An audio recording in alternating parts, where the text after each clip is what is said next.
Already streaming. Okay. No. Yeah, I wasn't. Oh, okay. Gotcha. Cool. Okay. I would have been more relaxed. Oh, we can. Yeah, we can talk about it. Talk about off stream. That'd be cool. Talk about more like healthcare tech stuff. Cool. Absolutely, man. Absolutely.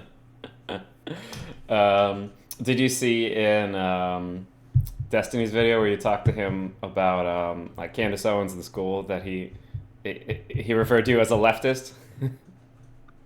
You referred to me? I think that's like I only watched The like a third of the video, but it was like Oh, left to somebody, and you were the first. Maybe he talked to somebody else after. I don't know. I don't know. oh no! It was on last night on Destiny. Oh, so yo, that's hilarious. If in the title, I listened back to it a little bit, but yeah, I didn't know August called me a leftist. That's hilarious. Yeah, August is a pretty cool guy. But dang, I don't forgot what I was about to say. Yeah, that whole conversation with him and Candace went kind of off the rails. I Like, didn't expect it.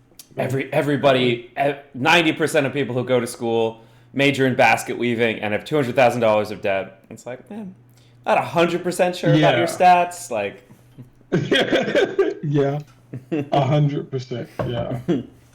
but yeah, we're not here for Destiny and Candace or you and Destiny. We're here for the one and only Jordan B. Peterson and Destiny. I haven't watched. I watched like I think there was a 20-minute clip Hmm. that Destiny put out. I have not watched like any other part of this conversation. It's 2 hours, so yeah, I have no Gotcha. idea, what it's gonna be like, but I'm excited. Okay. I've watched a good bit of it, and yesterday I was like listening, but I was also doing like a thousand other things. But I was Hmm. listening to Destiny cover it because he covered it yesterday on YouTube.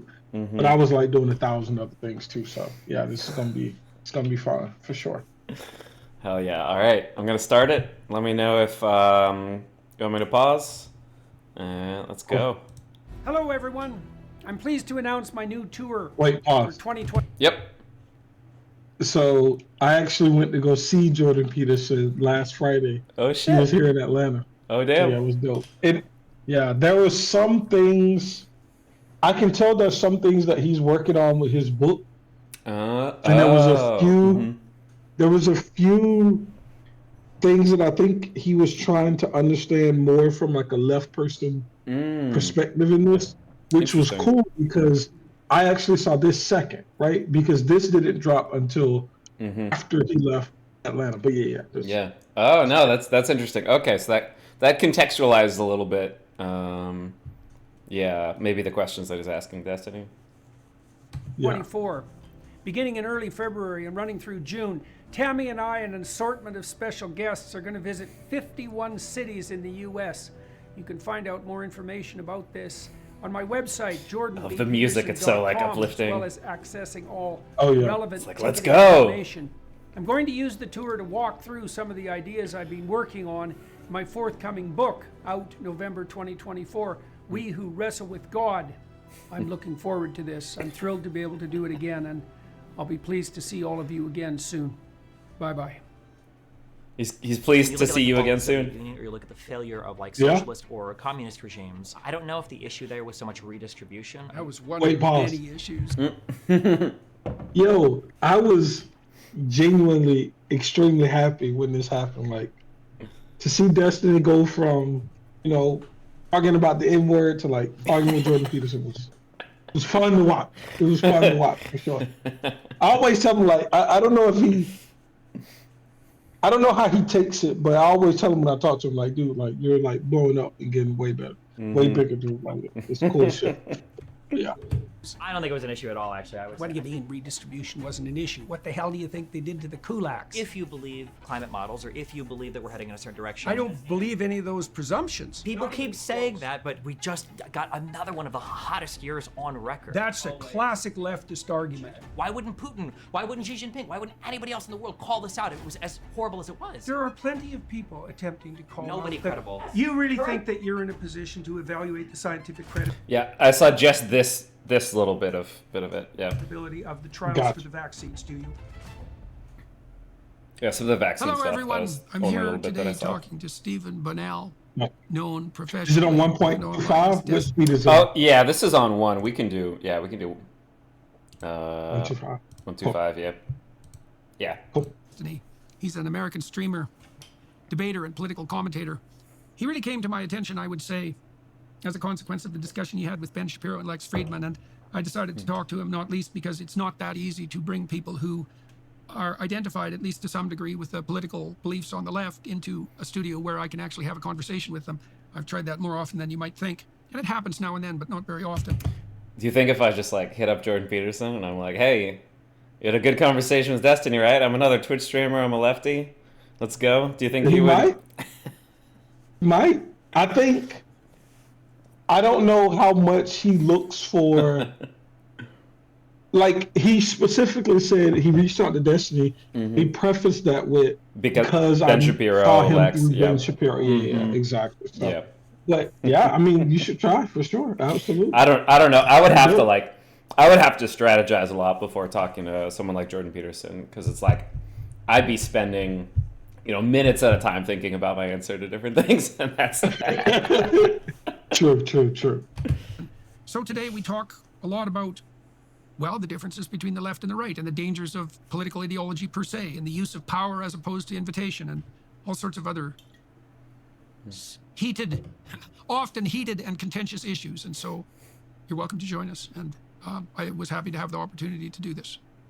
So I guess we might as well start by letting the people who don't know who you are get to know who you are with a little bit more precision. I like very, very colorful suit. Jordan Peterson and Destiny's just in like all black formal sweats. Yeah. Someone yesterday, I did hear this. Someone yesterday in this chat said he needs to dress better, and Or at least brighter. At least brighter. No, but I would have thought he would have gave the answer that I would give. Like, no, fuck that. I'm dressing how I want. He actually said, no, I'm actually working on that, and I'm getting some suits. Or I can't remember if he said he was getting some suits made or he was ordering some suits in. Oh shit! But I was super surprised that he was like, yes, I want to do better at this. But I guess in the role that he's trying to play, it's kind of sort of a must somewhat. So I can see that. So why have you become known, and how has that developed? Pretty broad question. I think I started streaming around 15 years ago when it wasn't really a thing yet. There were a few people that did it. I started early on. I guess back then you weren't a professional gamer yet because the game had just started to come out, but there was a game called StarCraft 2, and I streamed myself playing that game. I was a pretty good player. It was pretty entertaining to watch, and then I kind of grew over, I guess maybe the next 7 years, just streaming that people would watch. Streaming on YouTube? Well, back then I started on a website called Livestream, then I switched to Ustream, then I switched to a site called Justin TV, and then that turned into Twitch.tv. Yo, hold on. Yeah. Did you stream on any of those platforms? No. So I streamed on Ustream and Justin TV, which is hilarious. Yeah. Yeah. So I used to play Street Fighter 4, and I was streaming on that from my college IT building. So yeah, that was hilarious when I heard this, because I knew Destiny went back far. I didn't know he went back that far. That was hilarious. No, I didn't even. I don't think I even like knew about streaming, really, at that point. Gotcha. Yeah. Yeah. Only knew it because of fighting game tournaments through the fighting game community. That was the only reason I even knew it existed. So after streaming there for like 7 or 8 years, I was a semi-professional StarCraft 2 gamer. That game kind of came and went, but I had a lot of other interests. Around 2016, I started to get more involved into the world of politics. It's kind of a left-leaning figure because of my background in like esports and internet gaming and internet trash talk. I had more of a kind of like a combative attitude, and that was kind of rare for left-leaning people at the time. So it's basically where my early political popularity came from. I think from like 2016 to 2018 was debating right-wing people. So was there a game-like element to the debating, do you think? And is that part of why that morphing made sense? No, I wouldn't say so. I mean, if you get really reductionist, everything in life is kind of a game, but that's not. I mean, there's like being quick on your feet, responding, treating it as a kind of like oppositional. StarCraft is like a total war game, and that's a little bit like how Destiny treats some debates. Yeah. I definitely think he does approach debate this way, which I was shocked when he said no. Because it's like, in StarCraft, right, like you have a macro game, you have like a micro game. You're trying to make... You have to think about both a little bit all the time. Yeah, you're trying to make sure they follow here. So, yeah, I think he does approach debate somewhat that way. But I'd be interested to hear what he says, thinking about it through that perspective. But yeah. I think I grew up like very argumentative. My mom is from Cuba, so my family was like very conservative. And then I grew up like listening to the news all day, listening to my mom's political opinions all day. And then I argued with kids in high school and everything. And I've always been kind of like an argumentative, type A, aggressive personality. So I think that probably lent itself well to the political stuff in 2016. Yeah. Was that useful in gaming? That personality? In some ways, yeah. In some ways, no. I don't know directly for the games itself. I don't know how much it necessarily mattered. But for all the peripheral stuff, in some ways it was really beneficial. I could kind of like cut out my own path, and I could be very unique, and I could kind of be on my own. In some ways, it was very detrimental. I can be very difficult to get along with, and I'm very much kind of like I want to do this thing, and if you try to tell me what to do, I don't want to have like a sponsor or a team or anybody kind of with a leash on me. So yeah, I guess it worked out. It's interesting because the temperamental proclivity that you're describing, that's associated with low agreeableness. And generally, well, and that's more combative, it's more stubborn, it's more implacable, it's more competitive. The downside is that it's more skeptical, it can be more cynical, it can be less cooperative. But generally, a temperament like that is not associated with political belief on the left, because the leftists tend to be characterized by higher levels of compassion, and that's low agreeableness. So, that element of your temperament, at least, is quite masculine. And yeah, I mean, I think I don't 100% agree with this, because there's like, it's like when Jordan says the left, it's like, for me, there's kind of like three different types of things he could be talking about, where it's like, if you look at, like liberal establishment, like Hillary Clinton could be like a relatively like disagreeable, kind of implacable, like surging forward, doing whatever it takes. Then there's somebody who's like, like a cozy streamer, like a Lumi Roo or something, who's like, not super argumentative, that's like 100% accurate for. But then there's somebody who's like an actual, like, political activist, Harvey Milk or something like that, who's like, no, I'm not going to let you stop me. Like, we're building this movement, we're going to make these changes. And they're super, like, combative, and even, like, they're empathetic, but they're empathetic to like some particular cause that needs to be pushed. So I feel like he has maybe some very particular range of what he's thinking about when he talks about leftists. He's talking about like a leftist college student or something is what I think that he's thinking about. I think it more along the lines of the big policies that people advocate for, and the agreeableness or compassion, as I think he would say more squarely, that relates to those. So like the idea that we shouldn't discriminate on the base of gender, right? Or sexual expression, those things, right? That's more of an agreeable than trying to socialize you into a box that somebody on the right would do, right? And that takes up a lot of space in our political ecosystem. There's the wealth inequality and trying to address that issue that we do on the left. Whereas I think a more non-agreeable look at that problem is, no, we should just give people the tools, and if you can't make it with the tools, if you didn't pull yourself up by your bootstraps and you have the tools, it's kind of your fault, and it's not on me to help you, right? So it's not really that compassion look at, well, maybe this person didn't have all the tools you have. All right, hey, maybe some people mess up, and we should still have a safety net to account for people that messed up, right? So I think about it as the like meta thread that's in between some of the beliefs on the left versus the right.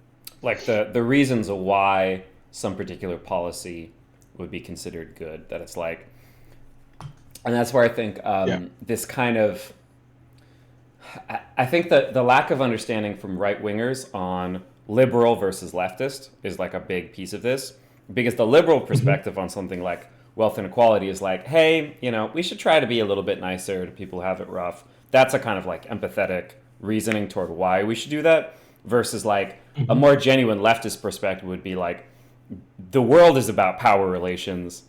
People who are impoverished in a capitalist like economy have less power. Like, but there's a lot of us. We need to band together to try to like get more power and more like wealth. And it's like we have a kind of mandate of, it's like we're doing a good thing. So it's like that's why it's like a good thing for us to have more power because we want to do good things with it. But it's fundamentally about power and kind of competition, which is like those are like polar opposites. But Yeah, but to so many people who are more on the right or centrist, even it's more like those kind of bleed together as if it's all the same thing. 100%. And it's funny because they're about to say, Destiny is about to say exactly what you just said. Oh, Like interesting. 100%. Oh, this is cool. Okay, He's gonna pre-watch. say, hey, wait, Pre-watch. I know you're calling me. Yeah, exactly, exactly. This is going to be hilarious. He doesn't go into it in the detail that you did, but it's good. Ideology that characterizes the modern left as a much more temperamentally feminine nature. So all right. So why do you think the shift from your popularity to political commentary worked? And you said that started about 2016. And why do you think that shift happened for you, like in terms of your interest? I think I've always been interested in a lot of things. Like I grew up with a very strong political bend. It was conservative until I got into my streaming years, probably 5 or 6 years into streaming. I slowly kind of started to shift to the left. I would say that, I guess in around 2016 when I saw all of the conversations going on. This almost feels like a psychiatric evaluation with like the way Destiny's sitting and Jordan with a notepad. Yeah. It's actually super interesting to me, too, that Jordan, as such a big figure, wants to dive into who he's talking to most of the time. Like most times when I hear him do an interview, it starts with, That's pretty cool. Wait, who the hell are you? And it's cool to see him like start from that and then build the way up to talk about the things that they might disagree on or agree on. Yeah. No, I like that. That's a cool. It's a nice thing that like humanizes the person he's talking to a little bit with the audience, which is nice. With the election and with all the issues being talked about, I felt like the conversations were very low quality. And in my naivety, I thought that maybe I could come in and boost the quality, at least in like my little corner of the internet, to have better conversations about what was going on. And so that was basically my injection point into all of that was, fighting about those political issues and then arguing with people about them, doing research and reading and all of that. Yeah. And so did you do that by video to begin with as well? Yeah, it was all streaming. Yeah. It was all streaming. And so I presume you built an audience among the people who were following you as a gamer first, and then that started to expand. Is that correct? Basically, yeah.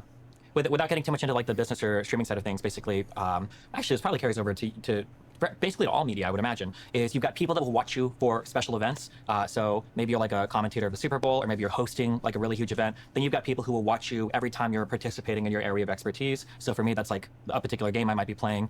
It might be when you're on like a particular show or something that people watch you for. And then the fundamental fan, like the best fan that you're converting to the lowest and most loyal viewer, I guess, is somebody that's watching you basically no matter what you're doing. And these are the people that will follow you from area to area. Right. And I think because of the way I did gaming and I talked about a lot of other stuff, whether it was politics, science, current events, whatever, I had a lot of loyal fans that kind of followed me wherever I went. So quite a few of them stuck in Star Trek. So you established a reputation. Yeah. So how would you characterize your reach now? How would you quantify it? I think can you be more precise? How many people are watching a typical video that you might produce, and what are you doing for subscribers, say on YouTube, and total? Any idea about total reach? Yeah, well, I mean, I guess my subscribers on YouTube, I have around, I think that's around 770,000 on my main channel. I think I probably do between all three channels, I think around 15 to 20 million views a month. And then I live stream to anywhere from 5 to 15,000 concurrent viewers a day for hopefully around 8 hours a day. Yeah. Okay. So you have quite a substantial reach. And so you said that initially you were more conservative leaning, but that changed. What did it mean that you were more conservative leaning, and how and why did that change? When I said I was conservative leaning, I mean I was writing articles for my school newspaper defending George Bush in the Iraq War. I was like very much like I think it's like an insult now when people say like neocon, but I was like very much like a conservative, a Bush era conservative. So supported big business, supported traditional, all of the conservative, I guess, like foreign policy, hawkish foreign policy, for whatever that meant as like a 14, 15-year-old. Right. There was the whole Elian Gonzalez incident that was very big for Cuban Americans, where there was a Cuban boy that tried to come to the United States with several other people and his mother, and their raft, I guess, crashed or something happened. I think his mom died and some other people died, and there was a huge debate on whether or not to send him back to Cuba, and Clinton ended up sending him back to Cuba, and I know that my mom was super irritated and all that, to say the least. And then once I hit college, I think I supported Ron Paul in 2008. So I was a big Ron Paul libertarian guy in high school. Hold on one second, pause. Yo, this still shocks me to this day. There was you know how when you watch a YouTube video, there's like ads sometimes? Mm-hmm. The only ad in history that I've ever watched fully on YouTube It's actually a Ron Paul. I can't remember which Rand. There's Ron Paul and there's Rand Yo, Paul. you gotta What? keep track of which one of those, because Ron Paul was like a pretty smart dude who seemed to have integrity. I think he was against the Iraq War, all that. And his son Rand Paul is like just a idiot. He's like worthless in terms of what I've seen of him. Yeah. Whichever one of them would have been most popular around the time that Destiny is talking about, 2008. I was in 2008 college, would have been and I Ron watched Paul. this video. Yeah. Okay, and I was like, yo, this dude is great. And then I Googled him afterwards. I was like, oh my God, this guy's a Republican. I'll never listen to anything he ever says again. But it was hilarious to me that like through like my last 3 talks with Destiny, we grew up in somewhat the same culture, even though we were like in different parts of the world. It's interesting that like some of the same things affected us. Like it's weird. I wonder like how common that is across our like whole group. I mean, I think Ron Paul is a pretty interesting figure because he's a Republican, but he,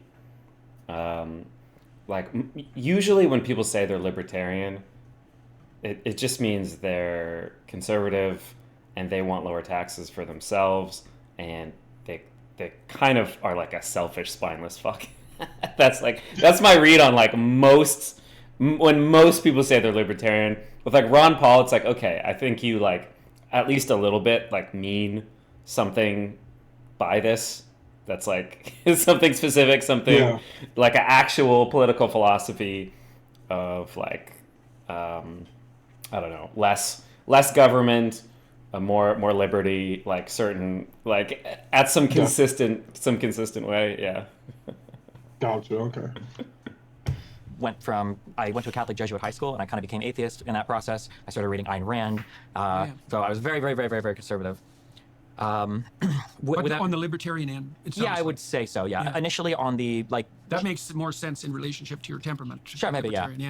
Initially it was like Christian conservative, and then it became like libertarian conservative. Without my life kind of took like a wacky path, and then as I started working, I kind of had to drop out of school. I was working, and then I got into streaming. And once I started streaming, I had a son. Basically, around the first year I started streaming. As I started to go through life, and I went from kind of being in this like working poor position to making a lot of money, especially through the lens of my child, I saw how different life was when I had more money versus less. And I guess like the differences between what was available to me and then my child as I made more money. While I was really wealthy versus not as wealthy, it kind of started to change the way that I guess. So you got more attuned to the consequences of inequality? Basically, I would say, yeah. Okay, and so how did that lead you to develop more sympathy for left-leaning ideas, particularly? I guess my core beliefs have never really changed, but I think the way that those become applied kind of change. So much the same way that you might think that everybody deserves a shot to go to school and have an education. That might be like a core belief where as a libertarian or conservative, I might think that as long as a school is available, everybody's got the opportunity to go and study. But maybe now as like a liberal or progressive or whatever you'd call me, I might say, okay, well, we need to make sure that there's enough, maybe like food in the household or some kind of funding program to make sure the kid can actually go to school and study, basically. So like the core drive is the same, but I think the applied principle ends up changing a bit based on what you think. So is your concern essentially something like the observation that if people are bereft enough of substance, let's say, that it's difficult for them to take advantage of equal opportunities, even if they are presented to them, let's say? Yeah, essentially, yeah. And you're... Which I'd say that a little bit differently, that like, it's like, oh, sure, you can both, race, you're having a race car race, and it's like, you can both race. It's like if you're smart, you make the right turns, whatever, you don't get lost, you both have a chance. But it's like, one guy has like a new race car and the other guy has like a bike that the chain's broken. It's like, sure, nominally you both have like a vehicle, but it's like these things can be qualitatively different. 100%. Absolutely. You have some belief, and correct me if I'm wrong, you have some belief that there is room for state intervention at the level of basic provision to make those opportunities more manifest. Yeah, to varying degrees, yeah. Okay. So let's start talking more broadly then on the political side. So how would you characterize the... This is interesting. It feels like, they're not really circling each other, but it feels like Jordan's kind of like circling him, now sizing him up. It's like they're starting to kind of engage in the in the dance. Difference in your opinion between the left and the conservative political viewpoints? On a very, very, very broad level, if there's some, I would say if there's some like good world that we're all aiming for, I think people on the left seem to think that a collection of taxes from a large population that goes into a government that's able to precisely kind of dole out where that tax money goes. You're basically able to take the problems of society. You're able to scrape off, hopefully, not super significant amount of money from people that can afford to give a lot of money, and then through government programs and redistribution, you target those taxes essentially to people that kind of need whatever bare minimum to take advantage of opportunities in society. Yeah. Okay. And then this is like the liberal welfare state of like the 50s. This isn't like left or whatever. This is like, centrist liberal. Which is interesting. I don't know how much they kind of go into that or explore that, or we'll see. That's what he's about to. I thought it was much earlier, but yeah, that's what he's about to say. Hey, wait, there's different sects on the left. Mm-hmm. On the conservative end, I guess a conservative would generally think that, why would the government take my money? I think from a community point of view, through churches, through community action, through families, we can better allocate our own dollars to our own friends and family to help them and give them the things that they need so that they can better participate in and thrive in society, basically. Okay, so one of the things that I've always found a mystery. And I feel like there's a really, I like that Destiny in this is like, he's given like a very nice, like good faith kind of reading for both. Which is great because you just know that if he was giving some like, hyper reductive, whatever, conservatives just don't give a shit about poor people. If he said some shit like that, that would like radically alter the conversation. Yeah. For sure, 100%. I think there's an equal mystery on the left and on the right in this regard, is that the more conservative types tend to be very skeptical of big government, and the leftist types tend to be more skeptical of big corporations. Yeah. Right. Well, following through the logic that you just laid out, you made the suggestion that one of the things that... Except, like, it's a little bit frustrating because I think this is like true, except when it comes to, like, people on the right are cool with spending trillions of dollars on the Iraq War, spending hundreds of billions of dollars on just making billionaires richer, creating the largest surveillance state that's ever existed in history. Like it's like other than stuff like that, they're like for small government. It's interesting. Dang, some of this I've pre-watched. It's interesting because I agree with you, and I'm also seeing Donald Trump become Donald Trump, the populism behind him, and then the abrupt shift to just isolationism rather than world police, right? And it's interesting, like that shift has happened during our lifetime. Like that were if we don't it's a total 180 in Iraq, it's the worst thing ever, and we're a terrible country, and we don't really follow our morals. We're just saying it to no, leave them the hell alone and only worry about us. And it's crazy, like seeing that, like it's insane. Yeah, it's something that I think about, and I wonder if this is ever. I wish this would become like a conversational trope broadly, which is like I came at a kind of political consciousness around like 9/11 and the Iraq War and Patriot Act and all that stuff, and it's like conservatives. So that was like neocons, and now whatever it is that conservatives are today, whatever kind of range of things, kind of like basically disown like the George Bush years. But at the same time, when like a more liberal or lefty person says like, I feel like, the US has done some bad shit, it's like, they'll be like, oh, you dumb lefty, America bad, you're an NPC, whatever. Yeah. But they're like, okay, but like, what about the Iraq War? Like, you don't like the Iraq War, right? And they'd say like, yeah, of course, we shouldn't be world police, we should be isolationist. But it's kind of like piecewise foreign policy. It's like it's like, sure, but that was like 10 years ago, that was 20 years ago. It's like that was fine then. It's wrong now. Like, we learned from it. We couldn't have known that it was a bad idea. And we didn't do anything bad because we didn't really know any better. America's only 20 years old or something, right? Like, it's this kind of weird, like, amnesia. It's like, we were a kid when we went into Iraq, so it's like, we can't be held responsible for that. We're a juvenile. Yeah, exactly. No, 100%. It's kind of weird, yeah. Anyway, that's a little tangent. Characterizes people on the left is the belief that government can act as an agent of can and should act as an agent of distribution. Okay, a potential problem for that is the gigantism of the government that does that. Now, the conservatives are skeptical. Yeah, I'm sorry. I'm going to be pausing a lot. I'm not going to apologize for it. Oh, that's fine. Can and should act as like a form of redistribution. I don't want to cede this over to the right anymore. This is just bullshit. When the right says it's like it's redistribution, when people on the left are like, could we take like a couple $1 billion and solve homelessness forever? Could we take like a few $1 billion and make it so like, we up the high school graduation rate by 30%? Like that's that's like the redistribution, class warfare, whatever. But it's like when Donald Trump takes like whatever it was, like $1 trillion, and just gives it to multinational corporations, that's not redistribution. When he takes like whatever the U.S. gives in tens, hundreds of billions of dollars of subsidies to BP, that's not redistribution. It's like I don't want to keep ceding this ground anymore. That this is like only the left is about this.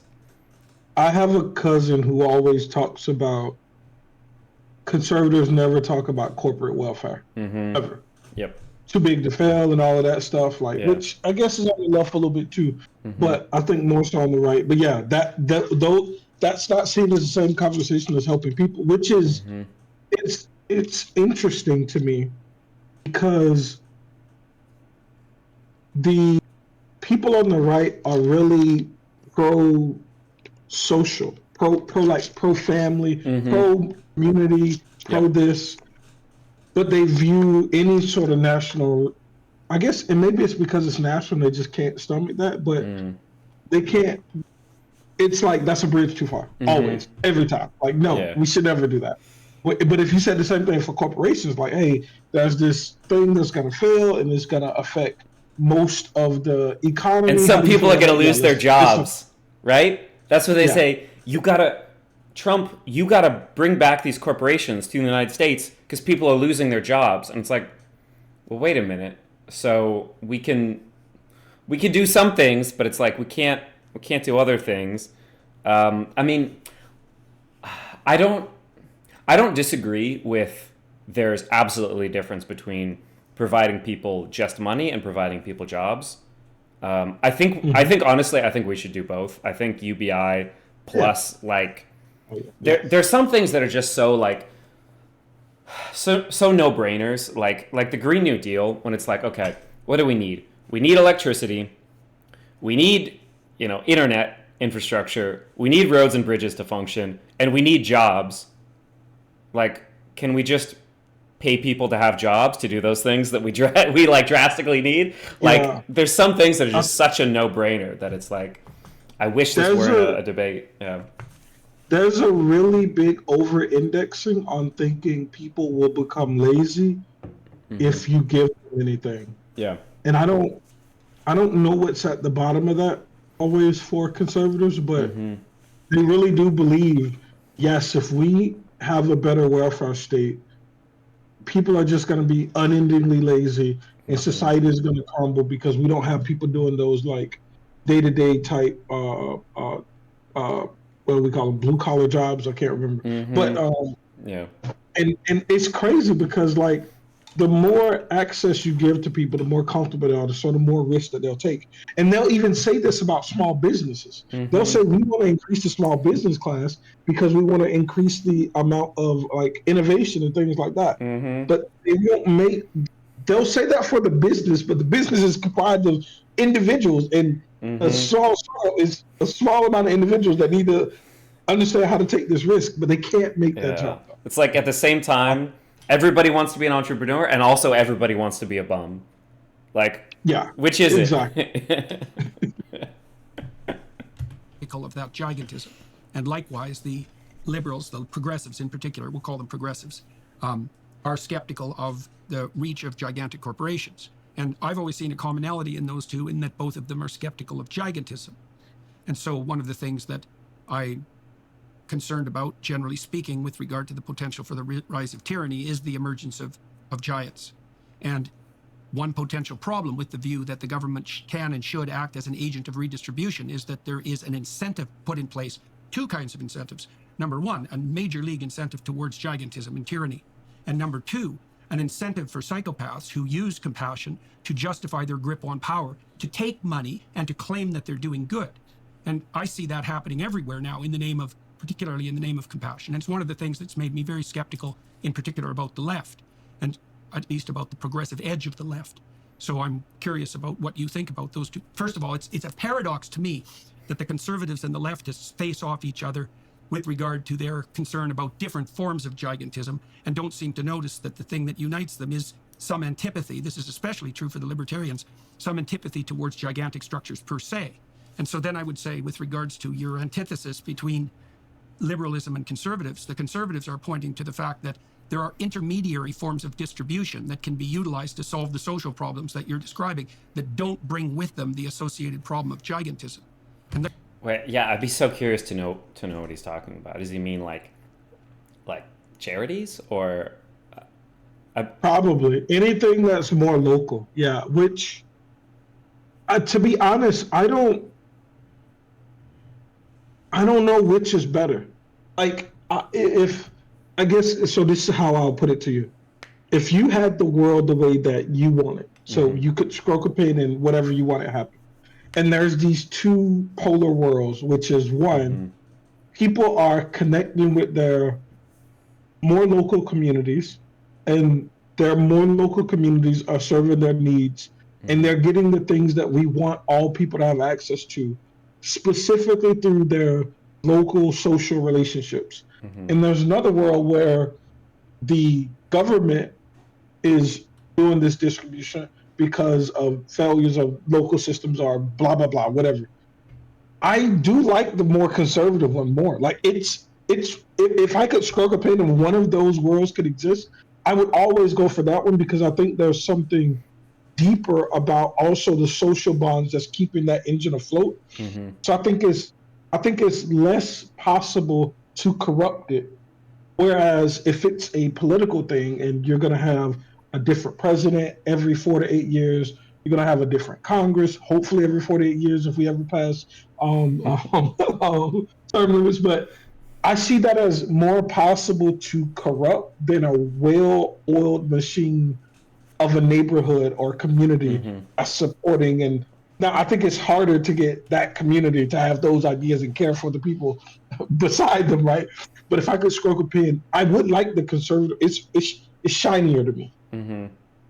Yeah, I mean, I think there's a tiny bit of a cheat in that question, which it's like, if you set up like a similar question, it's like, would you rather a like some kind of educational program that slightly brainwashes people to like act really well to each other, and so like people are nice, they're pro-social, like the society runs well, but it's like you end up having to kind of like slightly manipulate people to get them to be like that? Or would you rather a world in which everybody freely chooses to be really good to each other all the time?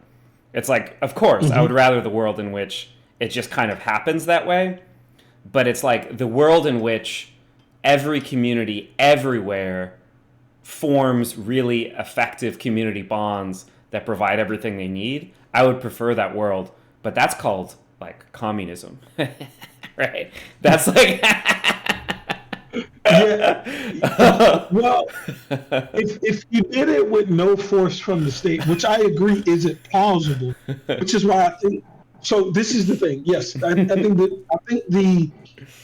what the people on the right want is more utopian and it's more sexy. I think what is on the left is more pragmatic, and I think that's why I venture towards supporting things that are more on the left because I don't. This other thing is implementable. Like I don't Yeah. think it. I don't. I mean, it is, Yeah. but you have no control over that change, right? You have more control over the state change. So that's where it gets a little bit difficult. I think there's some stuff where it's like I'm pretty comfortable with a federal government that provides at least like money for, they're not literally going in and building the roads, but they're like giving money to the states to build the roads. But it's like they're providing, you know, roads, electricity, internet to like everybody in the country. Like I'm comfortable with that. That's like a one size all, you know, solution. That's pretty okay. When it comes to community, kind of like community support and like mutual aid, that's the kind of lefty stuff that used to exist. And then like the McCarthy era and the FBI and like all these like right-wing programs like destroyed.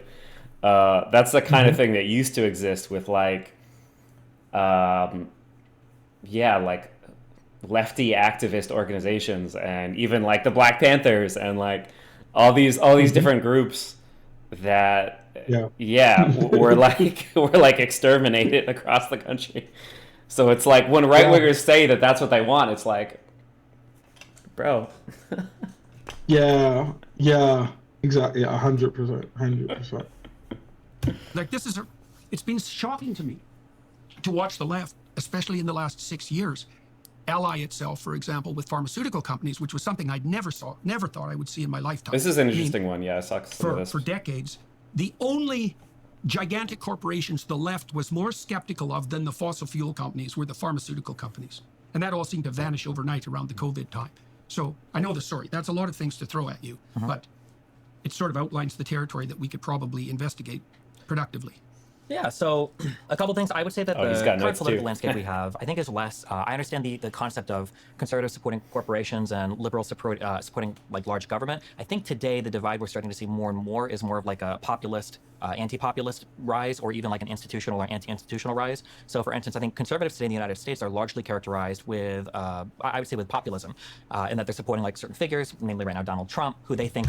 This is kind of semantic, but I feel like it's pretty important. It's important to understand that populism means basically somebody from a group representing that group and that group's interest organically coming up and like organizing people to take charge. So populism classically means like your Chavez's and like, you know, like great picker organizers, like somebody who's like from a working class community, like sees working class problems, comes in with like working class support, like organizes and leads. Yeah. Donald Trump is not a populist. He's a rich guy. Directed. Yeah. Yeah. Like populism is getting with celebrityism, I guess. Mm-hmm. But they're like you're saying one of them is more internally. You're eternally erecting somebody versus this person is just extremely popular and leading the charge. Yeah, he's popular, which is, I guess, why people call him a populist. But the ideology and the description of what he's doing is a right-wing nationalism and like fascism, proto-fascism. It's not populism. And I don't mean that as like a slur, like, oh, he's a fascist, he's a bad guy. I just mean, okay, I mean, first of all, he's literally saying stuff like, I want to be a dictator, and his supporters are saying like, yeah, we want him to be a dictator, he's our king. We in America love kings. Like, that's the kind of stuff that they're saying. It's like, okay, like, if I were making this up about somebody, you would say that, like, you would write me off, but this is real. But it's like, he's talking about, it's like, we're the best country in the world, other countries suck. Everybody who doesn't like our country, like, will jail them. Like, that's nationalism. That's, having people who represent corporate interests, who are billionaires, like, in your government. That's fascism. It's the melding of, corporate power and state power, just at a very basic kind of like descriptive level. Versus like populism is really, really different. It's like working class people representing working class interests coming organically up from the people. So it's semantic, but it's like I think it's pretty important to recognize that Trump is not a populist. Maybe if you don't want to call him a fascist, whatever, but he's definitely not a populist. Gotcha. Alone can kind of like lead them against the corrupt institutions, be them corporate or government. I feel like most conservatives today are not as trustful of big corporations as they were back in like the Bush era, where we would, conservatives would champion, big corporations. Yeah, I think that's right. Yeah. That's a strange thing because it makes the modern conservatives a lot more like the 60s leftists. Potentially, yeah. I mean, that brings us into the issue, too, of whether the left-right divide is actually a reasonable way of construing the current political landscape at all. And I'm not sure it is, but... Right now, it kind of is, but only because so many conservatives are following Trump. So, like, your populist, anti-populist thing kind of maps on kind of cleanly to the left and right. It doesn't work with progressives, though, or the far left, because they're also anti-large everything. So, in a surprising way, on very, very far left people, you might find them having a bit more in common with kind of like a MAGA Trump supporter than like a center-left liberal. So, for instance, like both of these groups of people on the very far left will be very dovish on foreign policy, probably a little bit more isolationist. They're not a big fan of like a ton of immigration or a ton of trade with other countries. They might think that there's a lot of institutional capture of both government and corporations. So both all of the MAGA supporters and the far left might think that corporations don't have our best interest at heart and the government is corrupt and captured by lobbyists. You'll see a lot of overlap there. Right. I think that sometimes there's a couple things. One, this is something I feel like I've discovered. People have no principles. I think that people are largely guided by whatever is kind of satisfying them or making them feel good at the time. I think that's a really important thing to understand because people's beliefs will seem to change at random. If you're trying to imagine that a belief is coming from some underlying principle or is governed by some internal, like moral or reasonable code or whatever, I think generally there are large social groups and people kind of follow them along from thing to thing, which is why you end up in strange worlds sometimes where, like the position on vaccines and being an anti-vaxxer might have been seen as something, 10 years ago as kind of like a hippie leftist, and now maybe... If you could see the reaction shot, you'd see Jordan's ears like pricking up. Oh, yeah. more like a conservative, or it's associated more with like MAGA Trump supporters or whatever. I think as a result of how the social groups move around. When it comes to you mentioned this like gigantism thing.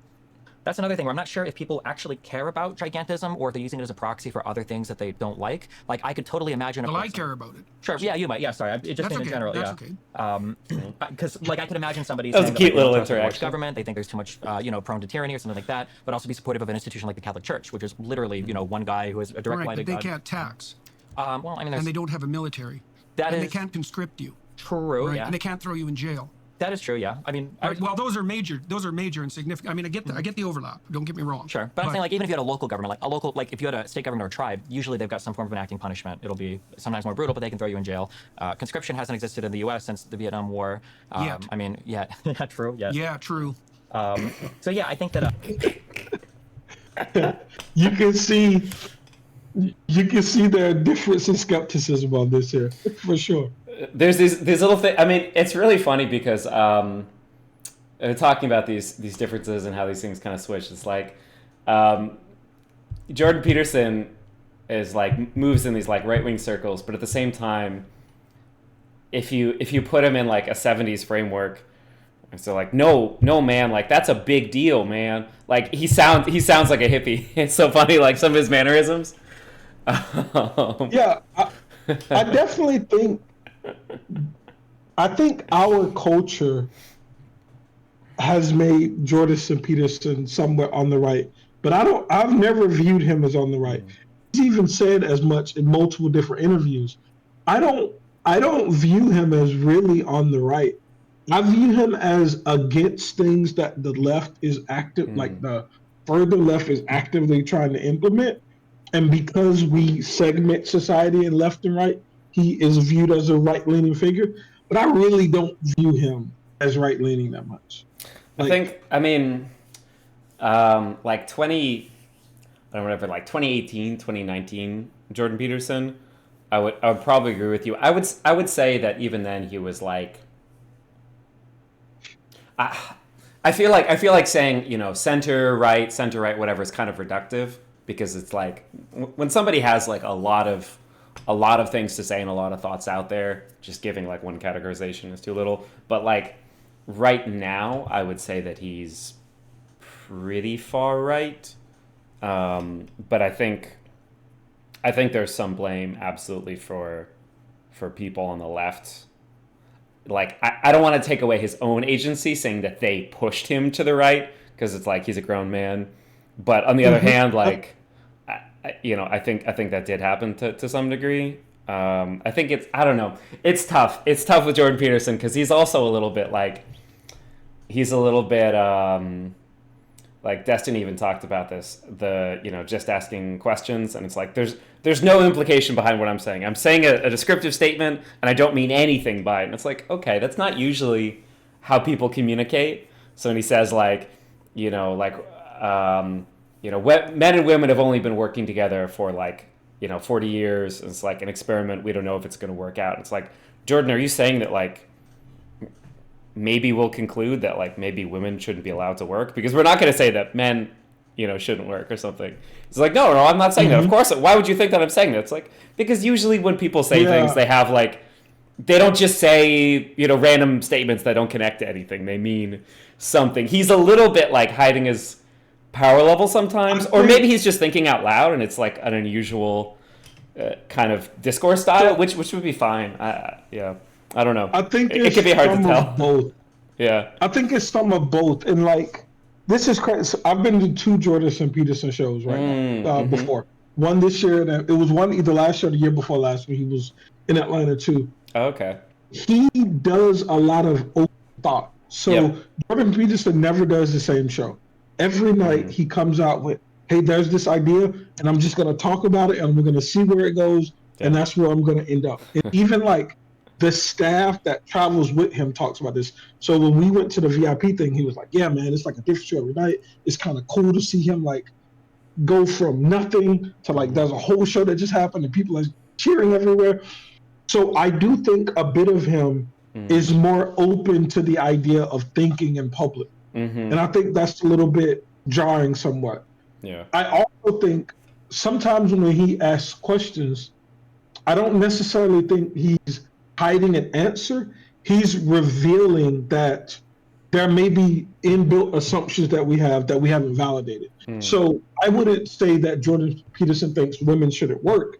I would say he would call into question on whether or not this is going to exist without sexual harassment.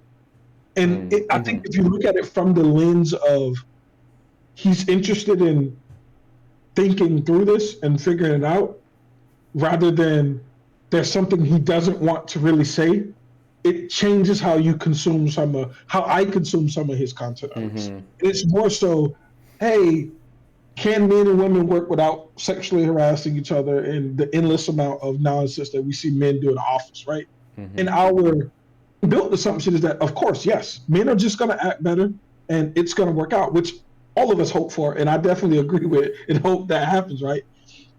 But he's challenging, hey, what basis do you have for that? We've only been doing this for a little bit of time, and the data that we do have is counter to what our inbuilt assumption is, right? And it's not as much as let's end the game. It's more so let's be honest about where we are. I think. Yeah. I think that's fair, and I mean, my whole channel is about thinking in public. I wish that you need the right vibe for that to play well.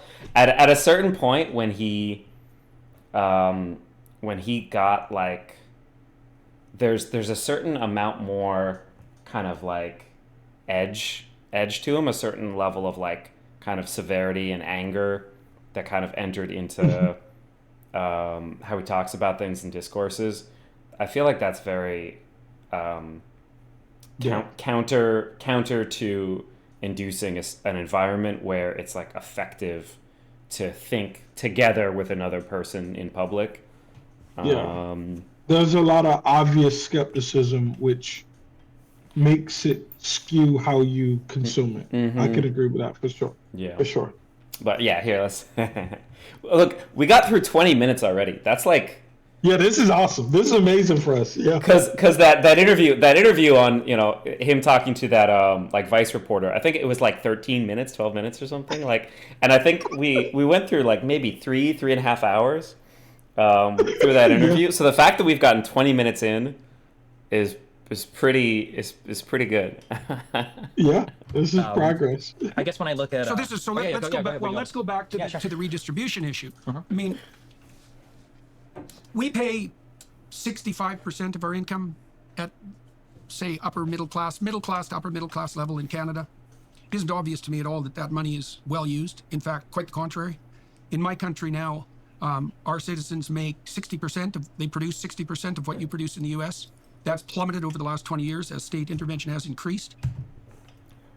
Make 60%. Okay. I thought he was saying like productivity. He's saying wages. Oh, I guess, right? Or wait. Yeah, I don't. That's actually in a my good country now. Our citizens make 60% they produce 60% of what you produce in the U.S. Wait, and that's. I think he's talking about. Oh no, he's talking about productivity. Taxes are higher, but it's. I don't. Yeah, like I don't know why you would. I don't know why you would connect those things. I mean, you could talk about those things, but that's just like, why would you think that, like, you wouldn't have higher taxes for higher productivity. You would have higher taxes for like better social cohesion and like better social circumstances and like, in general, like some things from taxes could be like better schools so that your citizens can be better educated and then they would become more productive.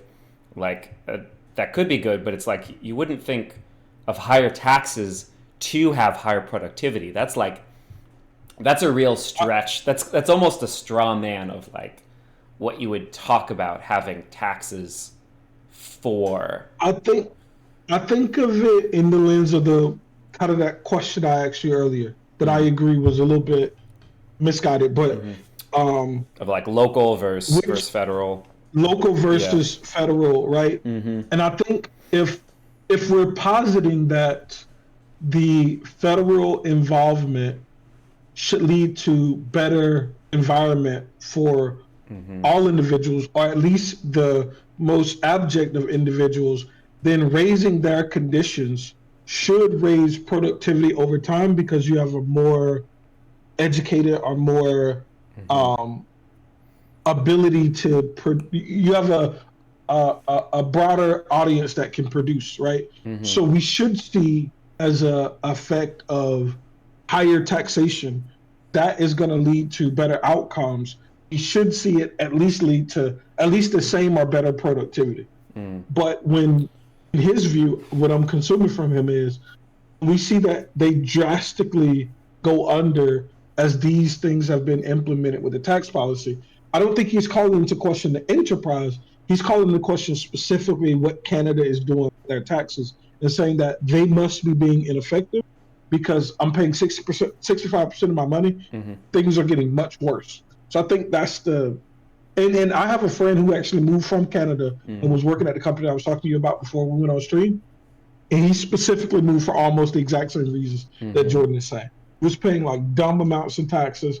And he was like, I'm not really seeing things get better. So I'm moving to the US where I can at least have more of my money and I hope things work out better. But it's like, if I'm thinking about like, oh, my taxes went up, but the productivity of my country decreased. Like I'm never, that's never the first thing I'm thinking about. It's like, if my taxes go up, like, what can I afford? That's what I think about. Like, I'm not saying, okay, I care about, the country at large, whatever. I care about maybe GDP. I don't know. But it's like, am I thinking like, wow, my taxes went up, but our exports went down? Like, that's just, those just aren't the first things that me as an individual person living in a country are connecting. I'm thinking about my taxes went up. Like, did my wages go up? Did the prices of things go down? Did social programs get better? Like, it feels like a weird thing to connect. Gotcha. Yeah. Maybe there's a dehumanizing aspect of it. I do think, generally speaking, it's weird, right? Because I think the right-leaning way of this is looking for a return on investment. Is the dehumanization part. So, if I'm but only in economic terms. It's not like, okay, taxes went up, but like my kids get free lunch in school, or some other kids get free lunch in school. Like, from like a left-wing perspective, they're like, that's great. Like, people who didn't have what they need, now they have what they need, and you pay a little bit more in taxes. Like, you're going to be okay, right? But for the right, they're like, well, GDP didn't increase, but like GDP isn't going to increase because of taxes go up and down anyway. It's going to be trade policy or right? It's going to be it's not even going to be tied anyway. Like, it's going to be some different thing. Yeah. Yeah. That's For sure. plummeted over the last 20 years as state intervention has increased. I'm not convinced that the claim that the interests of people who lack opportunity are best served by state intervention. And there's a couple of reasons for that. I mean, first of all, I'm aware of the relationship between inequality and social problem. There's a very well-developed literature on that, and it essentially shows that the more arbitrary, the broader the reach of inequality in a political institution of any given size, the more social unrest. Sure. Yeah. So where all people are poor, there isn't much social unrest, and where all people are rich, there isn't much social unrest. But when there's a big gap between the two, there's plenty, and that's mostly driven by disaffected young men who aren't very happy that they can't climb the hierarchy. That's interesting. It's mostly driven by disaffected young men. When you look at like outbursts of violence, that's probably true. But it's a weird, I know that's his thing, and it's not wrong for that to be his thing, but it feels a little weird on the ears that he's saying. It's like, Jordan, why can't you just say that it's like when you look at societies where there's a huge wealth inequality, it's like usually the people at the bottom are getting fucked over, and like they're seeing that their country like literally doesn't care about them, and they're floundering, and it's like, why wouldn't they riot? Like, of course, like, why can't you just have like a human first, like very straightforward view of things? So it's like, no, that makes sense. That makes sense. Absolutely. There are barriers in their way. And so there is reason to ameliorate relative poverty. The problem with that, to some degree, is that most attempts to ameliorate relative poverty tend to increase absolute poverty, and they do it dramatically.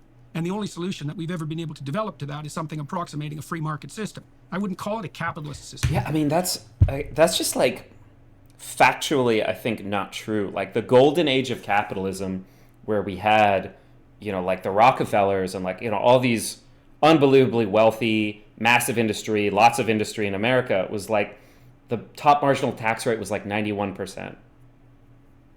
So it's like,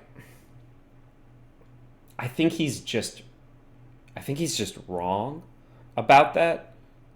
And it's one thing to say like, okay, you can't, for some reason it doesn't work to redistribute taxes or like, flow of capital downward, but we redistribute flow of capital upward all the time.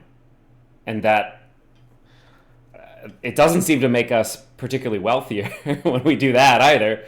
But it's just, yeah. Yeah.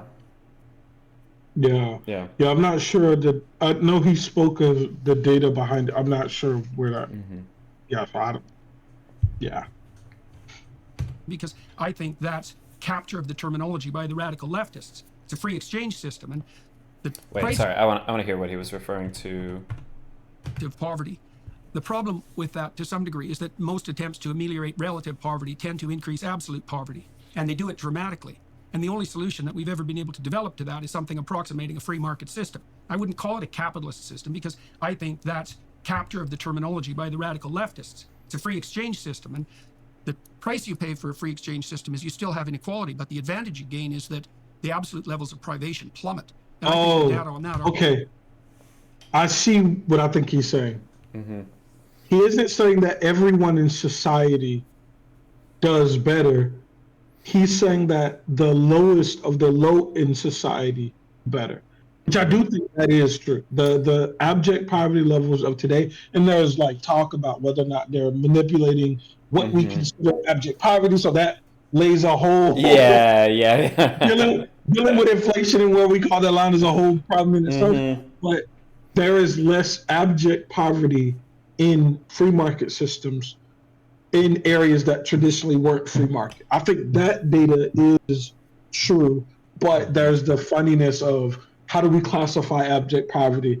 Are we classifying it in such a way that it makes ourselves look better? And we're starting at the end, right? So I don't know how to dive into the economic data on that, but I get where his point is now. I'm happy you restarted that because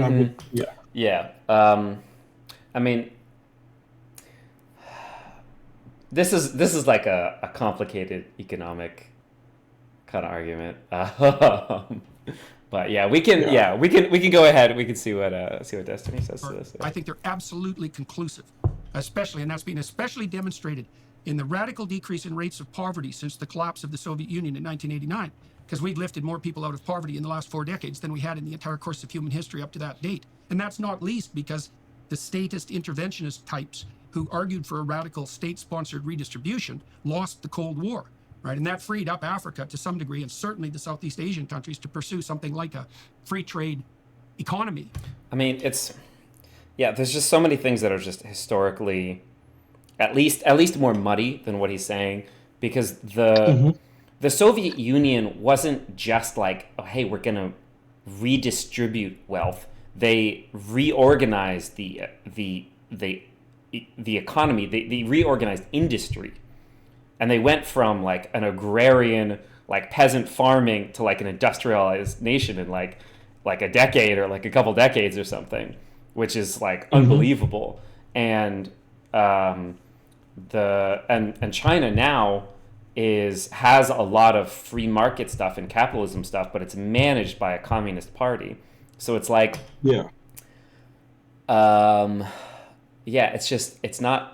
it's certainly not straightforwardly the argument that he's talking about. Now, when he says like free market versus capitalism, those are different things. But he did say though that he was talking more about free markets than capitalism itself. Yeah, for sure. Yeah, agreed. And that instantly made them rich, even China. So that's an argument, let's say, on the side of free exchange, but it's also an argument, a twofold argument, pointing out how we ameliorate absolute poverty, which should be a concern for leftists, but doesn't seem to be anymore, by the way, and also an argument for the maintenance of a necessary inequality. Like, I'm not sure that inequality can be decreased beyond a certain degree without that decrease causing other serious problems.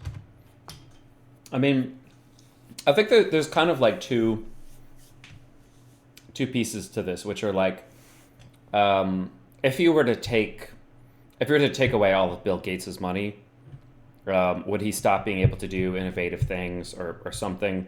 I mean, things would probably improve in like Africa and India if you got rid of Bill Gates's money, because he wouldn't be able to push the agricultural takeover that he's trying to do. So it's like, even when you talk about like taking away wealth and power from really rich people, sometimes they're doing things that are making things just like worse around the world. Some nefarious stuff. And then the other thing is like reorganizing society so that there's less inequality, just kind of like at a natural steady state. So I know like in it's not Berlin, it's like some area in Germany, the taxes spike up like really, really high after, I don't know, like $60,000-$80,000 or something, but the housing is like pretty like fixed. The food prices are like pretty fixed. Like, so if you're making like $40,000, $50,000, $60,000 a year, $30,000 a year, you can afford everything you need and you can have like a really nice life. And it's hard to climb above, like 80, 90, whatever, $100,000 there. But it's like for everybody in general, you have like a really nice life. So that's the kind of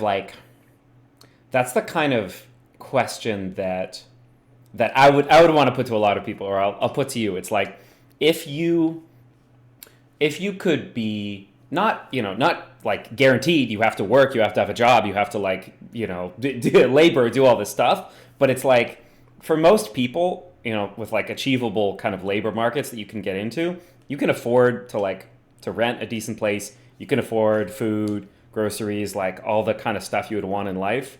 But it's pretty tough to get to like, multi-millionaire, billionaire level. That's like really, really, really hard. Versus like, it's like, once you get above a certain level, you can afford the good accountants, and you just don't even pay taxes anymore. But it's like, for most people, you're just like, you're pretty fucked. Like, which of those two worlds would you want, like our society or your society to be?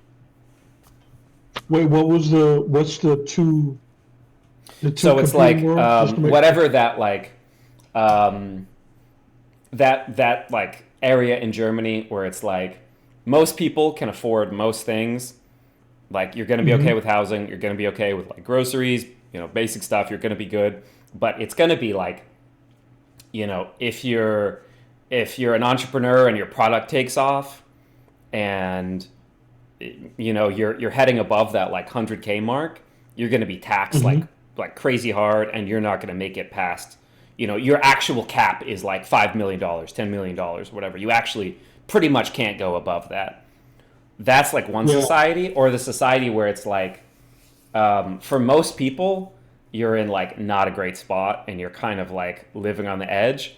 But if you make it big, you can like, accountant yourself out of like paying taxes. Basically, you can make it to $1 billion. Like if you hit that, that Mark Cuban tech, whatever, like, you can make it Yeah, really, really so- big. The sky's the limit. But for most people, you're just not in a good spot. Yeah, yeah. If I had to choose, I would definitely choose the first. Where my aspirations exist are, I want to have a world for sure where Elon Musk can exist, where he's affected the day-to-day life in multiple different industries and been disruptive. And what I feel, even though I know people have very mixed feelings on Elon, but I feel what we can't deny is that his hand in some way, and we can't quantify what way, right? But in some way has been involved with radically changing the payment systems, radically changing electrical, radically changing batteries, and radically changing our space exploration, right? And a person with that insight or that drive has to have an amazing amount of capital to be able to do that. I do like a world, it's a selfish desire, right?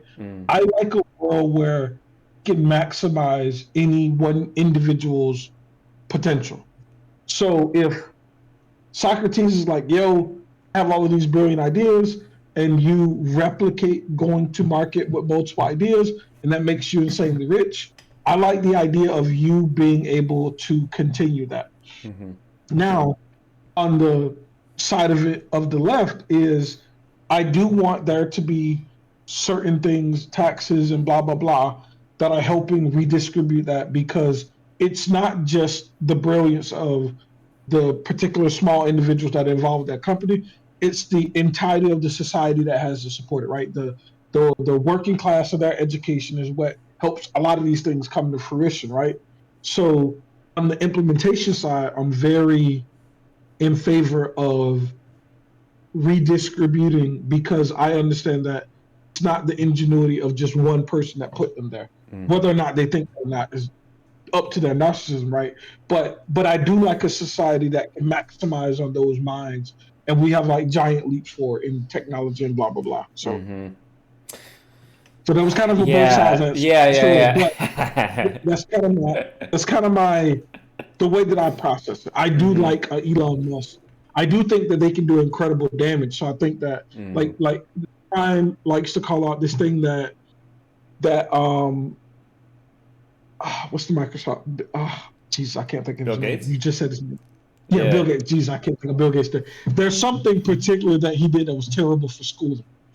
So we also have to be very hyper focused that individuals that are in these positions, that the damages that they can cause are like pretty gigantic. So we have to have a way to verify, or I don't know what that looks like, but we have to have something that can protect us from that person creating a whole bunch of terrible ideas once they reach this place, and then negatively impacting generations of people, right? So I don't know how to organize a system that way, but that's what I would fight for the most. Yeah, that's like the two types of arguments against billionaires are like it's not okay for one dude to have $10 billion while people are living on the street. That's just not an acceptable situation. That's one argument. And the other is, it's like, when you get to like Bill Gates level, the kind of political systems that are supposed to have like checks and balances, when you get above a certain level, you can kind of like tinker directly with the operating system of like your political system, and that's like the kind of edge case that you might not have accounted for when you set sure. things up. 100%. Yeah. 100%. You're like, oh shit, this dude can just buy every slot on like every TV ad and just, show himself as a candidate, whatever, show somebody as a candidate. It's like, oh damn, didn't think about that. Yeah. Yeah. You can definitely short circuit a lot. Yeah. Mm-hmm. And I think those call outs are super important. For sure. 100%. I don't know how we operationalize that. Yeah. I It's think not a trivial something needs fix. to Like be in that space if we're going to have this type of society, for sure. And we can talk about that, but it's a complicated problem. Yeah, for one point of clarification, when you say leftist, what do you mean by that? Well, Okay, cool. I was going This with is your what- definition, like essentially the core idea being something like the central problem being one of relative inequality in distribution of resources, and the central solution to that being something like state-sponsored economic intervention. I mean, there's other ways we could define left and right, and we can do that, but I'll stick with the one that you brought forward to begin with. Gotcha. Okay, I only want to be clear on that. Yeah, I mean, again, like we said, state-sponsored economic intervention. Are we talking about school systems? Are we talking about BP? Are we talking about corn subsidies? Like, pick your industry or social program and tell you if you're left or right. Yeah. It's 100%. not a clear cut Because people get mad if I call myself a leftist. Oftentimes online or especially in Europe or worldwide, leftists will refer exclusively to like socialists or communists. Here we go, okay. Anybody to the right of that would be considered like a liberal. If you No, look at the usually a Harvard. fascist. Well, depending on Very rapidly. Yeah. I just want to be clear on that. So I'm absolutely a pro-capitalist, pro-free market guy. I'm never gonna. Okay. Yeah. Okay. Well, that's good. It's good to get that clear. Why? Yeah. Because I would argue that when you look at like the fall of the Soviet Union, or you look at the failure of. Just to say, I like that. I love that Jordan asked that question. That it's like, it's not like, oh, you kind of agree with me, so we can move on. It's like, oh, you agree with me, okay. Like, why do you agree with me? I love that. Like socialist or communist regimes. There's hold on. Yeah.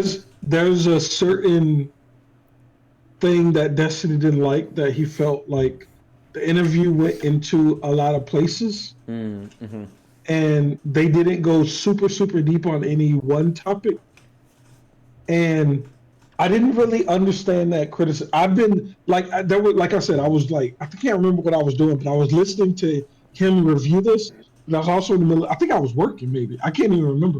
But and this was like yesterday. That's crazy, right? But I think Jordan is doing like a scatter plot to figure out, hey, who am I talking to? Are they even intelligent enough to engage with? And I don't think Destiny understands that he represented himself as a knowledgeable person that could hopefully be more. You can do more deep dives and more conversations in the future. And I think that's how Jordan like approaches these things. He's like, well, I want to know who the hell am I talking to? And that's more important than going deep in the weeds on any one specific topic. And he's more so, I'm here to make a point on some topic, and I want to go all the way to the depths of that and figure out like on this one nuanced position. So I think that was like, I don't know if they talked beforehand. I don't know if they like had a certain agenda and this is just going all over the place, or if they had no agenda and this is more of how Jordan even does his like his tour. But yeah. Yeah.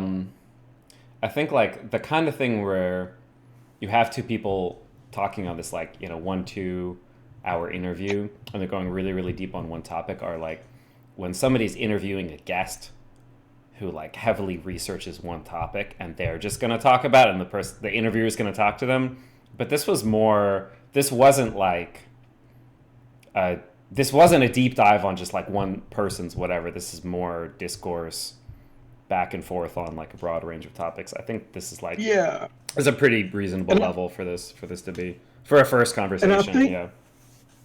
And I think the Israel-Palestine stuff, he's been doing a lot of different streams, specifically just on Israel-Palestine. And he was preparing for the normal Finkelstein thing, and he talked to Ben Shapiro. 5-hour deep dive on one. Yeah. These were kind of siloed to one area, and this is completely different from that. So all of political landscape, whatever, everything. Yeah. know if the issue there was so much redistribution. I think the problem. That was one of many issues. I don't think it was an issue at all, actually, I would say. I think the issue was command Wait a economies. minute, wait Yeah, a go ahead. minute. Yeah. Wait a minute. Maybe redistribution wasn't an issue. What the hell do you think they did to the kulaks? That was forced redistribution. It resulted in the death of 6 million people. So maybe I'm not understanding what you mean, but that was redistribution at its like pinnacle. Sure. And forced redistribution. It was brutal. When I think of the strengths of capitalism, the ability for markets to dynamically respond to shifting consumer demand is like the reason why capitalism and free market economies dominate the world. When you've got socialist or communist systems, command economies, where a government is trying to say, this is how much this is going to cost, this is how much you're going to produce and make. This is a failed way of managing a state economy. Even in places where they still do it, there are always shadow economies and stuff. There were in the Soviet Union that prop up where people try to basically ameliorate the conditions that are resulting from said horrible command economy practices. So I guess in a way you could argue a command economy is kind of like redistribution. It's a form of it, but No, it's a worse problem. I mean, the redistribution was like, you look at all the leaders and they were all living in these like palaces. I mean, it's it had all of the dictatorial issues of of any other country. It wasn't like it was actually just giving all whatever wealth there was to like the bottom classes or working classes or whatever. There's still lots of wealth hoarding. If you're pointing to the fact that that's a worse problem, I'm I would say that's definitely the reason why these places failed, because they just weren't able to respond to changing Okay, conditions. so what's the difference between Going online without ExpressVPN. Okay, so what's the difference between a state that attempts to redistribute to foster equality of opportunity and a command economy? Is it a difference of degree? Like, are you looking at models, let's say... Wait. Okay, let me just hear that question again. Okay, so what's the difference between a state that attempts to redistribute to foster equality of opportunity and a command economy? Is it a different... What's the difference between those things? Mm-hmm. So, after watching him talk to Zizek, I slightly worry that he genuinely doesn't know. But let's find out what he's trying to ask you.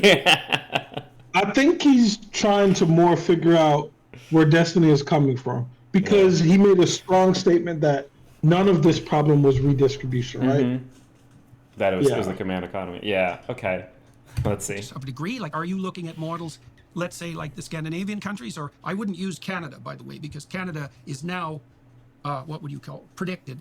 predicted by economic analysts to have the worst performing economy for the next 4 decades of all the developed world. So maybe we'll just leave the example of Canada off the table. Sure. Scandinavian countries are often the polities that are pointed to by, I would say, by people who, at least in part, are putting forward a view of redistribution for purposes of equality of opportunity like you are. But they're a strange analogy because they're very small countries, and up till now they were very ethnically homogenous. Exactly, and that makes a big difference when you're trying to flatten out the redistribution. Plus, they're also incredibly wealthy, which makes, redistribution, let's say, a lot easier. I mean, I don't know. This is like the thing you hear when you talk to conservatives sometimes, white nationalists always. But it's like it's ethnically similar, or it's like racially homogenous. Like, it doesn't strike me that would just make... There are some ways that can make, like, America specifically, because we had slavery for centuries. Like, sure, that makes things a little tougher. We had all these, like, anti-immigrant, like, laws and stuff. Like, that can make things difficult. But the fact that some country is, like, more or less racially homogenous, if it's like, it's a thing that you can point out, that's a difference, but I feel like it feels weird to me to point out that difference without stating some kind of logical... I'm not even saying that I think he's a racist, because I'm not at all saying that. I'm just saying just saying it's like, okay, like, what exactly connects those two sentiments? Like, so this is how I consume it, and this is where I'm upset that no major conservative figure says this. I consume it as it's really bad. I consume it as, we understand that white people aren't going to want to help all minorities. That's really how I take that statement. We understand that majority of the American public is not going to look at us funding other minority groups and they're not going to be okay with it. So there's a difference in the political will to accomplish more broader social policies. But I never hear them actually say that. I'm really sure that's what's at the bottom of it is that they. And I'm not saying that. And I'm not saying if that's their point, that's a reasonable point.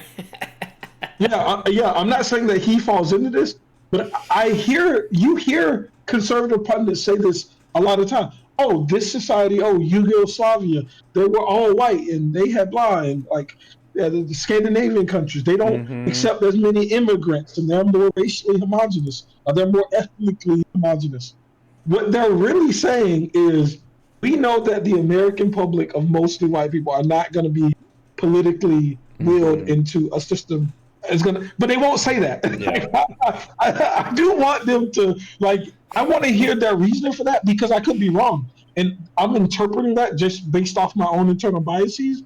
But there's some other difference that they see that is making and stopping us. But that's the only logical conclusion that I. If that's what they mean, oh yeah, we're not going to create social programs that help people because that's going to help Black people a lot. If that's what they mean, I'm like, yeah, I can see that could be a thing. Yeah, I believe. And the reason why, the important reason why I want popular conservative figures to say this is because a lot of them will say in the same breath that, and I don't think Jordan would, but a lot of major conservative figures will say there's no more racism and that we passed all of this. And they'll talk about the politics of resentment on the left, and they're like, okay, can we stop pretending that there isn't this elephant in the room that 20% of America still has literally the Civil War on their minds, that they're actually still, that's a huge part of their political mindedness. We gotta deal with that somehow, because that's not it doesn't seem to be going away. Yeah, I don't like that we sweep that. I'm gonna actually talk to Destiny about this. Racial homogeneity affecting social. Yeah, that's a logical connection. Yeah, I see that. Because that's the only one I've heard them say this to years, conservative people, and I'm like, so the problem is racism. I see. Okay. And it's always a quick a quick agreement, and then let's move on. We said it out loud, but we didn't do it. So So I'm definitely gonna talk to Destiny specifically about that point. And isn't the United States the richest country in the history of the world? For sure. So this their wealthy thing is and it's small. Maybe that matters. It probably matters, but it's still okay, well, logically connect these a little bit more. It's there's a larger country, and especially, the United States covers a lot of different states with a lot of different people in a lot of different situations, and a one-size-all solution to fitting inequality isn't going to be exactly the same everywhere, of course. But it's to say, it's okay, it's a larger problem than in a smaller country, but we got more people to work on it. It's why can't we try to come up with some solutions? Just it's small, so that's why it works. It's what? Yeah, 100%. So why doesn't a government that's bent on redistribution fall prey to the pitfalls of command economy and forced redistribution, for that matter? How do you the pitfall? Yeah, so now I'm worried he actually doesn't know the difference between these things. But let me hear this, how this proceeds. Let me protect against that. I think what you have to do is very, very, very difficult. Is people get very ideologically captured by both ends, and they feel very, committed, or they feel very allegiant to pushing certain forms of economic organization. And I think sometimes it blinds them to some of the benefits of what exists when you incorporate kind of multiple models, or you'd call them mixed economies, which is really what every capitalist economy today is. It's some form of free market capitalism combined with some form of government intervention to control for negative externalities. These are the ways that all economies, even in Scandinavia and the world, work. And I think that recognizing the benefits of both systems are the best way to make things work. Yeah. Fair enough. And the Scandinavian countries seem to have done a pretty good job of that. But like I said, they have a simpler problem to solve, let's say, than the Americans have. Because there's less racism? Is that? Negative externalities. That's an interesting... You could say it's Scandinavian countries are colder. That's why they can solve it. Yeah. So he kind of just agreed with Destiny and moved on. So it makes me think he was just trying to get his point of view on it. I think that's a good question to ask is, can too much state intervention switch fundamentally if we have a free market or not, right? Based off the amount of resources being distributed. But I think some of this is, he's looking to see, is Destiny insane? Is he gonna say, well, even if we were forced on redistribution, it's okay, right? I don't know his lens of how he heard of Destiny. He probably saw Blue Hair Destiny, right? He's probably only seen a small amount of clips. So I think some of it is, let me just figure this person out. Hey, Jezza in chat. He's in an open relationship. He's probably heard all of the weird stuff, right? But yeah, we got someone in chat saying, no, they have the advantage of being much smaller. A small country is easier to unify. We're not talking about unify. We're talking about decrease wealth inequality. And it like, there's lots of things that you could try to connect to being smaller, larger, whatever. But it's like, you have a federal tax rate. You can bump that number up and down. Like that's a thing that you can do. It takes unity. I mean, yeah, maybe, but maybe you don't have to have as much unity because there's different states and people can have lots of different things that they choose their own stuff. Like you choose your state laws a ton, and that affects your life like day to day. So, yeah, I think the other thing that's important for Jezza to notice is that he mentioned both of these two things, so they both have separate arguments. He mentioned the size of the Scandinavian countries. He mentioned the wealth of the Scandinavian countries. He also mentioned the racial homogeneity of those countries. And those three things, I think what Jez is talking about is just the size. But we're talking about why were all three of these mentions and what would be the independent arguments that would make you bring all three of them up. If it was just the size, then the racial homogeneity wouldn't have even come up as a point. For sure. Wander down, because the problem I have with negative externalities, you made a case already that, and again, correct me if I've got this wrong, but I think that I understood what you said. A free market, free exchange economy is a gigantic distributed computational device. Basically, yeah. Right, exactly. Which, funnily enough, one of the big problems for... Oh, good. Oh, just getting it to focus, or... Oh yeah. I was like, are we on a prime panel? Command economies is called the computation problem because no central body can actually compute. Yes, the ins and outs of... Right, exactly. Right. That's not. Yeah, that's a fatal problem, right? Because it doesn't have the computational power. It certainly doesn't have. Do you think this isn't something I've thought about, like at all? But do you think there's like, with developments in AI, that some kind of central computational system that feeds in like a lot of market data could start to like simulate at least like functional, like a command economy kind of simulation? Do you think that that's something that could become possible at some point? I think the hard part is there's social and economic reasons why exhibit certain behavior. And I don't think you can mimic that. I don't think we can generate activity that would match how we're going to act, because there's all of our individual intricacies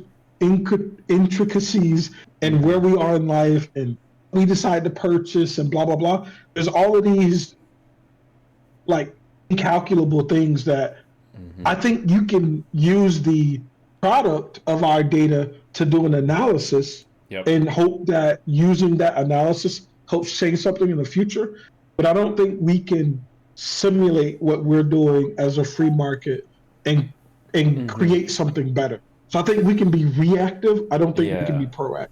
Yeah, I mean, we can be reactive. So it's like a market system and like a AI simulation, whatever. Both would be reactive to, people love those mugs those mugs that everybody was buying from Target that turned out to have lead in them. Does anybody know what I'm talking about? No, I never heard of it. Hopefully I didn't buy one. Wait, what?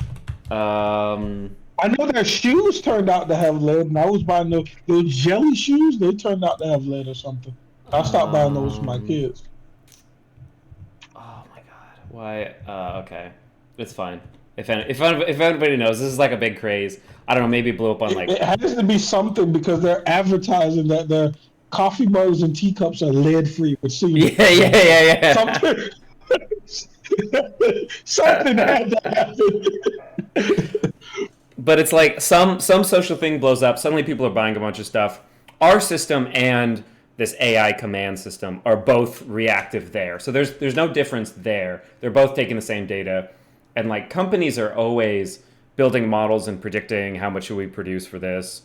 So they're kind of using that same data to do that same simulation, and then they're being reactive. The only question is, it's like, this is distributed, so it's like you have company A and company B that are competing, and they're building their own models against each other. In a command economy, like, yeah, what would that look like? That's the part I think that's fundamentally You'd almost different. have to choose winners to not have waste, right? Well, or you would have to choose the most efficient way for them to produce to get it to the people who would be most likely to want those, one product versus another, something like that. Like you would still use both of them, because then you have like two places producing.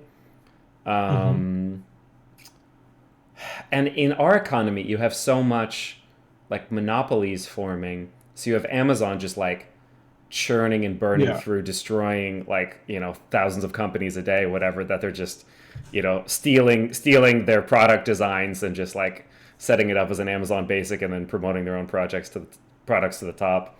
Or same as Walmart. Okay. So it's like, I think these things are less different in practice than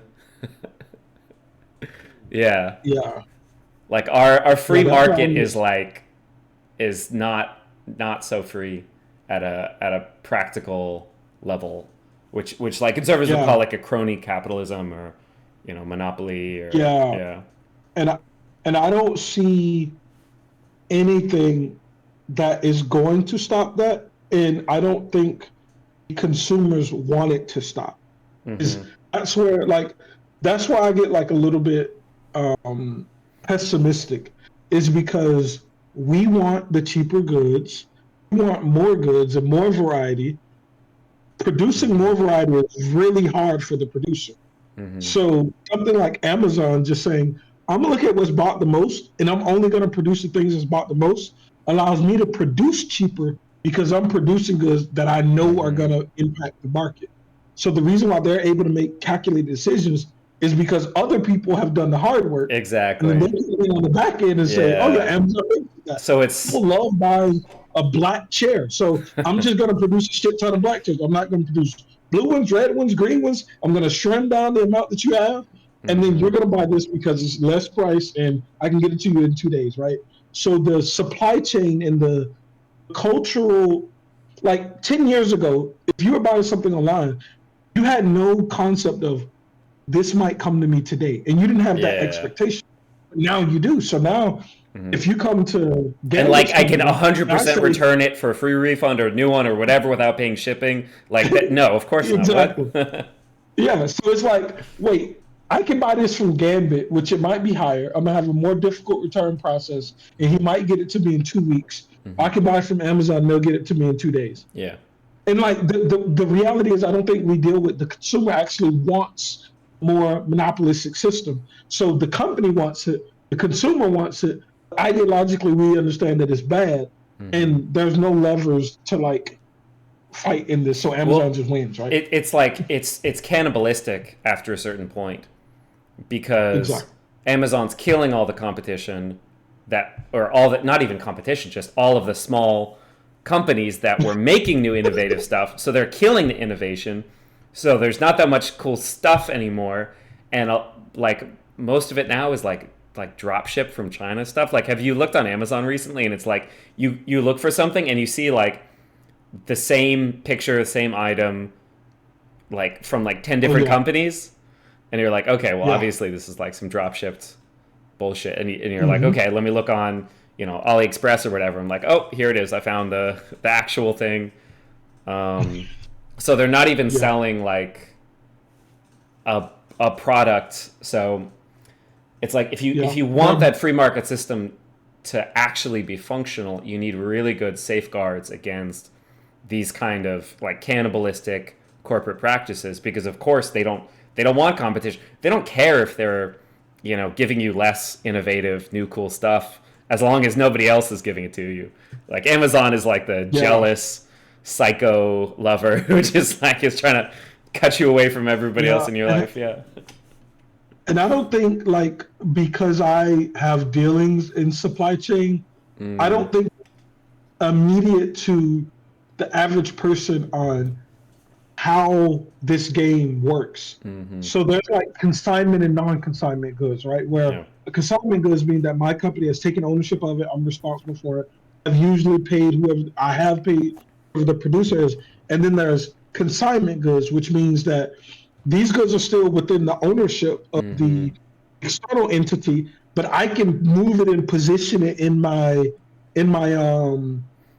supply chain closest to consumers, such that when you buy it, I purchase it then. And they don't understand like how much, once you scale that, how much the landscape is in favor of gigantic corporations. Yeah, it's a massive difference. I haven't paid anything until you go and hit buy on Amazon, and I'm shipping it from the warehouse in 2 days. Whereas I've used my supply chain and all of this to ship all of this stuff around, which they do eat costs there somewhat. But the game is I don't have to commit to buying 100,000 this good that the other company is producing.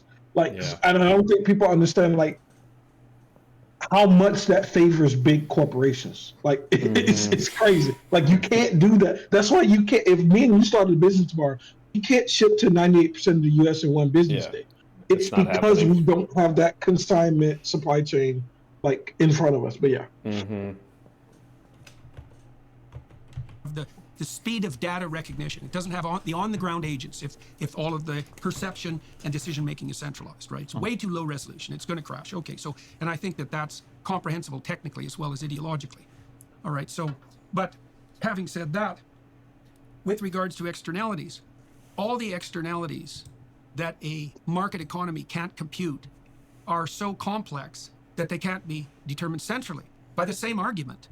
And there are ways to account for them, though. Really? That work with. Tell me. Yeah. How. Because I can't see that. Because I can't see how that they can be accounted for without the same computational problem immediately arising. Yeah, and I understand that. And I think that's a problem sometimes of people very far on the left when they want to deal with certain problems. I think that they want to bring like heavy-handed, you know, like things like price controls in to say, well, we need less of this, so let's just make this cost this particular thing, which ironically enough introduces a whole other set of externalities that will happen when you get a lot of friction between where your price floor or ceiling is set compared to what a market was set at. But ideally, if you're a reasonable person and you view economies as mixed economies, what you try to do is you try to take these externalities, meaning... All good. It looks like you're trying to get your video. Yeah, I turned my camera off and then it went to a different app. And I was like, what in the heck is happening? But yeah, we're good. Things that aren't accounted for with your primary system. So in a capitalist system, an externality might be something that causes a negative effect, but it doesn't cost you any money. Pollution would be a good example of that. And rather than saying like, well, no company can pollute this much, or, you know, if you're a company, you have to use these things because the other things are making too much pollution, all you do is you say, okay, well, if we've determined that, say, carbon is bad for the atmosphere, well, we're just going to attach a little price to that. Okay, government is going to say that, yeah, if you pollute this much, here's the price, and then if you want to pay for it, you can. But that type of intervention in the economy basically allows the free market to hopefully do its job because the government has tacked on a little bit of a price something that tries to account for the cost of that externality. Yeah. Great. That's a great example. We can go right down that Here we go. Okay. rabbit hole. Carbon. Okay, so first of all, Carbon. one of the things I've seen, you tell me what you But we're made of carbon. think about this. Something that I've seen that actually shocks me, that I was interested in watching over the last 5 or 6 years. I wondered what would happen when the left, the progressives, ran into a conundrum. And the conundrum is... Oh, wait, hold on. Pause 1 second. Wait, you can't see my camera right now? No, I can't see it. Oh. Wait, what is... Oh, Can you see yeah, we're back. I don't know. Okay, good. We're so Okay, back. cool. If you pursue carbon pricing and you make energy more expensive, then you hurt the poor. And I don't think you just hurt them. In fact, I know you just don't hurt them. I heard a man 2 days ago who's fed 350 million people in the course of his life, heading the UN's largest relief agency, make the claim quite straightforwardly that misappropriation on the part of interventionist governments increased the rate of absolute privation dramatically in the world over the last 4 or 5 years. And that has happened not least because of carbon pricing, not just carbon pricing, but the insistence that carbon per se is an externality that we should control. Now, Germany's paid a radical price for that, for example, so their power is now about 5 times as expensive as it could be. And yeah, I'm curious to see if he's talking about like whether that relates to Russia, Ukraine. But I mean, it's kind of like, so he's right in terms of when you actually just put like a tax on fuel. This is part of what like the Gilets jaunes protests in France were about. That he's talking about Canada. Yeah, I'm sure there's stuff with this in Canada as well. But I'm just familiar with, in France where they were like, hey, Macron, you're just like making petrol more expensive. We don't have the money to just buy electric cars or something. Like, that's not something we can do. But that's only like a piece of the picture, because the other piece of the picture for that protest and for that country in that situation was there was a national. It was some kind of power plant. I think it was maybe some kind of green plant, something. I can't remember exactly the situation, but it was something that was like a nationally owned thing that Macron sold off to some other country. And so they were saying, we have this like green energy production that you're actually just like selling off to somewhere else. So now we have to get more of our production from diesel or natural gas or whatever. So it's like, Jordan's right that if you literally just increase like the price of fuel, that ends up hurting a lot of people. You can't just do it that way. But it's a little bit simplistic to say, therefore you can't do anything about that. Like, you need to have other policies in place that make that functional and non kind of regressive. 100% agree. Yeah. They go deeper into this rabbit hole for like 30 minutes, for sure. And also, what's being highlighted there is really, it's a failure of even like the centrist liberal policies to be put into place, let alone, far left or anything, which is like, well, if you have a Green New Deal, now we're talking about America, for people in Canada, sorry, but if you have a Green New Deal where you say, hey, we're going to use federal funds, we're going to build a shitload more green energy, we're going to hire people and give them good union, like high-paying jobs to do it, then you massively decrease the carbon output of the country, and you don't have to like fuck over any kind of individual people at all. So like that's like more of the right way to do it, is like say we're just going to increase the production of like a lot of green energy, and we're going to employ the people who would be exactly like we're going to employ the people who are going to be adversely impacted by rising costs. Sorry you lost your job at the coal plant or the coal mine, but we're going to employ you to put up a bunch of windmills and you won't get black lung. So like like, and I think this is the hard part in that, and I fall victim to this myself. And have you heard of like the truckers just code type thing? And it became more popular. Learn to code. Maybe Andrew Yang, I think. But like, I'm a really big fan of just go get in computer science. And I think one of the problems is for someone who's tenured in a position and a decade older than us, that shift, one, psychologically is probably scary. Two, the skill set required may not be the immediate skill set that they have. So even if we provide jobs, potentially the people that are leaving the market are the people entering the market. And those people, not only will they not have the job, but they will suffer the increased price. And so it's going to be that's a way that I can see abject poverty getting worse as we're making average poverty or median poverty increase. Those are the things that I don't know how we account for sure. Like it's just a hard problem, and this is why I'm a UBI fan, and which is kind of a hand wave, right? In a way, because those people still need meaning and everything else.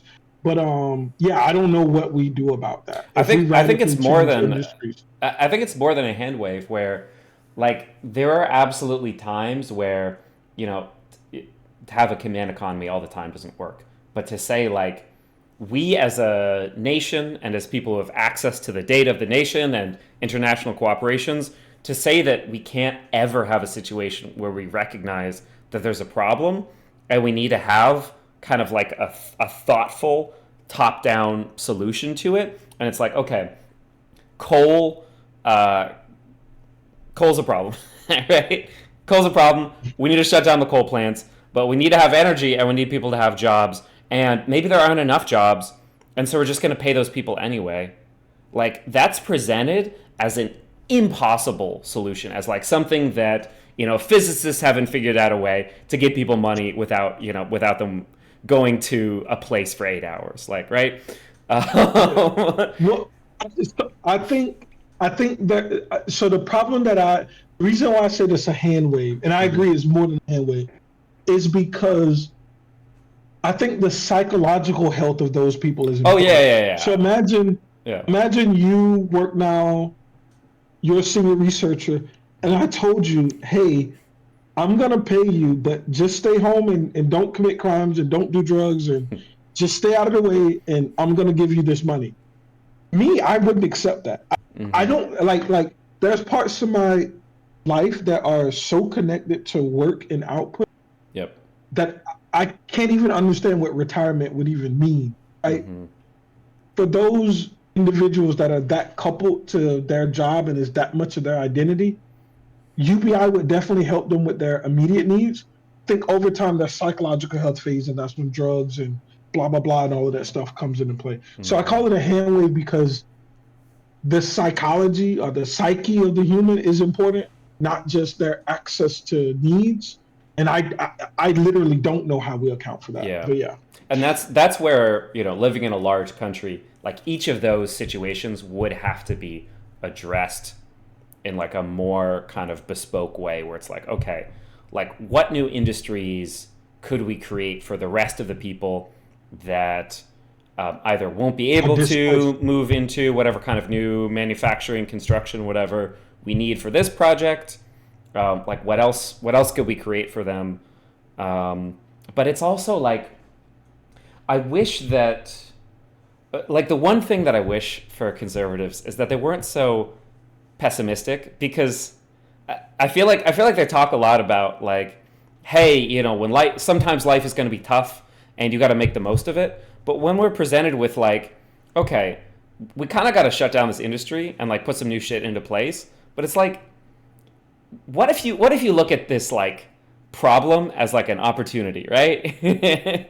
That phrase where it's like, okay, well, maybe we can create something better than what existed. Maybe things don't only get worse in the world. Maybe things weren't, and this is where like I think a little bit of like you know, Jordan Peterson was saying like the church doesn't have like an army, they don't have this, whatever, but it's like the thing that the church does have is and not only the Catholic Church, but like, you know, different churches in different places, telling people this story about how things used to be perfect in the garden and then everything got worse. And it feels like a lot of conservatives have this conception about life that at some point things were really great and things have just gotten worse and worse and worse over time. And it's like, I want people to consider what it would be like to imagine that things could actually be better. Not to be naive about it, not to be blind, but to imagine how things could be better, and then think about, you know, are there ways to make that better thing happen? Like, how could we actually reach that? And something like creating jobs for people in a community is not a pie in the sky, like, you know, unsolvable utopian thing. That's like a pretty, you know, it's not trivial, it's not bite-sized, and it would be different for different communities, but that's the kind of thing that I think Americans could solve is like creating, like, we're a nation of entrepreneurs. Like, I think we could probably create some industries. Like, I think we could do that. We're gonna create a company called Better Entropy. Better entropy. Because, but yeah, for sure. I do think there is. I think it is just. I think we don't care enough about the next human, and that's the intractability is really our feelings towards the other people. It's really, I know, like, and I'm not saying me myself. I'm saying me in the caricature of this. I know I don't care about the next person enough to even venture into that conversation, right? So it's like, I think that's what's the point of having that conversation if they don't care about me, I don't give a shit about them, like. Exactly. Yeah. Which is tough. I wish the nationalists cared about their nation and the people in their nation more. It's rough. Yeah, and the crazy thing, and we're about to do it, so let's hit play after this. But I think Amazons and those type of things are gonna force us to have these conversations. So I'm a really big Andrew Yang fan. As the supply chain at Amazon and other larger corporations get better, once they start to employ autonomous vehicles and 2.5 million men are unemployed, we'll have to address these problems. My fear is if we don't address them before they become a problem, and that's where you can get tyranny and all type of craziness, right? So that's why I was a really big fan of Andrew Yang, because I'm like, he's talking about the real issue. Yeah, that's a really good point. When so many people are unemployed, like, and we're trying to reactively create industry rather than proactively create industry. But yeah. No, I mean, just to touch on that, that's a wonderful point, because it's like being reactive only in policy. It's like this, free market, magic free hand of the market solves everything. It's like somehow the free hand of politics will react to millions of people suddenly becoming unemployed. And it's like, what could also happen policy-wise is they're frustrated and they riot, and then you have like a police state that locks down on them, and you have like more kind of security and control that becomes more tyrannical. It's like that's also a possibility. Maybe we should start planning for it. Yeah. I mean, I don't know what to do. Like, if I just think through if I were in these situations. Like I said, my just working is like a extremely big part of who I am. I would definitely turn to drugs immediately. If I was like if people told me, hey, you can't be an engineer anymore, I need you to just go home and we're gonna send you a check. I would be on drugs likely in 2 weeks for sure. Like, without a, like, this thing of working like fuels me. Like, I can't imagine what it's gonna be like for all of those people who are like, hey, I'm in my truck, I'm taking my truck across country, I put on my music, I put in my headphones, I'm working, I'm making money for my family, I feel fulfilled that I'm providing for my kids, to, hey, you're sending me a check and you're kind of taking care of my kids. Like, I take a lot of pride in I buy stuff for my kids that they like, or people in my community. I love that. And if it was you handing me the check and then I bought it, it's not this. I don't feel like I gained something to. When I was unemployed, that that did not feel like a vacation. That was so much more stressful than working. Yeah, exactly, man. Exactly. Yeah. More per unit of power than they did 10 years ago, before they introduced these policies that were hypothetically there to account for externality. And the externality was carbon dioxide. I don't think that's a computable externality. And I don't think there's any evidence whatsoever that it's... Don't think it's a computable externality. Okay. It's actually an externality that we should be warping the economic system to ameliorate, if the cost of that, and it will be an increase in absolute privation among the world's poor. Yeah. And I think, this is where, when we talk about climate change and climate justice, the places that are going to be... What's climate justice? So climate justice is where we look at, places like Sweden, whatever issues they're going to have as the climate shifts, they're going to have some capacity to deal with it. But parts of Africa, India, if they experience droughts or extreme weather or different things, there's going to be a huge amount of people who don't have the means to respond to that. And so it's looking at, so what he's saying is, it's like the ways that we're dealing with trying to prevent climate change are lacking in climate justice, or are lacking in justice, where we're saying we're putting this carbon tax in a way that hurts working people. That's accurate. But then also recognizing if we fail to combat climate change, that the people who will be most hurt by it are the people in the most precarious situations across the world as well. So by not acting, it's not like we're protecting those vulnerable people. They're about to. This is where they're about to deep dive. Oh shit! Into. Okay, no. I'm excited because they haven't really clashed yet. So, yeah. Oh yeah. It gets interesting. So here's an additional argument on that front with regards to externalities. You get that wrong, and here's something you could get right instead. If you ameliorate absolute poverty among the world's 1 billion poorest, they take a longer view of the future. And that means they become environmentally aware. Yep. And so the fastest route to a sustainable planet could well be the remediation of absolute poverty. And the best route to that is cheap. Well, so I actually agree with this. Yeah. Well, I agree with the start of the sentence. Yeah. Energy. And we're interfering with the development of cheap energy by meddling with the hypothetically detrimental externality of carbon dioxide. And so I think this is a complete bloody travesty, by the way. We are putting the lives of hundreds of millions of people directly at risk right now to hypothetically save people in the future, depending on the accuracy. Oh yes, so this is just an interesting comment in the chat. That's my point earlier. Very little of the climate tax goes to fighting climate change. So the point of the climate tax or the carbon tax isn't to use that money to fight climate change, although it probably should be. The point, or what Destiny was talking about anyway, is it's just that externality doesn't cost the company anything. You make it a cost, and then it's something they account for, and they're like, okay, interesting. How do we find a way to pollute less? Because it costs us money, and we want to cut our bottom line. That's the basic. Yeah.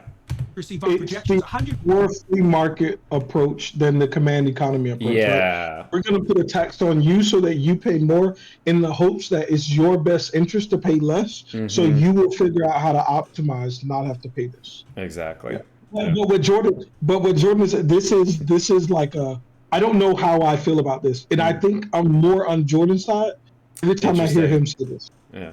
We're saying we're going to make poor people now suffer because hypothetical poor people later will have better lives. And it's really hard to bite that for me. It's really, really hard to say America and other places use this type of energy to industrialize itself, to produce and stand where we are today, and you can't use that path. The only path in history that can create this type of growth, industrialization, you can't use it. I'm sorry, we were first. And now we're morally saying, to help you, you can't do what we did. Oh yeah. No. So that's exactly. So when we talk about climate justice, that's exactly addressing that situation, which is to say that we can't use some kind of decarbonization globally as a cudgel to just cut down. Exactly. India, China, and places where we've exported a lot of our production manufacturing industry to, so that now they're producing an externality instead of us an externalized externality. We can't just say, oh no, you can't do this, because that point I think is accurate, that it's like becoming wealthier allows you to potentially become less polluting. He talks about that. Yeah. And what that means is that you have to craft a climate policy that includes climate justice, that looks at what kind of policies can we create that actually improve things for poor people now, and will protect everybody everywhere from these catastrophic consequences that will hit them first. So, things like, okay, well, can we put a little bit of our subsidy to BP, into, new energy sources? Can we do that? Yeah. Right. Like, but those are the things where we say, like, raising fuel prices on the population, that's something you have to deal with at a democratic level. But when you say we're going to raise your lower subsidy to BP, now you have to deal with this corporation. And that seems to be more difficult. And the fact that it seems more difficult to do that than to raise prices for everybody who a lot of those people vote, and that's how people get elected is voting, that should say something about like, maybe we should be a little bit worried about, multinational corporations and the kind of power that they wield. Yeah. Maybe we should be a little bit concerned about that gigantism. Yeah. And I think the two nasty things in that is, and I don't know how true this is because I read some stuff online and I don't always remember where I got the information from. I just remember the information, right? So a complex thing that I've heard about is certain like fossil fuel companies buying and owning patents to green energy with the express purpose of not having to compete with. Yep. So not only are we subsidizing the fossil fuel companies, not only are they buying patents to keep us using fossil fuel, but also there's like policy around you still have to pay the fossil fuel company if you convert to green energy, right? Like that's bananas. Yeah. And I mean, if they want to stay rich and be green, honestly, like fucking go for it. Okay, I mean, BP is exactly. like BP's straight up evil. The amount of like oil that they've dumped into the ocean is just like unreal. So maybe I don't trust them to be the new green energy overlord or whatever. But it's like, if you want to go green and stop doing oil stuff, like that's not so bad. But it's like, yeah, exactly. They're actively working, and the Koch brothers have put, I don't know, tens, hundreds of millions of dollars of advertising into politicizing climate change as an issue. So when people say it's too political, it's the people who own the oil companies that have made the issue difficult to resolve because they don't want it to be resolved because that's where their money comes from. It's like it's really a lot of that is really straightforward. To hypothetically save people in the future, depending on the accuracy of our projections, 100 years out. And these interventionists, these people who are remediating externalities, they actually believe that they can calculate an economic projection 1 century out. That's utterly delusional. So, okay, so just to be clear, the first thing, I was just giving an example of how you can use like a government intervention to make a free market track something, which is what cap and trade or like carbon taxes would do. I wasn't necessarily speaking to the strength of that individual thing, but yeah, but that's a good thing to focus on. Yeah, we can focus on that as well. Externality. Yeah, we can focus on that as well. So, the first thing, this is going to sound mean, but I'm very realistic. There needs to be a better argument than just it disproportionately impacts the poor. That's not always a classic leftist argument. Sure, it might be, but right, but it's the same argument you made to justify your swing to the left at the beginning of our discussion. You said that you were looking at economic inequalities that disproportionately affected the poor. So I can't see why, and I'm not trying to be mean about this either. I can't see why you could base your argument that it was morally appropriate for you to swing to the left from your previous position because you saw disproportionate effects on the poor, and I can't use that argument in the situation that I'm presenting it right now. Well, because it depends on if we think it's a condition that ought to be remedied or not. For instance, if I walk around and I see homeless people and I'm like, man, this is really sad. We ought to spend more money on homeless people because it seems like they're disproportionately affected by their living conditions. And then somebody says, oh, well, do you think we should still lock up, rapists and murderers? Aren't they disproportionately poor? I'd probably say, well, yeah, we probably should. I go, well, isn't that hypocritical? Well, no, I think that rapists and murderers should probably be in jail, but we can also help the homeless at the same time. I think that just helping the poor isn't an argument like a blank check to do every possible thing to satisfy poorer people. Right, and it's going to depend on from issue to issue. That's fine. So, like, for instance, that's I think because the poor, everyone who's poor is not a victim. Some people who are poor are psychopathic perpetrators. Sure. And it's very useful to distinguish them. But I was making a much more specific argument. My argument was that the fastest way out of absolute privation for the world's bottom billion people is through cheap energy. Yeah, I understand what you're saying there. So I just work my way towards that. Yeah. I just want to say that just because something targets the poor is not necessarily an argument against it. Depends on how hard. Yeah, I mean, I think Destiny's being a little bit unclear with his language. It's an argument. It's, of course, an argument against it, but it's not like it doesn't overrule any other arguments to the contrary. It's like, that's more what he's saying, I think. Yeah. Yeah.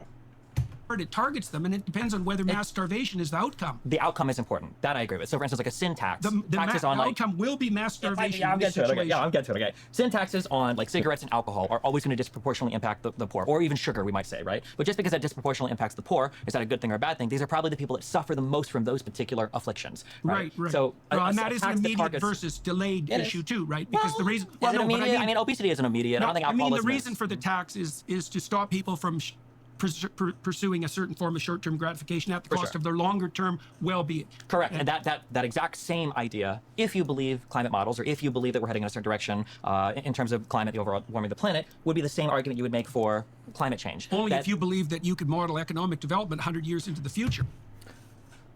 Yeah, I mean, this seems like a weird counter. We're not talking about modeling economic development. We're talking about modeling the climate and whether the climate will become more extreme. And that science seems pretty undisputed. The question of whether, like, I understand what Jordan's connecting, but he's not really talking about, like, the main topic when it comes to why people are talking about climate change.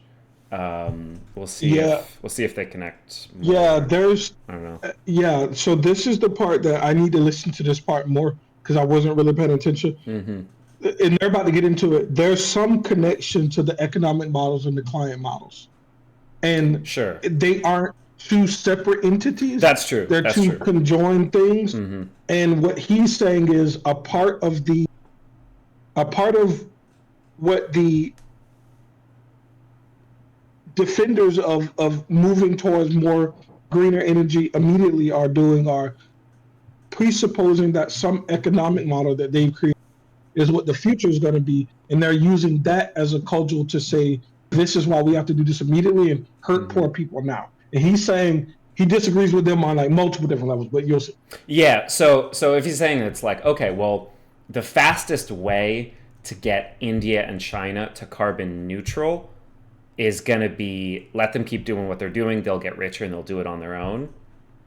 That's an argument that makes sense. I think the issue with that argument is that according to climate models, we need to get to that point a lot faster. And so it can't be something like a century out. They're going to be, India's going to be covered in solar panels, and so it's going to be fine. We're not talking about in a century we need to get there. We're talking about like we need to get there really, really, really soon, or our planet might become Venus. Like that's the situation that we're talking about. And to the person in chat, nuclear, yeah, like I think nuclear is probably going to be like I don't know what other technology can do what we need of like a constant base, large amount of energy all the time. Like nuclear seems like exactly the solution. And they're gonna make it there too, for sure. Yeah. Nuclear plants are really expensive to take a long time to build, so recouping like the initial cost seems like a big like difficulty in building them, but that's a monetary and like engineering issue. That's not a science issue or anything like that. There's like the small modular reactors that maybe that will take off, and maybe that could be a thing. This is one thing where I think kind of hippie lefties actually did an enormous amount of damage when it came to. Oh, that's exactly where they're going. Okay, sick. Yeah. Treating nuclear 100%. Power as like the same thing as nuclear weapons. That was a huge error that the left made. That is really bad. Well, we're not trying to model. We're more concerned with modeling climate development. Economic development. We're yes, equally. Well, okay. Tell me how I'm wrong. I don't believe that, because what I see happening is two things. We have climate models that purport to explain what's going to happen over a century on the climate side, but we have economic models layered right on top of those that claim that there's going to be various forms of disaster for human beings economically as a consequence of that climate change. And so that's like two towers of Babel stacked on top of one another. And so, because if people were just saying, oh, the climate's going to change, there'd be no moral impetus in that. It's the climate. Okay. that's just not true. I mean, if like, I don't know, whatever, 5%, 10% of the current like coastline becomes flooded and uninhabitable, and that's like tens of millions of people losing their homes, and places that were once temperate become deserts, and other places that were temperate become really cold. Like that's, and yeah, I don't know, hundreds of millions of people die, billions of people have to migrate to survive. Like that's the kind of catastrophe that we would say like probably carries some moral weight if we could like do something about it, and we don't, even if it's kind of like a natural disaster or whatever. That's not really. Yeah, the economic model part of it, I don't fully completely understand, but that's why I'm yeah. Well, yeah. And so, because if people were just saying, oh, the climate's going to change, there'd be no moral impetus in that. It's the climate's going to change, and that's going to be disastrous for the biosphere and for humanity. But that's an economic argument as well as a climate-based argument. It's both, but the worst projections of what would happen if the climate took a disastrous turn are worse than the worst projections of what is our planet going to look like economically if we hardcore police, right. fossil. Why would you? Okay, but I don't understand the distinction. Well, it's like, okay, the surface of the Earth is uninhabitable for humans.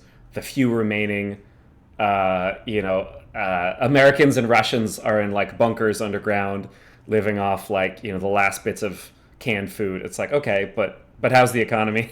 that's what it feels like. Maybe that's why all of the billionaires are buying bunkers right now, preparing.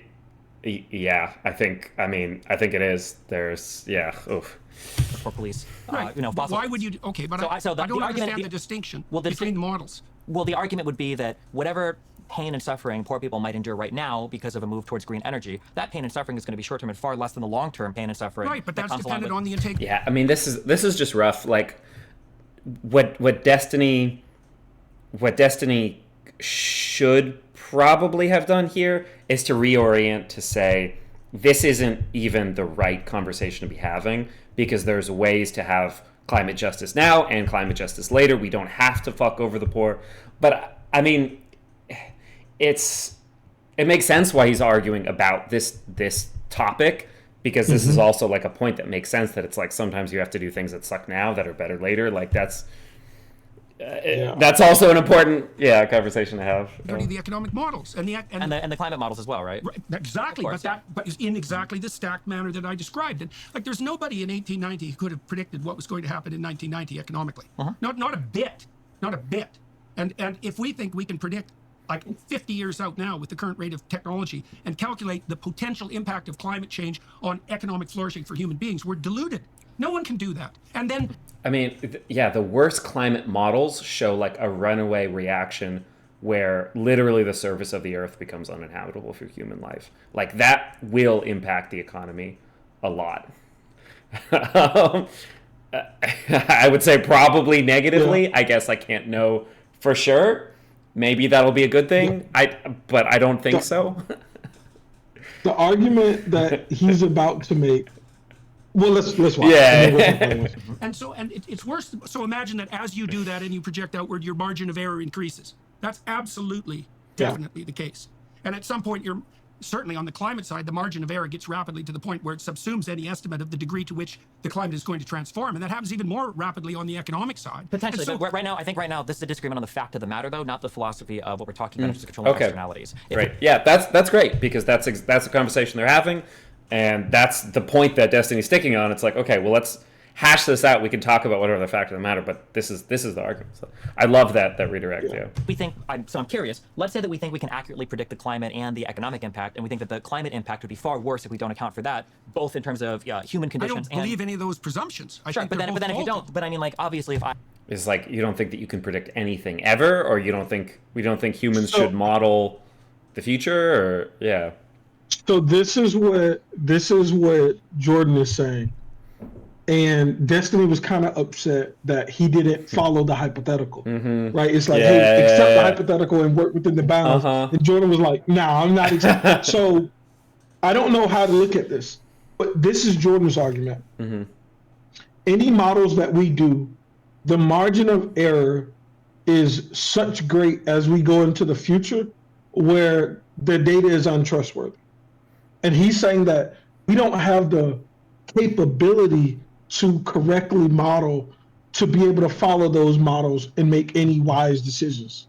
And what Destiny is saying is, hey, assume these guys are telling the truth and assume that what they're saying about the climate models is more impactful. And he's saying, I'm not accepting that hypothetical because I know, is what he's saying, he knows that the margin of error is so great in the models that they have that it's no way that they're useful. So he's rejecting the possibility of the hypothetical, not just the hypothetical itself. Yeah. So that's why he's not like engaging. Yeah, so it's again like that's a fact of the matter about the models. He's saying they have this degree of error or uncertainty, but that's like, yeah, exactly. That's refusing to follow the hypothetical, and this is like the philosophical point that they're then arguing about.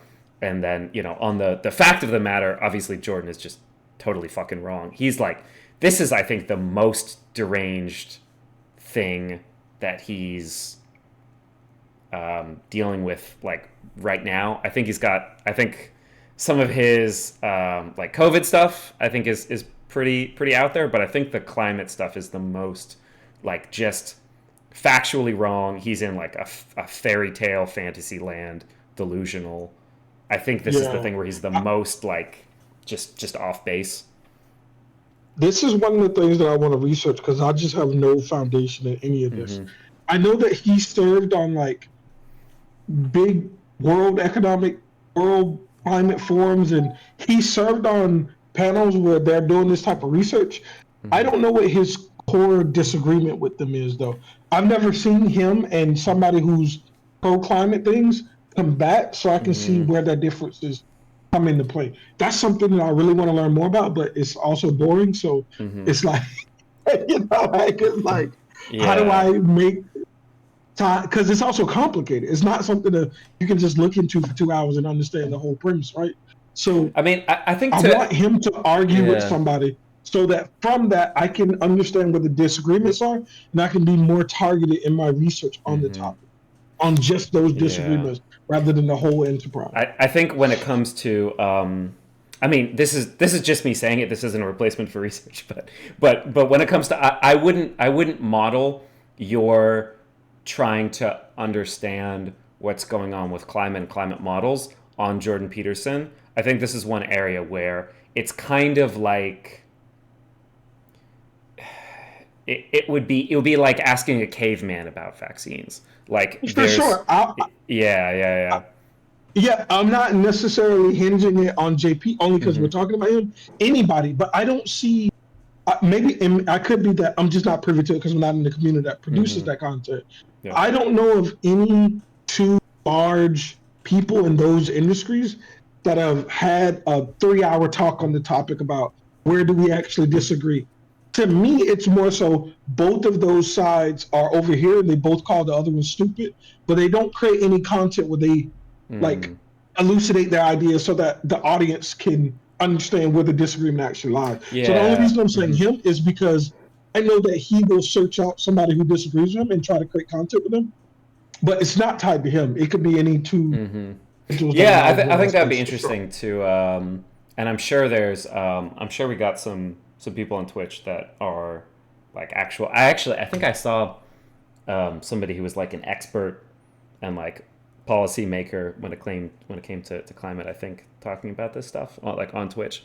So there's a lot of people like that out there, kind of locally here on Twitch. But yeah, that could be interesting to spend some time really just kind of digging into climate science. I agreed with that factual analysis. I would probably agree with you on the prescription here too, right? And well, not that like none of the climate models were accurate or couldn't accurately predict anything. I would also say why make... Well, they're not sufficiently accurate. That's the first thing. And because they have a margin of error, and it's a large margin of error, they don't even model cloud coverage well. That's a big problem. They don't have the resolution. They don't have nearly the resolution to produce the accuracy that's claimed by the climate apocalypse mongers. Not even saying that, but we just got another one of the hottest years on record. How many times are we going to have another hottest year on record? How many times are we going to have an increase of carbon dioxide concentration in the atmosphere before we're finally like, okay? I don't know. And the reason I don't know is because it depends. The scientific answer to that question depends precisely on the time frame over which you evaluate the climate fluctuation. And that's actually an intractable scientific problem. So you might say, well, if you take the last 100 years, this variation looks pretty dismal. And I'd say, well, what if you took the last 150,000 years, or the last 10,000, or the last 10 million? You can't specify the damn time frame of analysis. The time frame is incredibly important. That would be like saying, look at your, let's say somebody developed cancer, they didn't realize it, and the person has lost, 40 or 50 pounds in the past 6 months, and I was like, you look very sickly. And you're like, okay, well, look at my weight fluctuation over the past 10 years. Like, well, it doesn't really matter. What matters I'm not is the saying fact the time frame isn't important. Well, but I'm saying that it is important. Yeah, but I'm saying I don't know how to specify it. Well, you would probably specify it with the beginning of the industrial age, right? Why? Because that's when carbon dioxide, which is a gas that's seen as trapping more heat on the planet. Why is that relevant to the time over which you compute the variability? Because it seems like as carbon dioxide is increased in the atmosphere, Destiny kind of misspoke there, or gave kind of a misapprehension. You don't only evaluate over that. It's more that if you look over the industrial period, the amount of carbon dioxide that we've put into the atmosphere compared to what the background is unbelievably massive. That's like more. He's about to say that. He's about to say that. Mm-hmm.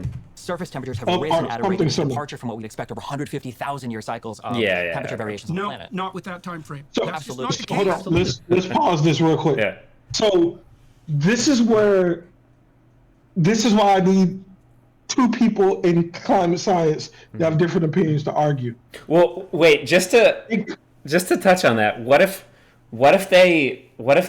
two people in climate science agree, or what if pretty much everybody in climate science agrees?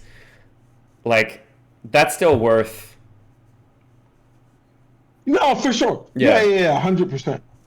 So this is the thing that I think, and Jordan doesn't say this outright. Mm-hmm. So this is me trying to pick through the things that he brought up, and then pick through how I'm interpreting Destiny. Mm-hmm. And I think what he would say is, what Destiny is saying, and I think what the climate stuff that I've heard is saying, is the increase of our CO2 has led to increasing temperatures. Sure.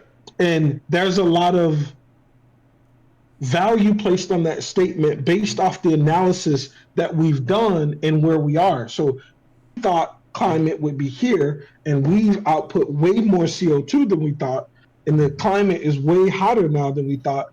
So our presupposition is, as CO2 increases, the temperature increases. What Jordan is saying is, it could be, and I'm not saying I agree with this, I think this is what he's saying, it could be that if we look at a different time scale, we can see, even though we produced more CO2, it's not true that that was the primary factor in the increase in temperature. And I think that's what he would argue, is that yes, it might be true that our models were off, we produced more CO2 than we thought, the temperatures increased, but that factor isn't the most pressing factor in why we have hotter climate today. And that's the part that I want to hear people debate on. But I haven't heard people debate on that. I've just heard it said, and it seems to make sense when they talk about the trapping the gas and blah, blah, blah, and UV rays, blah, it all makes sense to me. But I haven't heard the disagreement with that perspective to understand, is it just bananas and nonsense? Or is there something that they're pointing to say, well, we attribute the rise to natural Earth cycles because X, Y, Z. But I haven't heard that. So the issue with what Jordan would be saying there is, it's like those kind of natural fluctuations happen over like hundreds of thousands, millions of years. They don't happen over like 100 years. And the kind of changes that we're seeing in this scale of time, like the thing that correlates with that is like carbon dioxide and methane and like other things in the atmosphere that are greenhouse gases. It's just, so what Destiny talks about, so the time scale, and Jordan's saying, no, I'm saying the time scale is important. Like, he's just, I can't say where his mind is at, but what he's just doing wrong there is, it's like the time scale of like 100, 150 years, those just aren't the scales at which you see these broad kind of change, going from ice ages and whatever. Like, you just don't see that historically going over, I don't know however many, like, tens, hundreds, hundreds of thousands of years, these kind of. I'm happy you brought up methane there, because yes, I have heard about increases in agriculture. This is like a vegan argument almost, right? Like, I mean, the agriculture itself. So like, It's like to 8 me, times more of like a factor than carbon dioxide per gram, whatever. Yeah, and I'm very pro green energy. So, but I'm talking to Jordan's skepticism here more than I am talking to my own opinion. But like, what percentage of the heat rising is due to our agriculture versus our industrial, right? And how are we computing that? And like so all of these things matter because we say that it's a human created problem. We have to say which human actions are most impactful to that, and then how might we change society based off which human action is driving the cost more. So if the argument is that it's less about methane and cows and agriculture and it's more about carbon, I want to hear that argument too. But yeah.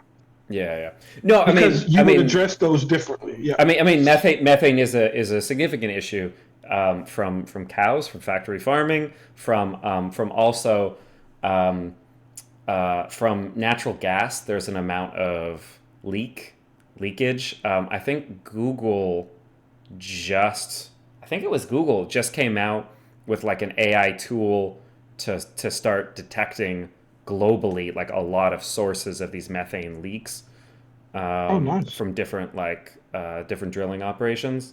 So hopefully that's something that we can like majorly clamp down on. When I actually looked into the data on this because I did my own little deep dive. I was arguing with against Johnny Scarlett on fracking. And so I did like a deep dive on like fracking, and it was like I literally looked through like the raw data, and it was like some small 3% or something of fracking operations account for like 90%, 95% of like the methane leakage. It's like some small fractions that are like leaking a lot that account for a ton of it. So wrapping a bow on all of this, if it's true that the CO2 is a problem, and it's also true, which is kind of related, but it's also true that agriculture is a problem, then if we're telling poor people you need to suffer now on the CO2 front, is that justifiable that we can prove that portion is also the major contributing factor? Because let's think through this. What if the problem is truly our agriculture issues? And it's not really our no more industrial meat issues. But that could also hurt poor people. So I think you have to do exactly the same kind of thing where you say, okay, this isn't the kind of thing where we just kind of put in a tax and hope the market like fixes it. This is something we have to thoughtfully implement an actual solution. We have to overhaul industry where we go from factory farming of for cows, it's something like, I'm going to be so far off base if I try to remember, it's something like like 64 grams of, I don't know, maybe it's like 20 grams of feed for like 1 gram of meat, something like that. It's like hyper inefficient. We can grow things like legumes that fix nitrogen into the soil, so we don't have to use petroleum-based fertilizers, and have protein and are healthy and are like much more efficient. I think it's just we subsidize meat really, really heavy, which is why, I mean, this shit blows my mind where I go into like a supermarket and I'm like, this like bell pepper is like $3-4. And this cut of steak is also like $4. Like, this is fucking insane. Or like pork. This piece of pork is like cheaper per pound than like a vegetable. Like, what the fuck is going on? This is a fucked up situation. This is insane. I bought a broccoli florets, and it's like, to get a steam bag is like $4. And I'm like, oh, what is happening? It's crazy. Yeah, let's get back to it. Let's let these guys chat a little bit. 50,000-year cycles of temperature variations on the planet. No, not with that time frame. That's just not the case. It's absolutely the case. No, what do you mean? You just flipped to a 150,000-year time span. What I'm saying is that if we expect to see a temperature do this in a 150,000-year time span, in a 100-year time span, seeing it do this, that's very worrying. Now, you mean like Michael Mann's hockey stick, the one that's under attack right now in court?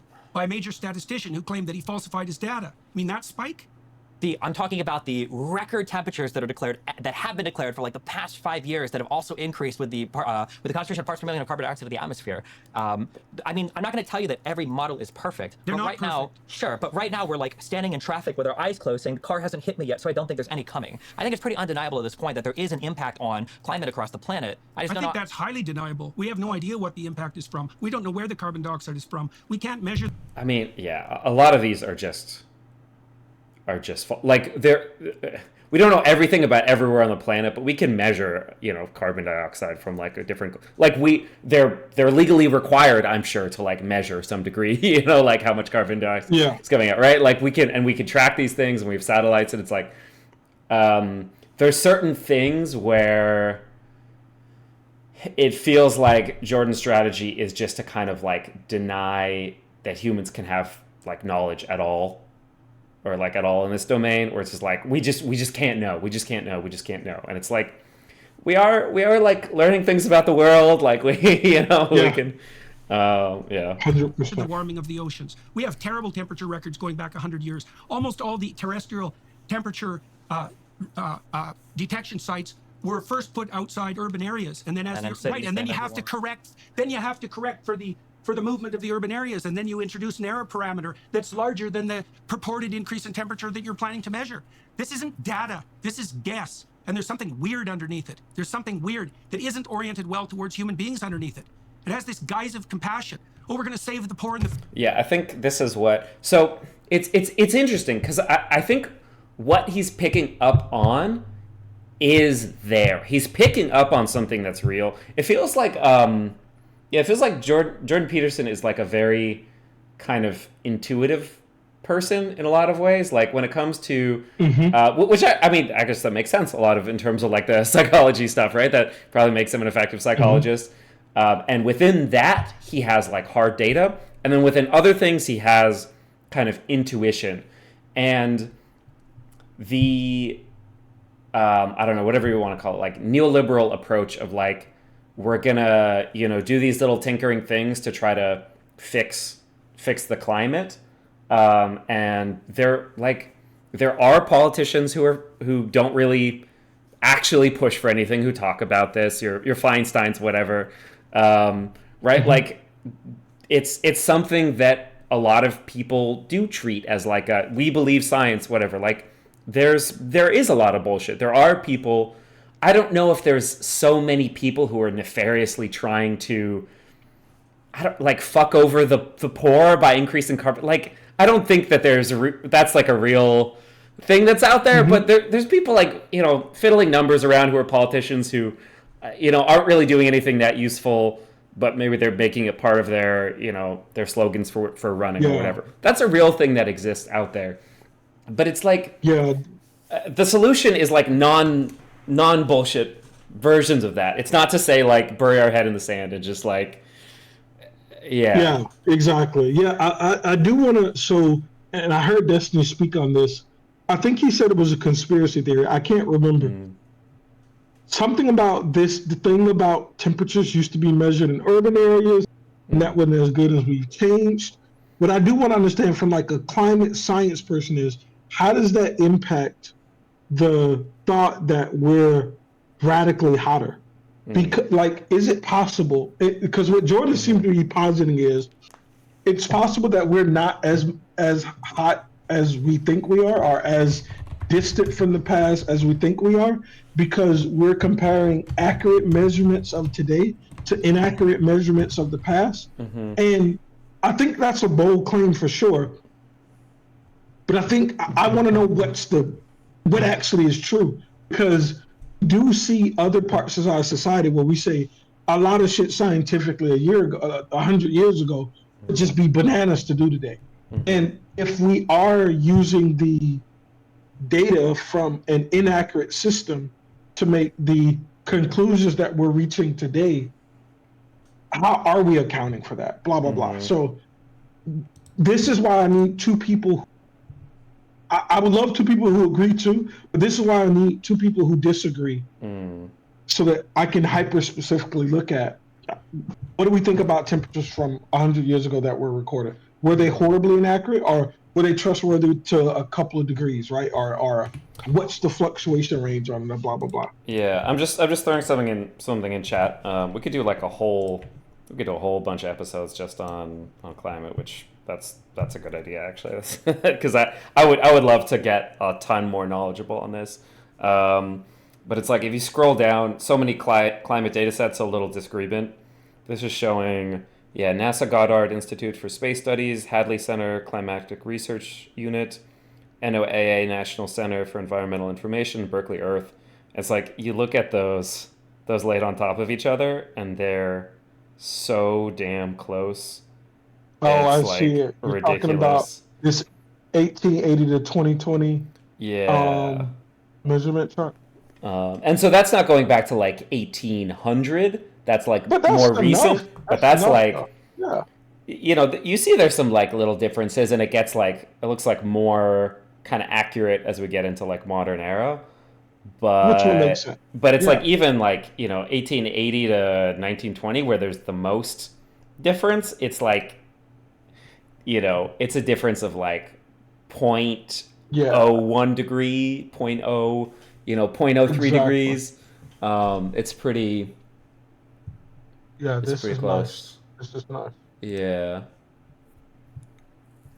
Cool. Yeah, we should definitely. But yeah, I would like I to really- really understand this stuff. Yeah. Yeah. Future. It's like that's what the bloody communists said. And they killed a lot of Ooh, yeah, there it is. And so it's like, I think his skepticism, his like gut reaction, I think is warranted. But he needs to he's being very, very emotional right now. He needs to step back and like analytically and logically evaluate this situation. And I don't know if he will ever do that with climate change. We'll see. He seems very, very locked in. But I don't know. I mean, anything could happen. Yeah. Yeah, I think he's very concerned about compassion in our culture. Mm-hmm. And he is concerned that compassion is being used as a umbrella for personal gain. Yeah.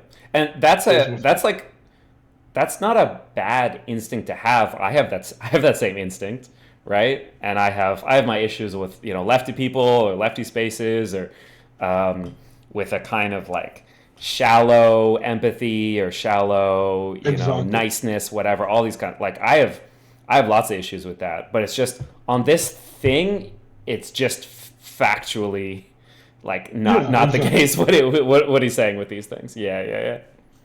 people doing it. And we're walking down that same road now with this insistence that, we're so compassionate that we care about the poor 100 years from now. And if we have to wipe out several hundred million of them. No, I mean, it's like we don't want the poor to come here and it's going to impact us. Like, it's not, you don't have to look to like compassion. Like, look at how Americans feel about migrants. Do you want like, hundreds of millions of migrants trying to come here? Like, we don't want that. No.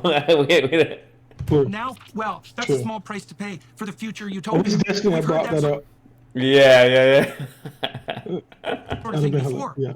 And the alternative to that is to stop having global level elites plot out a utopian future or even an anti-dystopian future. And that's exactly what's happening now with organizations like the WEF. And if this wasn't immediately impacting the poor in a devastating manner, I wouldn't care about it that much, but it is.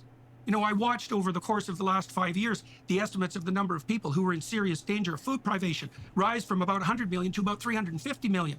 That's a major price to pay for a little bit of, what would you say, for progress on the climate front. And this is where he's saying it's like he's picked this one thing that he's blaming for this one other thing that is like, this thing might have a tendency to cause this type of thing. And so this thing is responsible for this other thing.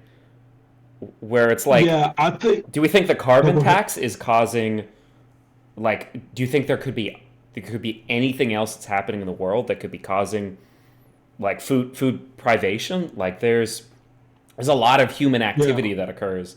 And he always like, if he just took his own advice, because it's like when people come at him, when he's talking about, there was it was some Scandinavian program that he was on where he was talking about like psychological research, and he was saying this phrase like any researcher worth their salt would do a univariate analysis. It's like, yeah, that's absolutely true. I love you, JP. Exactly. But it's like on this thing, he's chosen a univariate analysis, and he's chosen the variable. He hasn't even done the analysis to see what best correlates or anything. He's just chosen some variable and said, I think this is the causal link between these things.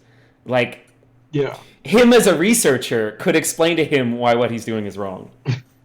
Got you. Yeah, no, definitely agree with that. Definitely agree with that. I think this conversation that he's having, though, is why I tell people I put JP on the left. He's questioning global elites, the global, like, elitist hegemon. He's talking about how they could be negatively impacting the poor, and his compassion is for the poor there, and ensuring that we aren't unjustly putting them through things. And like this, like I see a lot of this in him on different topics. Like it's not just this topic. So when I say like traditionally, I would definitely have him on the left. Outside of, I think the culture wars are putting him on the right now. This is why I look at him, because I would think he would raise the points to be against the climate stuff for a whole different set of reasons than these. So if he was like squarely on the right.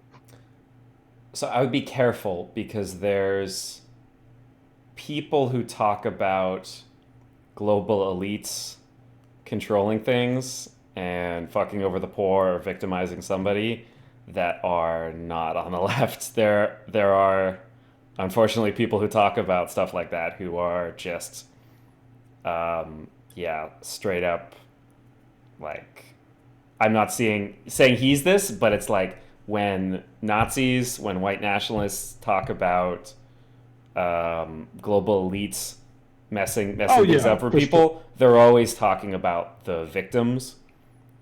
And that's I don't necessarily hear that specifically, although it definitely rings alarm bells when he's talking about a vague, generic kind of global elites. He's not talking about anything in particular. That's the kind of, usually, like, more racist people are talking about it that way. And again, I would say that people on the right always use the language of protecting victims when they're talking about fucking over some other people. When they're talking about we need to stop trans people because we need to protect the children. We need to stop women from getting abortions because we need to protect the unborn. We need to have segregation because we need to protect white women. Like, it's always some protection of some victim. So even his kind of like empathy thing, weaponizing ideas around empathy, I don't think is a left-wing thing. I think unfortunately, it's always people with nefarious intentions who are protecting some kind of victim. Yeah. And again, I wish, because he's talking about being skeptical of empathy, he's saying, well, I just want to protect the poor from these elites who want to do this thing. It's like, Jordan, be skeptical of your own empathy. Like, you right now could tell yourself to be skeptical of yourself. Yeah, I think the thing that connects for me is not that he's just having empathy for the poor. He's pointing out lack of empathy for the poor, for hypothetical poor in the future, which I don't think most people think that way. So it's like a where there's smoke, there's fire thing, right? Like if I told you, hey, go punch the guy beside you, so the guy who will be beside you in 10 years in a better space, never punch the person. That's what's being claimed now. We need to punch people right now. Not sure how it's going to affect them, but I just need to punch all of these people right now so the people in the future hypothetically are better. I don't think humans really think that way. I don't, like, unless you don't see the humanity in the person, which I would say that's if that's like the order you were given, then that's the kind of order you should refuse or ignore or whatever. But that's not a good faith interpretation of, right? So you have like, climate scientists over here who are saying just this is happening, right?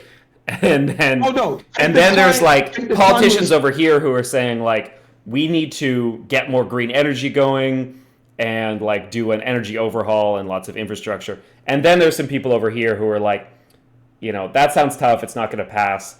Let's just do like a carbon tax. And it's like, it's those people who end up hurting the poor with a regressive tax. But it's like, he's wiping over just that entire continuum with like the worst end of it. Though. I don't think so, though. I don't hear him like malign researchers. I hear him more so malign. I do, because he's saying that this like isn't. He's saying like, well, you haven't accounted for this. You haven't accounted for this. If you look up any paper, if these are real issues that he's talking about, then of course the people who work in this field are doing that, right? Like he can't know things that no climate scientist knows. He's not in a position to have some special knowledge about climate models that no climate scientist has. I think he has been in position to critique some of the science. So I think him critiquing researchers is one thing and saying that there's margin of errors and blah, blah, blah. It's an entirely different conversation, though. He talks about the application in economic policy on affecting That's the policy policy side. Yeah, and I don't think those two lanes are. So I agree that he's doing both, but I don't think he's lumping the researchers into the same I don't think bucket he's demonizing them. I think he's just like he's a little bit demonizing them because he's saying it's all part of this like their outcome. Yeah, but he's saying it's like he sees this as like the figurehead that he's pulling as like who's doing this is like Stalin. He's saying this is like what they were doing in the USSR where they were like, let's make things better for people, but they ended up like hurting a lot of people because they had empathy and they wanted to make things better, but they ended up making things worse. It's reasonable to be skeptical of that. And the people who are like all the way, whatever, over here, I put it, who are like, just do a regressive tax, whatever, and be done with it. Fuck those people, right? But specifically, that is the group that he calls out in this. I don't know if he's done it yet or if he's going to do it, but he's specifically when they get to the nuclear engineering, let's hear it. It's so narrow it can't even be measured. I don't think the increase in hungry people in the planet is because of climate policies. Why not? Because I don't think that countries in Africa are being pushed away from fossil fuels. I think most developing Of course they are. They can't even get. Yeah, and the question there is like, okay, well, why are they, Jordan? Show us your analysis. And it better be a multivariate analysis. It shouldn't be univariate, yeah? You can't even get loans from the World Bank to pursue fossil fuel development. And there's plenty of African leaders who are screeching at the top of their lungs about that because the elites in the West have decided that, well, it was okay for us to use fossil fuel so that we wouldn't have to starve to death and our children had some opportunities. But maybe the starving masses that are too large a load for the world anyways shouldn't have that opportunity. And that's... I'll just say one thing and then move on, which is that if somebody argues against a point, and even if they're like talking about just the worst part of that, and they don't acknowledge that continuum of like, okay, well, there are people talking about good policies that have climate justice, and there are scientists who are just right. It's still immoral for him to be talking about this loudly and to just be ignorant. Let's say it were just ignorance that he just didn't know about that stuff. It's like criminal negligence or whatever. It's the kind of thing that is so you should have known that even if you didn't know and maybe you would have done something better if you had, it's the thing that you so should have known that you're still responsible for like fucking it up.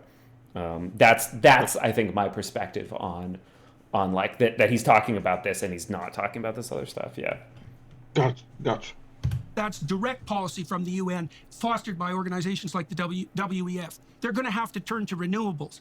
Yeah, well, good luck with that, because renewables have no energy density. Besides that, they're not renewable and they're not environmentally friendly. And then one more thing. There's one more weird thing underneath all of this. Okay.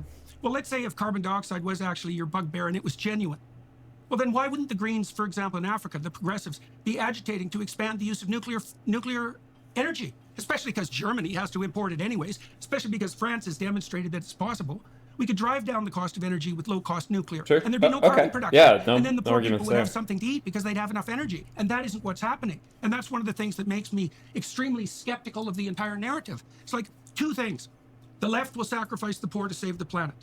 And the left will deindustrialize even at the nuclear level, despite the fact that it devastates the poor. And that's even worse, because if you devastate the poor and you force them into a short-term orientation, in any given country where starvation beckons, for example, they will cut down all the trees and they will kill down all the animals and they will destroy the ecosphere. And so even by the standards of the people who are pushing the carbon dioxide externality control, all the consequences of that doctrine appear to me to be devastating even by their own measurement principles. Yeah, I mean, so this is where he's not entirely wrong. Where there's enough politicians and whatever paying lip service to climate change being a problem, but aren't actually doing things that meaningfully impact it. That's a really, really big problem. I don't think this is malevolence, and he should know enough about this to know the fact of the matter, that this is a real issue. I think this is more of a case of it's one of those there's a French phrase for this, but it's like we know it, but we don't know it. It's like we know this like fact that climate change is occurring. It could be runaway. It could be like a huge catastrophe, but we don't like know it in the way that we know, the sun's going to come up tomorrow, or our families love us, or just like these kind of things that feel kind of more real and feel more tangible. It's like it's a little bit kind of out there for a lot of. I feel like that, most of the time.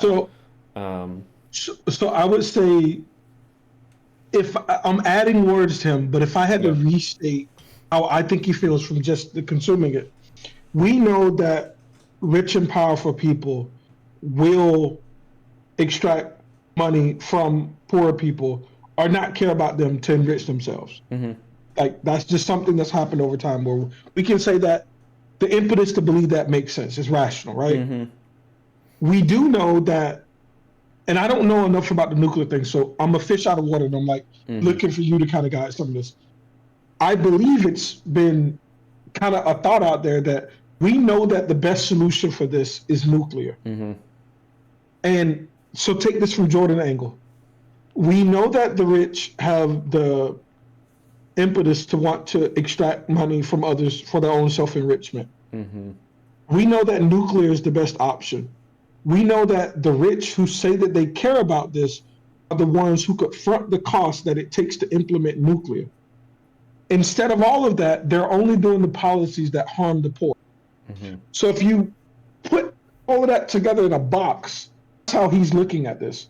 And it does look like a whole bunch of people who are like, using compassion, I care about the poor, for hurting the poor for their own short-term gains, and they don't really care about the poor. Mm-hmm. That's the box that he's looking through all of this, and those are the pieces that I think he's putting together to form that kind of opinion. Yeah. So yeah, I think that makes a ton of sense. And the issue is it's like, okay, that's a model of the world. The moment that you compare it to a more realistic model of the world, you see how much better it is. So in his model, you have politicians taxing companies. So politicians are putting taxes on oil companies, and those oil companies are raising prices on gas, even though they're making record profits. And he's saying that the evil ones are the people who are weaponizing empathy, and they're the people, talking about climate change. The other model is that those same oil companies that are raising prices on people, even though they're making record profits, because they don't want to lose out on any amount of money that they feel like they should be getting, those same companies are working to block efforts to do anything substantial. And what they have to lose is all of their money. Like, when you contrast those two things and how much sense one makes and like how much sense the other makes, I feel like that's the point at which it's like, oh, okay, well, it's the oil companies that are. It's not only the oil companies. There's there's politicians that are bought into them. There's billionaires who are wealthy from oil, who are putting out a lot of disinformation. It's not like it's a whole political ecosystem, but it's like the oil companies want money. They don't want anything drastic to be done because this is how they make their money. They're blocking anything meaningful from happening. There are a lot of politicians out there who are willing to keep their career afloat, to not call them out or not like put their career on the line to try to do that. And so what that means is that there are people who are talking about climate change, who are politicians, who don't care about it as much as they say they do. That part is like 100% true. Like 100% true. They're accepting the funding from lobbying from those people. And I think that's the whole enterprise that he's calling out. So these people who say, oh, you need a high ESG score and all of this other stuff that are like denying loans are in fact the same exact people that are profiting from staying where we are.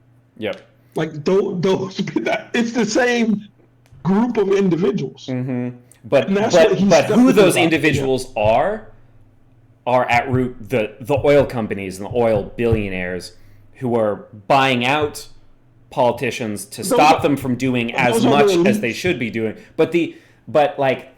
So first of all, I don't know, when he talks about elites, I'm gonna give him the benefit of the doubt that he's not on some anti-Semitic conspiracy shit, right? I'm literally like, that's not even like occurring to me that that's what he's talking about. I think he doesn't even maybe mean something 100% exact. I think he's just kind of using it as a buzzword. He mentions ESG score and stuff in this somewhere, which is that same panel of people. I don't take people seriously when they say the elites and it's like some organization without much funding, but they don't consider like people with like tens of billions or hundreds of billions of dollars who can like buy politicians and are buying politicians elites. Like if you want to call like some organization that like doesn't have that much funding elites, what's the organization? Is it BlackRock, right? BlackRock? Is that the name of it?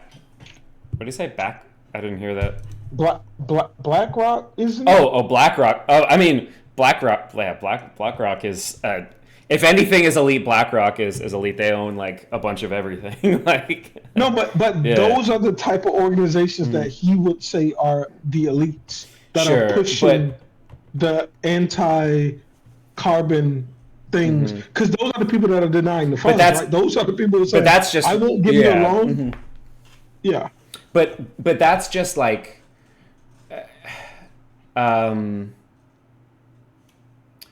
like for BlackRock, they're going to do whatever helps their bottom line. But he's talking about like weaponized empathy on the left. But if the culprit is BlackRock, then he agrees with the left that it's corporations. But that's not what he's saying. No, this is the conversation I'm talking about. I had to look up Jordan Peterson and BlackRock. He specifically had an interview where he was talking about some of this stuff in relation specifically to them. I think it's BlackRock. What did? But he talked. I didn't hear that. It was him and. Was it him and Brett Weinstein that talked about this? I can't remember it. But no, that was a Dave. He has named groups of the, like, he'll name World Economic Forum. He'll name groups of the people that he's talking to and not vague posts with it. How do you feel about the Weinsteins? I know you like Jordan Peterson, so I'll be like relatively nice to him. But yeah, Brett and Eric Weinstein are absolute psychos.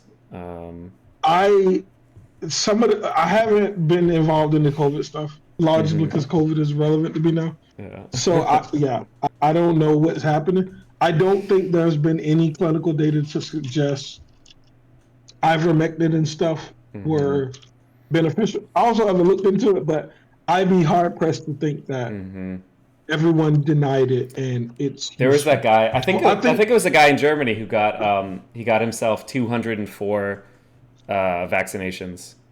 They got vaccinated 204 times, and he's like, "Yep, still doing good, still not magnetic." Wow. So what I do like from Brett out of all of this was his call out of big tech for censoring conversations. I don't like that at all. Let people argue. Don't give me this. We think people are gonna die if people argue and hear bad ideas. To me, that's just a play for censorship. So I heavily support him on the anti-censorship stuff. On the minutia of what type of drug is better, blah, blah, blah. I think the myocarditis in young men thing is a lot. I'm not for forcing the vaccine. I think we even talked about this. I think you might have been on the same side as me, though. I'm not for just, you're not going to have a job and you're going to be destitute unless you get this vaccine. I think that if the conditions were such that was necessary, people would willingly give in. I don't think people would, like, not with the level of misinformation that's out there. I don't think so, man. If smallpox was happening, you were 30% of people that smallpox is coming back. So this is where they were talking about, like, the left and the right. There's people who are they're not on the left, but they're like whatever from the hippie side, or crunchy people, really, whatever, right? Who are like what were they doing? They were not getting, like, even basic vaccines, and there was, like, breakouts of, like, polio. Measles, breakouts of polio. Yeah. People are getting polio in the United States in the 21st century because people don't want to get vaccinated. And it's like there's psychos everywhere. Yeah. But I think those people are going to change. I don't think so. This is an optimistic thing, which I don't do often. I'm optimistic that as people see the terrors that causes, they may go too far. I think. Yeah. If there was a huge outbreak of polio, I think people would be like, "Okay, let's get vaccinated again." Yeah, I think we've pushed people to this insanity. Like saying that, hey, if you don't get this vaccine, you're not going to be able to work. Is so dramatic that now people are going to be skeptical that weren't even skeptical before. I think some will, but I think you're underestimating how much people are believing in, like, conspiratorial stuff, right? And how much that's being fed, not by, like, a thing that happened, maybe something in their life, maybe like a divorce or whatever, like something in their life that makes them feel victimized, but how much of this isn't tied to, like, a specific factual event, and how much of this is like societal breakdown, or like I think if we go 8 years into the past or 7 years into the past, there are anti-vax conversations, but there's so small amount of them. It's now a gigantic conversation. I think that we kind of have to take responsibility for. I don't think this is just gigantic because people are getting more skeptical. I think people are getting more scared. No, I don't think people are getting more skeptical. I think the president of the United States was, like, saying that it's bullshit, and, like, right? Wasn't that the point at which it started, when, like, Trump was Trump and, like, well, he was like, okay, we did the warp speed, I'll take credit for this. He was taking credit for it, but at the same time he was saying that COVID was, like, maybe not real, or maybe it'll be over really soon, or he was undermining all like medical understanding and medical organizations. Yeah, I think COVID. Those are two different things, though. I think he was staunchly pro-vaccine because he wanted to be able to take credit and say it happened under my administration. We saw the pandemic that was happening. I think it's a different conversation to talk about the true effects or likelihood of long-term COVID and all of that stuff. But I think those are two different conversations, and I don't think that conversation influences anti-vaxxers unless you force the vaccine that they think isn't required. Right? That's the connection tissue. So that if we have Donald Trump saying, or whoever the guy, I can't remember the guy that everybody blames COVID on, but Fauci. that guy. If we have them two saying the pandemic is going to be over soon, that doesn't create a anti-vaccine culture. That creates potentially a culture where we're negligent to realities of COVID and more people get infected, right? So that would reduce the level of like fear that we have for COVID. That wouldn't make people run away from vaccines, though. Make people run away from vaccines is that, one, a lot of people were getting infected and weren't being impacted, and then we were forcing that vaccine they thought they didn't need onto them. I think those things together is what has led to the rise in like anti-vax sentiments. And I think also and we should get off this. One thing that really, really frustrated me is we started calling people anti-vax specifically because they wouldn't take the COVID vaccine. And I think if I'm a person, I'm skeptical of just one vaccine, but I've taken every other vaccine in history. To call somebody like that anti-vax, to me, it reduces the complexity in that word. Yeah. And that leads to more of the enterprise of people becoming more anti-vax. So go. But I think all of that is where we went wrong and why some of these things arise. We're trying to fix the environment. Well, boys and girls, doesn't look like it's working. All you've managed to do is make energy 5 times as expensive and more polluting. You were wrong. That didn't work. And I can't understand. You can help me. That's why you're here today talking to me. I can't understand how the left can support this. Just one quick thing. Let's say that everything you've said is true. What do you think is the plan then? What is the goal? What is the drive? Like, why push obviously horrible ideas for the planet and the poor? That's a good question. That's a good question. Well, because you're positing it, right? So what do you think is the... I think this is kind of a mistake from Destiny because Jordan Peterson is a very imaginative person, and I think he's... If you ask him a question, he's gonna come up with an answer.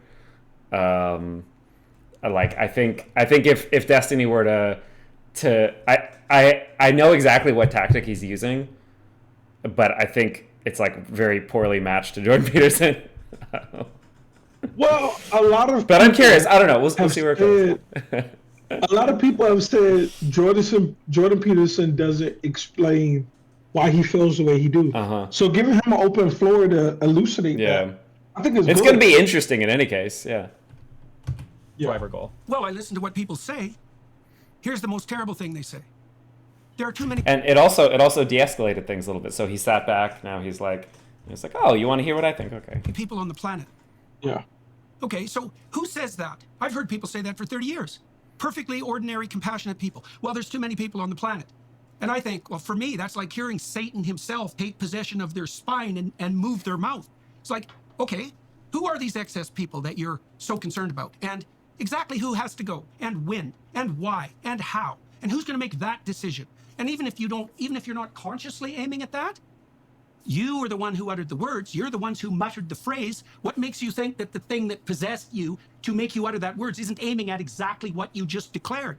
And so that's a terrible vision. But when you look at what happens in genocidal societies, and they emerge with fair regularity, and usually with a utopian vision at hand, the consequence is the mass destruction of millions of people. So why should I assume that something horrible isn't lurking like that right now? Especially given that we have pushed a few 100 million of people back into absolute poverty when we were doing a pretty damn good job of getting rid of that. I just don't understand what's happening in Germany or in the UK. Like, it's insane. Like, look, man, if they would have got rid of the nuclear plants and made energy 5 times as expensive And the consequence would have been they weren't burning lignite coal as a backup, and their unit production of energy, of pollution per unit of energy had plummeted. You could say, well, look, we hurt a lot of poor people, but at least the air is cleaner. It's like, no, air's worse, and everyone's poorer. So, explain to me how the hell the left can be anti-nuclear. Okay. I don't understand it at all. Gotcha. All right. This is something that I brought up earlier that is concerning to me.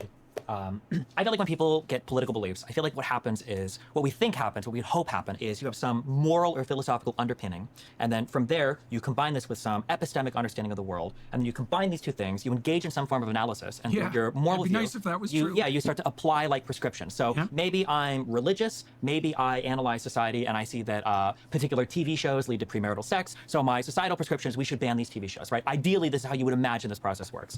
What I find happens, unfortunately, all too often is what people do is they join social groups, and then with those social groups, they inherit something that I call like a constellation of beliefs. And this constellation of beliefs, instead of rationally building on each of these, you basically get this like Jenga tower that is like floating over a table, and every block is like supporting itself, and no real part of the tower can be addressed. If you pull out one piece, it all falls apart. So people become like very stuck in all of this combined constellation stuff, and none of it is really given like any analysis, and you can't really push anybody from one way or another in terms of like reevaluating any of the beliefs that are part of this constellation. I wish I would have. That's good. That's fine. That's right. Got another, and this is, yeah, I mean, it's a good moment to pause and say, some chat saying, why is the air not cleaner? The plane doesn't work. I think something that people underestimate. So I think the perspective of people on the right looking at climate change is, wow, this takeover happened, and suddenly this unbelievable amount of power shifted to people who believe in climate change and are talking about climate change and want to do things about climate change. What it feels like on the left is, for decades, oil companies have known that climate change is an issue, hid the research. The Koch brothers and others who are oil billionaires have put out massive tens, hundreds of millions of dollar ad campaigns to muddy the waters and prevent any meaningful change from occurring when it comes to combating climate change, and also in general just to organize anybody, large groups of people to do anything to make any kind of overhauls is really difficult. And also, the United States is kind of the odd one out when it comes to not signing on to Paris climate agreements, Paris climate accords. We're really dragging our feet on it. So what it feels like, there is no independent. No. So the oil companies did this research, came to these conclusions, buried that research, and independent research has occurred that eventually was able to uncover this thing and also uncover the fact that oil companies had hidden this. So it's not like we learned this from the oil companies.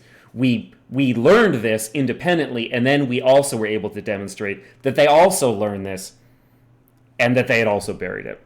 All right, but getting back to it, from the perspective of people who see climate change as a problem and want something to be done about it, what we're seeing is that there's a lot of talk, but no meaningful action, and the kind of but the taxes, they don't work. I don't know to what degree carbon taxes have helped limit the amount of carbon emitted into the atmosphere, because remember, economies are evolving and growing, and also there's emerging economies and developing countries that are industrializing very quickly. So it's not like, carbon was going to be like level and we're trying to bring it down. It's like it's rising very, very quickly, carbon output, and we're trying to get it to not rise quite so quickly and then eventually stabilize and then eventually decrease. So we're trying to do something that's like very, very, very difficult compared to what just kind of economies overall are doing. And so I understand there's this mismatch in perspective where a lot of people are looking at like, oh, we've done so much, we've deindustrialized, we're raising taxes so much to fight climate change, and it's not really working. And then on the other side, we're saying like, yeah, we haven't been able to get any meaningful, impactful policy changes to get this done because oil companies are very powerful. They're very rich. They have a lot of politicians that they lobby for, and the kind of changes that have happened are not that impactful and have negative effects like raising energy prices for people who have a hard time affording them. So I think that's where this mismatch is happening.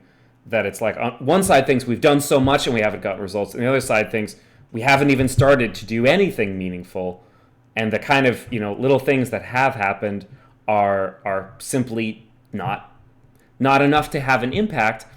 But the imagined fear is that, oh, if we were to do more, it would be so much worse because they would be, okay, these small taxes haven't worked, so you're saying they need to be way bigger taxes.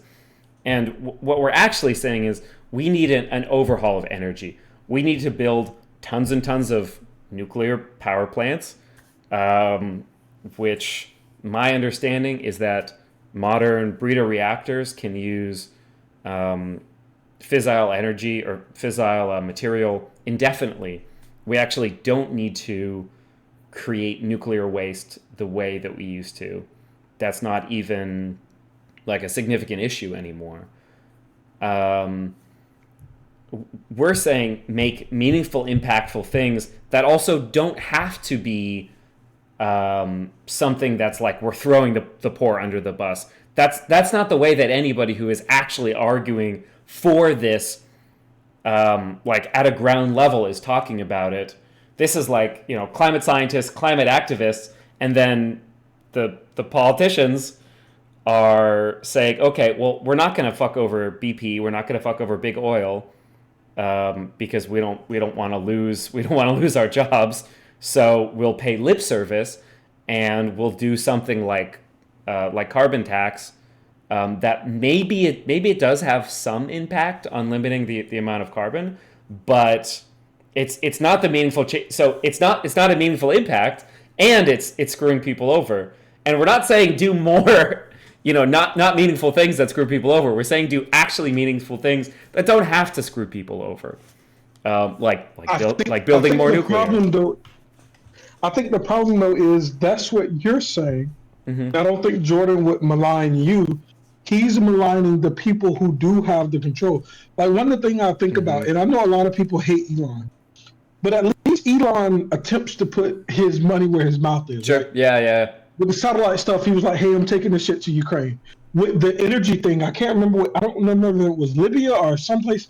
I can't remember where it was in Africa or something. But he was like, hey, I'm about to try to solve their energy problem with my own money. The people who are screaming about ESG scores, why haven't they just opened a fucking nuclear plant somewhere to see how that affects that society? And this is like, there's no meaningful big action from a economic investment from the people who are the loudest. So I think assuming that those people might be malevolent I think it's reasonable. I don't think it's necessarily true. So here's so here's the issue with that. The politicians who don't care that much, they're not going to put their own money up, and even then, like politicians in general don't have billions of dollars. Climate scientists, I don't even want to know what like the median income for like a typical climate scientist is. It's not a lot. Like climate activists aren't making any money off of it. So none of those people who actually really, really care about the problem have any capital to put up. But those aren't the people that he's calling elites. He's calling the oil company leaders. He's calling the whole thing an elite I don't think like psyop. I can only infer from what he says and what he doesn't say, and he hasn't yet once said, obviously the climate scientists are correct, and these like what they're saying is reasonable and accurate, and they don't have any bad intentions. And the climate activists who are reading these things have bad intentions. It's just the politicians who are captured by the oil companies and the oil companies themselves that are the bad ones. So I would say this. I agree with you, and I think that's a reasonable conclusion. I don't think there's anything incoherent about that. But I will say, if we parallel to other topics, though, he wants to call out the quote-unquote person at the bottom of the totem pole. He does. So when he talks about the trans stuff that he disagrees with, right, he specifically calls out the medical professionals that are going along with what he thinks is unjust. And in other scenarios, he calls out not only just the people at the top, but also the people who are coordinating with it. On climate science specifically, I've heard him say, I think they're wrong in their presuppositions, but I haven't heard him attack their character as he's attacked the character of relevant people in different contexts. So if I were cynical, I would say he's attacking the people that are easiest to attack. But you could be right that he's reserving that for the people who are maybe most worthy of it. But the result is that he's attacking the premise. Unfortunately, he's attacking the premise of climate change being an issue, climate science being accurate, and that we should do anything about it. Exactly, 100% agree with that. And when it comes to Elon Musk, I'm going to do a stream soon, arguing with my friend about Elon Musk. So, you'll be interested to watch. Maybe we can see. Maybe we can get you in on that. I'll tune in. But because I've got issues with Elon Musk. But I'll save it for that. I don't want to spoil anything. Sounds good. I'm just eating something real quick. I'll be back on camera in a little bit. All right. Sleep is the foundation of our mental and physical health. You must have a consistent nighttime routine to function at your best. Not doing that. Theanine, apigenin, and melatonin to help you chocolate on Beam's Dream tasted better. Struggling to sleep? And use code P 40%. Our models now. That's good. Yep. That's fine. That's right. Well, there are models now of there are models now of cognitive processing, belief system processing that make the technical claim that what a belief system does is constrain entropy. Sure, that's not surprising at all. Okay, so and now the signal for released entropy, which would be a consequence of, say, violated fundamental beliefs, is a radical increase in anxiety, right, and a decrease in the possibility of positive emotion. And so people will struggle very hard against that, which is exactly the phenomena that you're describing. Yeah. Okay, I agree with what you said. Although, so here's my so I'm not sure why it's relevant to the issue I was pursuing. I'm getting. Yeah. Here's my issue. Okay, so. When I'm trying to evaluate a situation, I like to think that I have I've got some insulation from the effects of what liberals think or what conservatives think, is because on my platform, I don't necessarily have an allegiance to a particular political ideology. Like right now, I'm like center left to progressive, but I break really hard from progressive on certain issues. I think Kyle Rittenhouse is on the right. I think basically everything you guys are doing with indigenous people is insane, including the complete mass grave hoax. I think that I'm a big supporter of the Second Amendment. I have beliefs where I can break from my side, pretty hardcore because I am not like allegiant to a certain political ideology. One thing that worries me with this constellation beliefs thing is that sometimes when it comes to evaluating a particular policy or a particular problem, I feel like it's part of the constellation, and sometimes it inhibits people from like taking a step back and reasonably thinking about the issue. So when we're talking about climate change, you mentioned the WEF sacrificing tons of people, the UN, global elites, 5 times energy costs in Germany, genocidal people. I feel like this is part of like a whole thing where it's like, okay, well, let's take a quick step back and let's just like think rationally about this particular issue for one moment. Okay. Well, you asked me what the motivation for anti-poor policies might be, so that's why I was. Well, I did, but I got all of those things before I even asked that question. Because I think it's totally possible that somebody might say, okay, well, when you put carbon dioxide in the atmosphere, it seems to cause an increase in surface temperatures. This has been happening from about the 1800s, and as we've started to track surface temperatures, whether the thermometer is on top of the Empire State Building or in the middle of the field, it seems like there's an average rise in temperatures, and people all around the world are observing this. In some places more than others. If you live in Seattle and 20 years ago, your apartment building wasn't built with air conditioner units, you feel that now. If you live in a place in London and you've never had an air conditioner before, now that's not acceptable. I think that people on the ground can see that there are changes, and I think that scientists, when they look in labs, can see changes. It might be that some models aren't precise enough, and it might be that for reasons we don't even understand. Well, the economic models certainly aren't precise enough. Sure, maybe that might be true. Maybe they can't even use them to predict the price of a single stock for 6 months.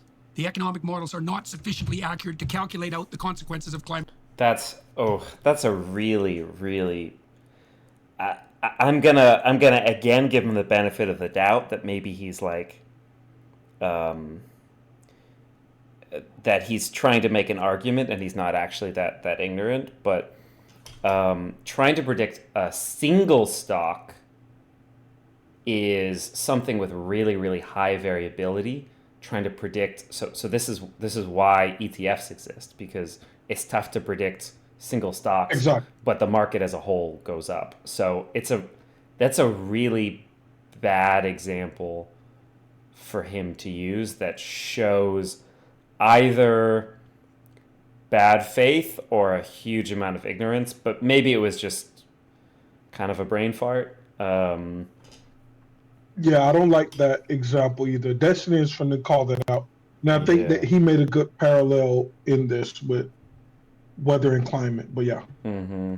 Climate change over a century. And Not in the least. I like the comparison because economic models can't predict individual stocks, Oh. but they do predict the rough rise of the market. Pre-watched. You invest in the Yeah, S&P except for 500, the you odd get about cataclysmic collapse. no, even with the cataclysmic collapse accounted for, you're going to see about 7% returns on average with inflation over I long wouldn't periods of call time. an average a very sophisticated model analogous That's to fine, a but climate change. that's the difference between climate and weather, though, right? Is that climate isn't going to tell you what the temperature is on a given day, but it might tell you the average surface temperature over a period of 1 year or 10 years. And then that's the difference between climate and weather. That's the Well, difference between that's like the the market and hypothetical stock. difference. It is a hypothetical, but again, we're seeing Wait, a hypothetical difference between climate and weather?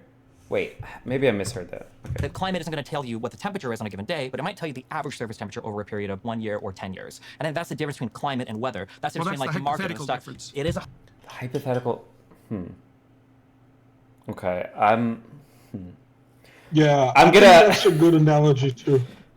Yeah, I can't remember where it goes after this, but I don't understand the hypothetical part. Yeah, I'm gonna give him the benefit of the doubt that's.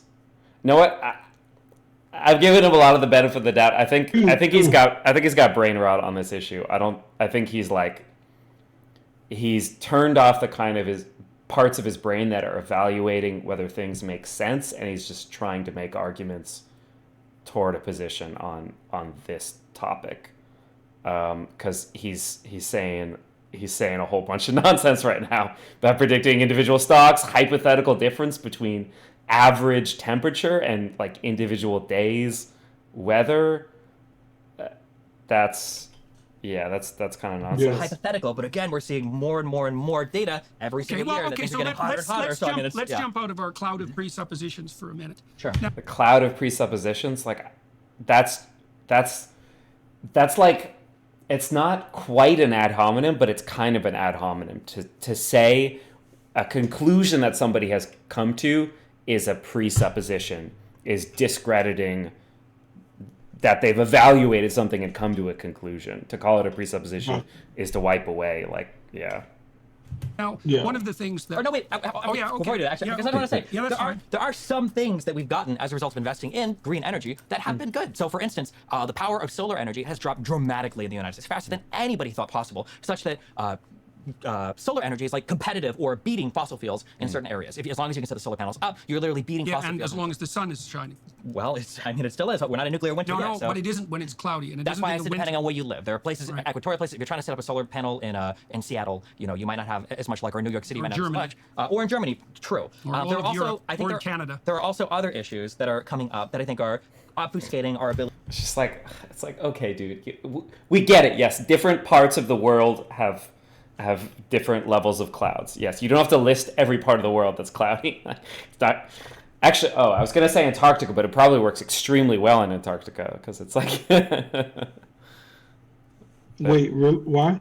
Yeah, because there's no cloud. Yeah. Because it's just like, yeah, there's a ton of reflection, yeah. Ability to evaluate what's being caused by green energy versus not. When we look at energy increases in Germany, I think there's a similar constellation around nuclear energy, for instance. People don't want nuclear energy because they think of nukes, and they think of nuclear meltdowns, and they think of Chernobyl, and they think of Fukushima, and they think of atomic bombs, and that's it, and that's stupid. And I agree with you. But nuclear energy is a totally viable alternative to other forms of Then fossil why fuels. does the radical left oppose it? You think it's just this See, you... For the it might be just- same reason the right opposes vaccines, because it sounds scary and it's a big thing and they don't trust it. It comes Well, from the big right pharma- has a reason to distrust vaccines in the aftermath of the COVID debacle. Well, I because think Okay, let's see. Are we getting right they into were it? imposed by force. Oh, yeah. That was a you very get to bad choose. You idea. have a nuclear power plant. That's imposed by force too, no? you don't get to choose where your energy comes from if you live in a country. You turn the light switch and hopefully you don't have a Chernobyl that melts down in your particular town, right? Ooh, I have a program locally where I get to opt in for different amounts of like renewable energy. So I actually do get to choose like what proportion of my energy comes from renewable, and I was Really? able to opt into I think like 100% renewable electricity, which initially was like it was like 12 cents more per whatever, but now it's like a little bit cheaper actually, I think. Gotcha. No, I was just looking up What some is your stuff take about on how many years it renewable. takes to recover the carbon footprint on a solar panel? Really think about the process. I'll start you with this. They're made from coal. Yeah, I mean, depending on the materials in the process, it can take an amount of time. But in general, that's how you think about like solar panels. In general, people are evaluating them. It's like how long will it take to recoup costs? How long will it take to recoup, carbon production? It probably depends on the place. It's, probably in the order of 5, 10, 15, 20 years that it might take. But it depends if you're in places, so if you're going to like some developing nation where they're using like coal production or, wood fires to heat their homes or, these different things, it's like that are crazy, crazy polluting. Then it might be like you're recouping the embodied carbon like really quickly. Um, and that's where fuck man, talk about missed opportunities. But for the US dragging our feet so much, yeah, most solar panels are made in China. Why wasn't that us? Our whole like economy being captured by oil companies because we thought it was some liberal hoax that climate change exists. We could have been the world leaders in green No, energy. We still can be. There's no I would reason to. say I'm more pessimistic than you on this. Mm. The reason we aren't the leaders is because the rich and elite wanted to set their factories up to have cheaper labor. That's why we Um, aren't the leaders. We didn't want to produce the things here. We wanted to produce them externally and Well, wait, import them. wait. Okay, I have to ask then. Just to ground this, like, who's the elites? Like, which elites? If you're talking The, about Koch the, brothers, BP, very direct. Which whoever elites? the whoever the manufacturers of the whatever companies manufacture their solar panels in China, those CEOs. Sure, that could be the case when it comes to manufacturing, but not when it comes to like patents or those different things. Um, I don't know who owns like most patents on. But the people who own the patents are going to be the companies that are producing, if it's generating money, right? Well, it's It the could it's be the that it's the somebody. companies that are putting R&D into that, which I know even like oil companies are putting some amount into renewable R&D. But I think it's more like the R&D than the manufacturing. When it comes to like developing patents. No, but what I'm saying is that one follows the other, right? There's R&D, and there's a Mhm, patent request. That patent is approved, and there's manufacturing of the mhm, design of those patents. mhm. What I'm saying is that the companies own those patents who choose to create their factories outside of the US are absolutely the ones who want to maximize profits. Sure, That's why the that's factory definitely a isn't thing that here. could happen, but I don't even think like I don't know. This is something we can research and see like how much of that R&D and owning of patents. I think a lot of that actually just occurred in China. There, like everything from R&D to building patents to building solar panels happening in China. Oh, okay. So that, yeah, I could. Yeah, yeah. Compared to the degree to which, like, okay, sure. You know what? Fuck it. Manufacture overseas. It'd be nice to have more industry in the United States, but like, there's no reason that we shouldn't be developing the technology for green energy that's going to be used across the globe, wherever it's manufactured, and have like whatever at least that's R&D jobs, money coming into the country, Yeah, it'd be nice. It'd be nice if they're manufactured here too. And You of know who course, is of course, doing those that? companies You know who? do want them to be manufactured You know, overseas. you know who is manufacturing some in the U.S.? Who? Oh, Elon Musk. The guy that you. Yeah. Okay. That's all I'll give I'm you boy saying credit on is that. Wait, is that? all I'm saying is that the things that we want to see rich people do, I'm not saying that the guy is perfect. I'm saying that he embodies quite a lot of qualities that we want to see from people. Hey, we want you to build American. That guy is trying to do it. We want you to do both, but we don't have to go into a deep Elon thing. But yeah, I think there's a factory in Texas and there's a factory somewhere else. Maybe. Okay, I can look into this. I'm just seeing. I googled it. I'm seeing like Elon Musk's $1 billion New York solar panel factory, a taxpayer nightmare, floundered. But we can see. That might be hate. Yeah. Okay. W for Elon if if he did that. Well, you get to choose it because you can buy it or not. Well, That's I mean, the choice. it does, but the Nobody negative. had a choice with the vaccines. Nobody had a choice whether or not they lived near Chernobyl or not. Nobody's a choice. Sure, There's a they nuclear could power move plant. away. Well, I don't really. If Chernobyl is going critical, just move away. Because That's a to move choice. like 500 miles, that's like telling conservatives when Biden tried to do the OSHA mandate for vaccines, like, well, you just get a different job, right? I don't want to debate Yeah. about whether or not large nuclear power plants are frightening. They are. okay. And there are technologies now where that's not a problem. And I think that's I do a support nuclear counterproductive power. I think place it's a for our good- discussion to go because I also understand why people are afraid of it. But what I don't understand, for example, is why the Germans shut down their nuclear power plants and the Californians are thinking and have doing the same thing when they have to import power from France anyways. Like it's complete. Or burn coal, which is a million times worse. Not Yeah. just coal, lignite. Yeah. Right. And then with regards to these renewable power sources, they have a number of problems. One is they're not energy dense. They require tremendous infrastructure to produce. They might be renewable at the energy level, but they're not renewable at the raw materials level. So that's a complete bloody lie. They're insanely variable in their power production. And because of that, you have to have a backup system. And the backup system has to be reliable without variability. And that means if you have a renewable grid, you have to have a parallel fossil fuel or coal grid to back it up when the sun doesn't shine and the wind doesn't blow, which is unfortunately very, very frequently. And so, again, and I'm not going to say there's no place for renewable energy like solar and wind, because maybe there are specific needs. I mean, so there's battery storage, there's hydrogen as a fuel source.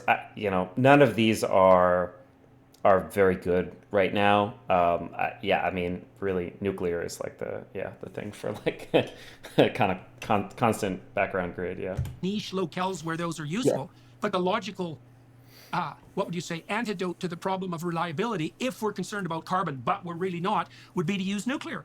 And the Greens haven't been like flying their bloody flags for 30 years saying, well, we could use fossil fuels for fertilizer and feed people, and we could use nuclear power to drive energy costs down in a carbon dioxide-free manner. That seems pretty bloody self-evident to me. And so then it brings up this other mystery that we were talking about earlier. What's the impetus behind all this? Because the cover story is, we care about carbon dioxide, which I don't think they do. Yeah, so there's these two different hypotheses of like Destiny's saying it's kind of constellations of belief. Nuclear power seems like this big scary thing. Hippies were against it. Turned out to be, I mean, Chernobyl was a really, really big fucking deal.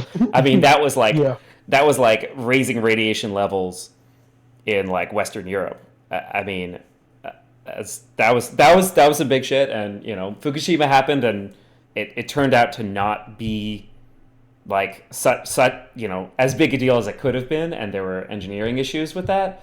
But it's like there are reasons to be scared, and for people to have been like, we don't want a nuclear plant built near us. Technologically, those seem to have been addressed. It's understandable for people to be scared, but it's like, to me, that seems like a much more plausible explanation, that it's the kind of thing hippies have been against, that hasn't switched yet to the degree that it should. But the very, I live in a very liberal area. Most of my friends are pretty liberal. And we're all, pretty like pro nuclear. Like, yeah, this is definitely the thing that it has to be. I feel like the younger generations are growing up without that kind of fear of nuclear, like the word nuclear. So I think that's, hopefully that's changing. Yeah, I don't see the people from the top pushing this, and that's what would be the contention, right? Yeah, that's an interesting question of like, I mean, it's, you know, unfortunately, any kind of conspiratorial thinking is going to work when it comes to politicians, because politicians do things for all kinds of reasons, and it's often not that connected to whatever issues they're arguing for. Most politicians are not going to switch their messaging on nuclear until their constituents push really, really hard for it to be on nuclear. And also, some politicians have some degree to which they're influenced by energy companies, which are anti-nuclear, because the oil companies want to sell oil, so they're pushing. They're directly pushing against it.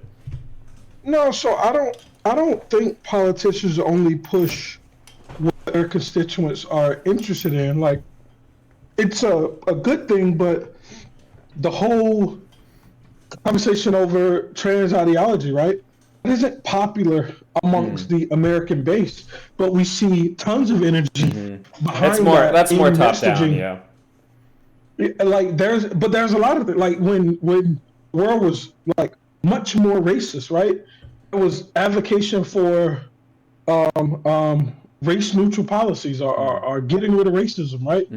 Our politicians have always attempted to lead us in a direction, and the American people responds to their advocation with support or without support. It's interesting that on this issue, the most plausible and reasonable thing from everyone who's researched it, not me because I haven't really researched it, is that we should be doing something in nuclear space, and there's no talk of this. So that's like if it wasn't the most efficient, it seems like it's ubiquitously supported that it's the best answer to the problem. Absolutely. And it's quiet.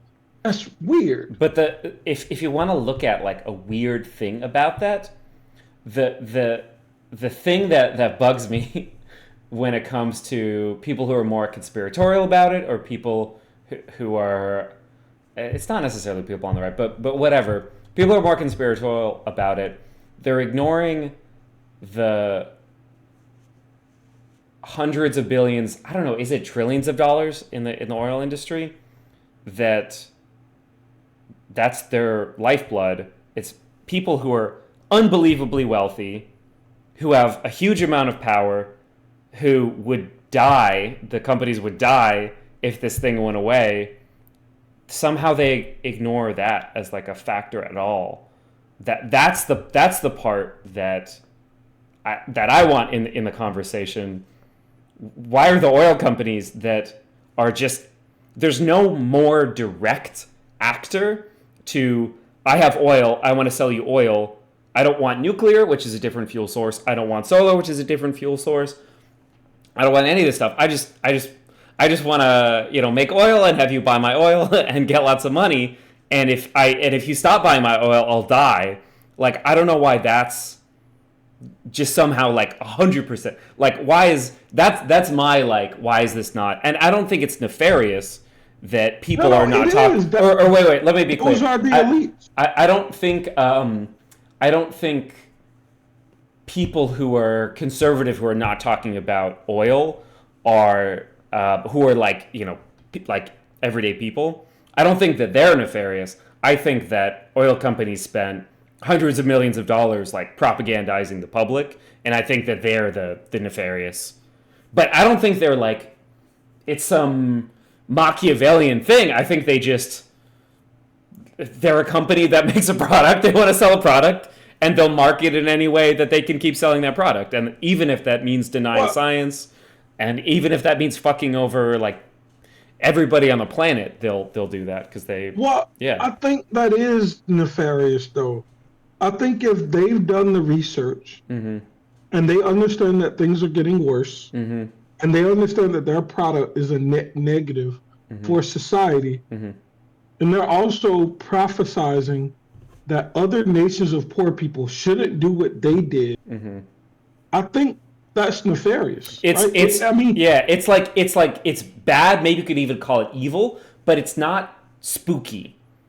it's because their moral obligation, as they see it, is to maximize shareholder value. If a company discovers that what they're doing makes things worse for people, I mean, if a cigarette company discovers that it makes things worse for people, they're not going to stop selling cigarettes. They're going to hide the research. But, and I think we should call out people that do that as evil, for sure. Yeah. I mean, if you want to call something evil like that, that could be evil. Yeah, for sure. I just want to highlight that it's not a vague, spooky thing. It's a company that makes cigarettes, find out their cigarettes are bad for people, they don't stop selling cigarettes. If BP finds out that that climate change is going to hurt people in the future, they don't stop selling oil. That's what I'm saying. Compared to like the elite somewhere are Machiavellian. No, but those people are the elite. Sure, that is being Machiavellian. But that's not who Jordan Peterson is talking about. He's not talking about oil companies. He's definitely not talking about oil companies. He's talking about. I know who he's talking about. He's talking about Greta Thunberg. Is who he's talking about. No, not as the elites, but in the people who's like yelling about this. He's addressed her specifically, like. She doesn't know what she's talking about. He said that she's just a pawn. That's what he said. Sure. He's not talking about her as the elite. Sure, but she's not a pawn for the oil companies. If she's a pawn, she's not a pawn for the oil companies. So if he's talking about the elites, that doesn't make any sense then to say that Greta Thunberg is a pawn for them. So yeah, I think oil companies only, and the whole like ESG BlackRock class are different elites to the same problem. And I think he's calling out the people who are screaming at the top of their lungs. Poor people shouldn't be able to use dirty energy, which is the ESG BlackRock class. And I agree that you're saying, hey, he should call out the oil company because they have parts. Well, they're the actual like thing. They're the problem. They're the fundamental root of the. Okay, they're not the only root of the problem, right? Like you could call out capitalism, you could call out neoliberalism, right? But wait, there's something you've accepted when you say that they should also be included, right? Mm-hmm. I just want to call out where he differs from us. Okay.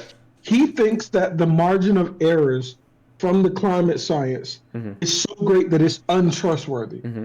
We don't necessarily agree with that. Mm-hmm. The reason why he's not calling out those people is because he thinks that compassion is being used for personal gain. Yep. He's not contending with if the climate science is true, the oil companies are also malevolent in this. Yep. So we would say the oil companies should be included because we're accepting the whole enterprise. Mm-hmm. He's questioning that part of it. Mm-hmm. So the oil companies are irrelevant unless you first accept that human CO2 emissions are causing a problem. Yeah. No, that's fair. What he's talking about in terms of energy prices going up for poor people. Okay, exactly. Here's the thing. You still can't fucking let them off the hook because why are energy prices going up for poor people? You could say, okay, if carbon weren't a thing and this was just some bullshit to tax like the oil companies, it doesn't make any money for anybody, first of all. So he's actually just wrong when he talks about elites making money or whatever. But leaving that aside, it's the oil companies that are making record profits that are increasing prices for people who can't afford it. It's still the fucking oil companies. And maybe you call it capitalism, maybe you call it whatever, but they're still the ones who are actually doing it. But that's not the issue that he's addressing. Yeah. Because they're not talking about empathy. They're just greedy. Yeah. I mean, exactly. Within that like very narrow little nest that you've created for him to be comfortable within, like a little baby bird. That's a totally those are his stated opinions. The people that are using compassion to demonize poor people, using what we did, and specifically harming those poor people, the hypothetical that poor people of the future will be better. That's the bracket for this conversation. Yeah. Now, if we expand that and talk about big tech and stuff, Well, I'm pretty sure he'd give. Okay, things there wait. Too. Okay. You still can't excuse the oil companies from that conversation, because the reason. So let's say the climate models were bullshit, or let's say even that the that like not only were they bullshit, but the elites just want to do a carbon tax because they just want to fuck over poor people. Well, okay, if they were literally just that policy, that would be weird. But like, if the elites just wanted to limit carbon because they wanted to fuck over poor people, the better way to do that would be to build nuclear or renewable or whatever. But the oil companies are pushing against that happening. They're still the ones who are pushing for, okay, like pushing policy toward a climate tax away from more radical policy that would make the oil companies lose more money of having some other energy source supplant them. So they're still the ones who are pushing policy toward carbon tax away from a more radical policy that wouldn't necessarily impact the poor, but the carbon tax does. So even in that conversation, they still play a hand in terms of what policies are used to limit carbon emitted, even if you don't think that carbon being emitted is actually a bad thing. He said that we should just let the developing countries burn dirty energy. Yep. So from what you just said, I think I'm following. I think if he were asked, how do you feel about the oil companies who are also party to this, he would call them out and say, anyone that's not letting poor people burn energy is bad. And I think he said that in this, not super clear, but yeah. Well, it'd be interesting if Destiny. I doubt he does. It'd be interesting to hear if anybody has put that question to Jordan specifically. Yeah, like what do you think about oil companies, and the fact that, okay, these nefarious evil people tax them, and so they had to increase their prices. But it's like they're making record profits and they're increasing prices. Like, isn't that still kind of bad? And also they're pushing policy toward, carbon tax compared to other things. Isn't, if somebody put that to him and he were like, okay, yeah, they're bad too, like that would be that'd be a sane thing to say. Yeah, that'd be interesting. Do, especially given the willingness to sacrifice the poor. It makes no sense to me. And I think it's relevant to the issue you brought up, which is that people have these constellations of ideas. Yeah, sorry. It's just something that came into my head. There's a very human issue where it feels more important to call out. The oil company, they just want money. Of course they're willing to fuck over the poor, but they don't talk about being pro-social. But somebody else who maybe even doesn't fuck over the poor as much, but talks about being empathetic, we feel much more. There's like a human thing where we care about hypocrisy sometimes more than like actual impact. And so the person who's talking about empathy, who is to whatever degree, using it in a weaponized way, it feels more important to call them out than the people who are just like straight up, greedy, evil, whatever. And that's a very human flaw that we have, where I think actually hypocrisy is overly demonized relative to just straightforward harm. Oh, I think hypocrisy is worse, man. So here, let me give you a hypothetical. Let me see if I can think of a good one. So, somebody who is a serial killer who has killed 10 people, somebody who's like an open, I just want to kill people terrorist, Ideologically, he's just, I want to kill people, and he's killed 10 people, versus a doctor who's like saved lots of lives, but he's also a serial killer, and he's killed 2 people. I think there's a very... The doctor's way worse. The doctor's way worse. So, and this is why I think, and this was my problem with how the COVID thing got handled. People who misuse or cause the public to not trust authority are the most damaging, because you can explain away this person is sociopathic and they have a problem. This is what happened, right? When it's someone who is knowingly leading people astray, that's malevolence. We can't really like follow malevolence, right? Like you can't really start to understand the evil person. And when those people get into positions of authority, and they were able to get into positions of authority, you stop to trust the entire institution, because now I can be led by madmen, right? The person who stabs me in the back and is a terrible person and tells me they're a terrible person, I'm okay with those people. The person who tells me that I'm a friend that stabs me in the back, and I figure out 10, 20, 15 years later, those are the people that are the worst to me for trusting institutions. So, like, I think... Yeah, that's fair. The nefarious person doesn't affect us in the same way. We lose faith. We lose optimism. No, that's it's true. a hypocritical person. Yeah. We don't lose optimism when it's just a bad person. Yeah. No, that's a fair perspective. There's like a more kind of subtle, ephemeral thing that's lost when we discover hypocrisy compared to just straight up harm.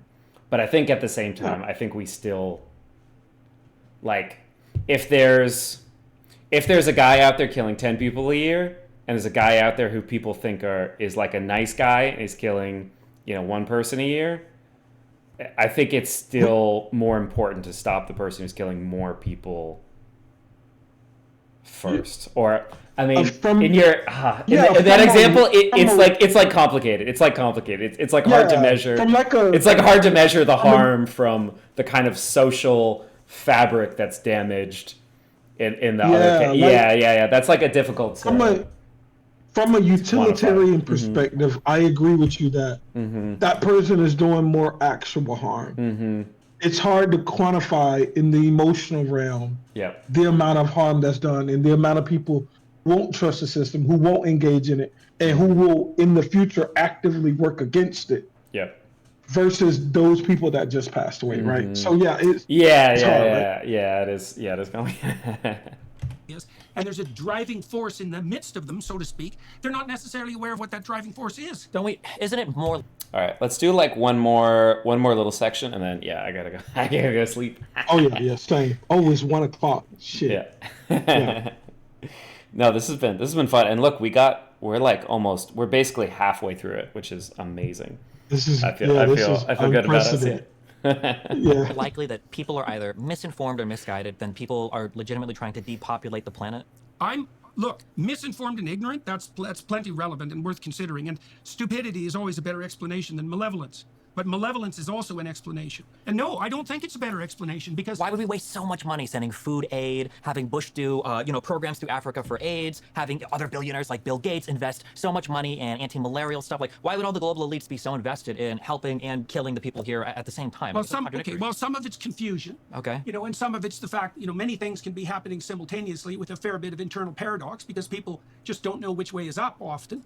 But the problem with the argument... Okay, so you tell me what you think about this. So, Hitler's cover story was that he wanted to make the glorious Third Reich and elevate the Germans to the highest possible status for the longest possible period of time. Okay, but that wasn't the outcome. The outcome was that Hitler shot himself through the head after he married his wife, who died from poison the same day, in a bunker underneath Berlin while Europe was in flames, well, he was insisting that the Germans deserved exactly what they got because they weren't the noble people he thought they were. And then you might say, well, Hitler's plans collapsed in flames, and wasn't that a catastrophe? Or you could say that was exactly what he was aiming for from the beginning, because he was brutally resentful and miserable right from the time he was, a rejected artist at the age of 16. And so he was working, or something was working within him, and something that might well be regarded as demonic, whose end goal was precisely what it attained, which was the devastation of hundreds of millions of people, and Europe left in a smoking ruin. And the cover story was the Grand Third Reich. And so there's no reason at all to assume that we're not in exactly the same situation right now. I think there's a great reason to assume. I think that Hitler's motives and everything that he was trying to do wasn't a secret. I don't think that anybody had to guess that he was incredibly anti-Semitic, that his Aryan supremacy was going to lead to the destruction and the murder of so many different people in concentration camps. Like, none of this was a secret. It's not like he was hiding it. He hid a lot of it. He tried to maybe hide the death camps, but nobody in Germany was wondering, wow, crazy the pogroms are happening against Jewish people. That's so crazy. Or wow, they're all being shipped to just mainly the Jews to camps to work. That's kind of interesting. Or wow, he talks about this a lot in Mein Kampf, but maybe it's just a coincidence. I don't think you can compare Hitler to people that are worried about climate change. The worry that I have here is because if we're applying people in Germany thought Hitler was perfectly motivated by the highest of benevolent. If I were to take this standard of evidence and apply this lens of analysis, couldn't I say the exact same thing about the conservative constellation of belief? They don't want to intervene anywhere in the world because they don't care about the problems there. They're anti-immigration because they hate brown people. Trump wanted to ban Muslims from coming to the United States because he's xenophobic. Conservatives don't want to have taxes to help the poor because they want homeless people to starve and die in the winter. But I feel like some of that's true, and yes, you can adopt that. Well, pause. I think. Destiny wasn't ready for this. Destiny thought he would fight him and say, all of that is hogwash and it's not relevant because XYZ reasons. And he was like, no, some of that's true. That's true. Yeah. Like, that's what I'm saying. Like, he is definitely not this staunch right guy. No staunch right person would say the list that Destiny just numbered. Yeah, some of that's true. No, none of them would. None of them. Difference with regards especially to the libertarian side of the conservative enterprise, but also to some degree to the conservative enterprise, is they're not building a central gigantic organization to put forward this particular utopian claim. And so even if the conservatives are as moral, Make America Great Again sounds like a pretty utopian claim. Well, no, he's saying particularly they aren't putting together some gigantic structure to force all of that. Governmentally at least, but I think Trump is more of a dismantlist than a builder. Exactly. But I think people on the right, this is my left perspective, underestimate how much civilization can be dismantled. Both at an infrastructure and at a societal fabric level, and how bad things can get if they start just breaking shit. addled as the leftists, and to some degree that might be true. They're not organized with the same gigantism in mind, and so they're not as dangerous at the moment. Now they could well be, and they have been in the past, but at the moment. And I think when it comes to being in. So it's who's more dangerous? Somebody who wants to, organize a fascist whatever, or the people who want to, live in communes? It's okay, one was less dangerous. But it's if you're on a train that's about to go off the tracks, or is soon going, gonna jump off a cliff, the people who want to sit down and do nothing are a problem. The people who want to stop the train, with everything they have, the people who want to not do that, the people who want to be stationary when the train is about to go off, those can be the most dangerous people. So the people who want us to not have a response to a situation that is growing rapidly worse, it kind of sounds okay, they're not trying to organize something, and Hitler organized things and that was bad, but it's inaction can be for sure. Can be unbelievably damaging, and it's important not to because it's normalizing somewhat, right? If I'm doing something, I'm in public, well, let's not use me as an example. If I'm in public and I'm looking at someone, right, and there's this guy beating his wife, and everybody's just walking by as if it's normal. Yeah. Silence is normalizing. So it's they're not doing anything. right? Exactly. They're not organizing Exactly. a thing, whatever, but it's like, it's a fucked up way of looking at, versus like the people who are organizing people around to like stop him. Oh, they're trying to build something, but that's like, yeah. Moment they're not. And so, of course, you can be skeptical about people's motivations when they're brandishing the moral flag. Why would we say that they're not as concerned about the gigantism? I feel like everybody is when it's a particular thing that they care about. You mean whether they would be inclined in that direction? For sure. The conservatives wield the power of the government whenever they feel they need to, just as liberals do. Right? Conservatives were very happy to see, for instance, abortion was brought back as a state-regulated thing. That's a good objection. I think that Or you could go further to the conservatives who want abortion to be like federally regulated, that you can't do it, or to be that was something that like I remember in maybe like the first Republican debate this cycle, where Nikki Haley was like, hey guys, we said we wanted it to be a states' rights thing, now you're saying you don't want it to be a states' rights thing. Like, if it's going to be up to the states, don't make it federal. Like, what are you doing? Have some consistency at least. Yeah. Or correct in your assumption that once people identify a core area of concern, they're going to be motivated to seek power to implement that concern. I think cancel culture is a good idea too. I think conservatives, prior to the 2000s, if they could censor everything related to either LGBT stuff or weird musical stuff, or so that they didn't want their kids to watch, conservatives would do it. But now that you see that like liberals and progressives are kind of wielding that corporate hammer, now conservatives are very much, well, hold on, we need freedom of speech, we need to platform everybody. And now progressives are like, well, hold on, maybe we shouldn't platform people. I got no disagreement with those things that you said, and I have no disagreement about. I'm sorry. Yeah. So this is one thing that Destiny did to me in our last conversation, and I feel like he's doing to Jordan here. When he perceives you as being on the other side, he tries to morally load you with arguments that you already don't disagree with. Because I was talking to him about the Candace Owen things and about like people that reject education, and I was clearly saying to him, hey, I don't agree with these people. I'm just explaining to you these people's mindset. Yep. He was throwing back to me arguments that I obviously agree with. I'm like, wait, remember, we're on the same side here, and I'm explaining it. So Jordan has been like, hey, yes, I think the right does things wrong, and yes this, and yes that. But he still feels the need to tell him, hey, remember the left and the right are bad. And Jordan is saying, hey, the left and the right are bad, and we need to be skeptical of both. And he's continually saying, hey, remember the right is bad too. It's not just the left. And it's I don't know if he knows that he's doing that. Yeah, that's interesting. They're both kind of feeling each other out and taking a little bit of like some shots in the dark and seeing where they land. Yeah.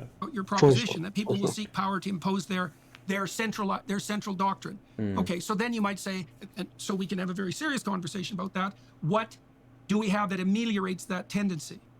In the United States, we've got hopefully a form of decentralized government. I can't speak to Canada as much, but yes, that's true. So that's one of the institutional protections against that, because what that does is put various forms of power striving in conflict with one another, right? And so that's a very intelligent solution. But then there are psychological and philosophical solutions as well. And one of them might be that you abjure the use of power, right, as a principle. And so, and this is one of the things that was done very badly during the COVID era, let's say, because the rule should be something like, you don't get to impose your solution on people using compulsion and force. There's a doctrine there, which is any policy that requires compulsion and force is to be looked upon with extreme skepticism.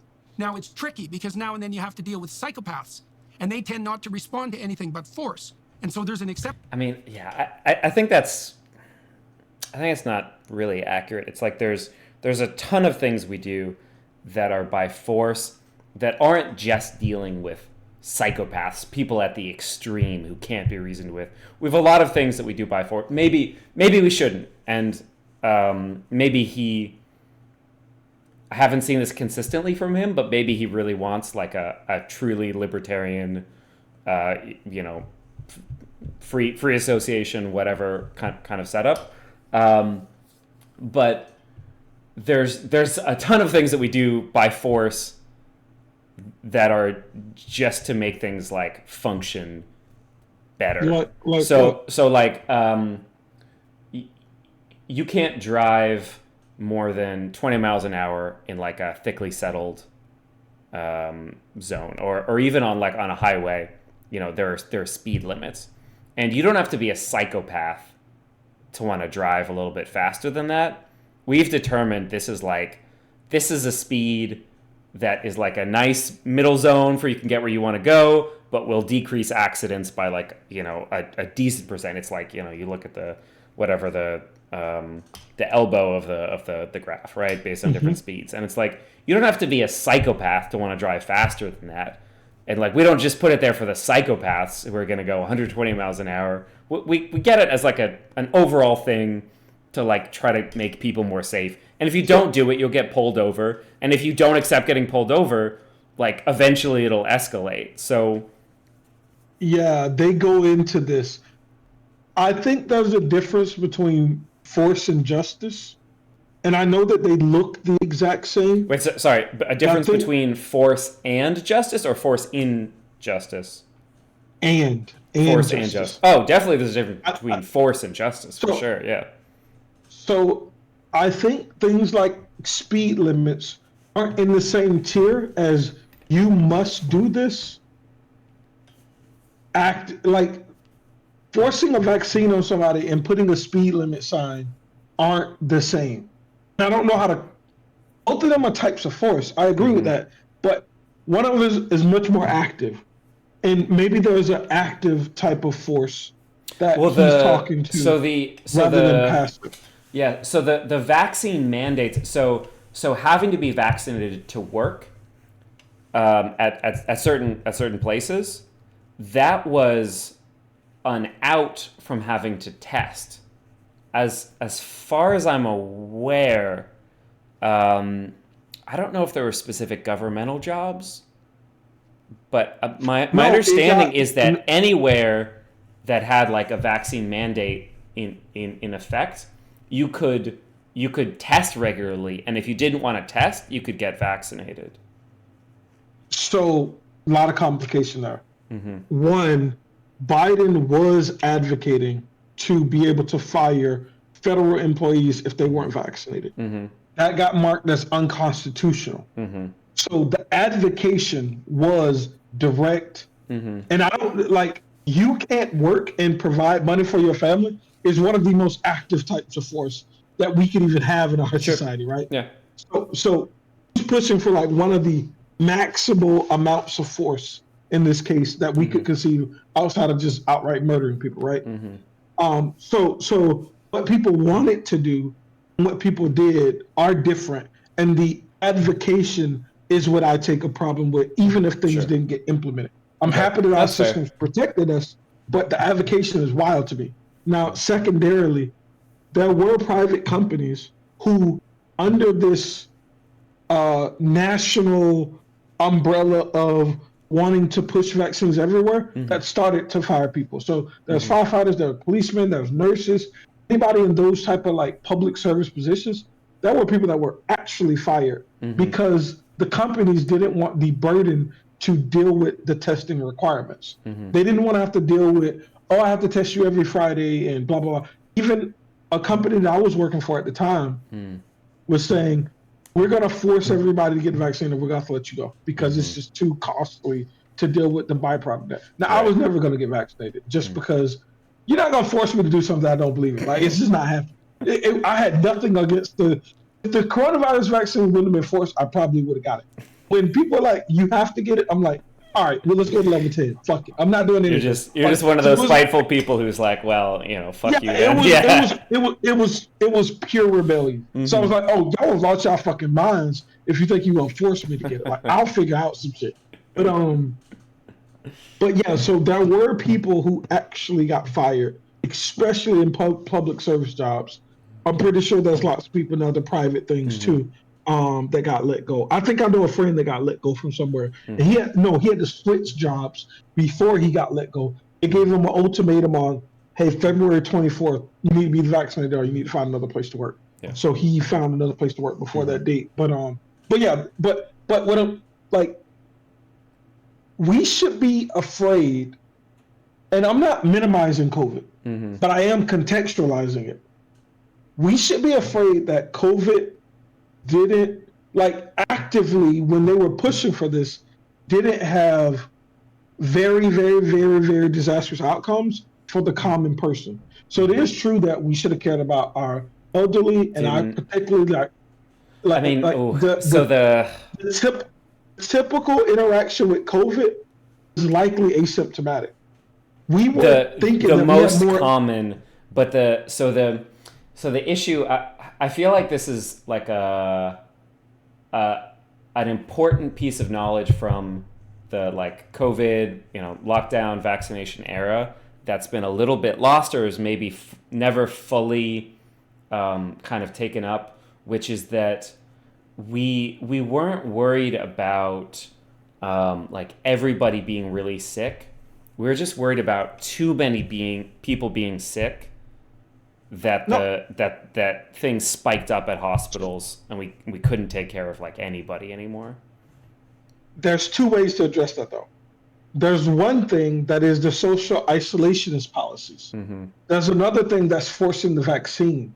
I agree with you that we don't want to encumber our medical system to where nobody can get service because there's so many people that are there. 100% that argument is not lost on me, which is why I was okay when they were like, I didn't want to work from home at first. I love the shit of it now. I'll never go back to office. But yeah. I didn't want to work from home. And I didn't want to not see my friends. And I didn't want to not do those things. But I understood social isolation is what makes sense because there's a lot of unsurety and we're gathering results and blah, blah, blah. Yeah. So I can stomach that. I can't stomach we're going to force the vaccine on you to send you back into the world. We know you're going to get infected. Like, that's bananas to me. The social isolation was the best possible thing that we had. And what we were really saying is poorer people that were in those direct line of service jobs, I'm willing to sacrifice you and send you back out there to keep the economy working. That's capitalism, baby. No, but it was seen as this left-wing compassionate thing. We care about people. So I'm going to vaccinate you, even though you don't want to be vaccinated, because I care about your health so much. When it really was, hey, you're a blue-collar worker. We need you in the factory, whether or not you get COVID, and we want to say that we gave you a vaccine. And we hope that would have worked. That's the malevolence that I see. Like that, like those are the problems that I have with the whole enterprise of forcing the vaccine, because it wasn't truly compassionate. If it was, it would have been, we will continue to create excess money so that we can fund you to stay home for some time so that people can be separated while we develop a solution that you can buy into. But it was more so, I need you to be at work even if you're poor and you want to stay at home right now and you want to isolate. I need you in the grocery store. So get this jab, even though at that point we weren't sure of the efficacy, which wildly dropped over time. But I need you to get your ass in the store and be a cashier. And I'm going to do this under the premise of I care about you. That's malevolence to me. I think no. I think there's signals getting mixed because you have empathy plus capitalism, and capitalism, because we accept it as sociopathic, it doesn't stand out to it because it's like sure, yeah, you'd kill me and my family if it raises the stock price. Sure, of course, obviously that's cool. Go ahead, carry on. But it's like people should get vaccinated. It makes everything better for everybody. Is like a scientific fact, and like how hard we should push this. Like done with empathy, that can be things on different levels. But you got to go back to work because we need you. That's not something that's like that was ever coming from empathy. That's purely like we did some amount of COVID payouts. Like we could have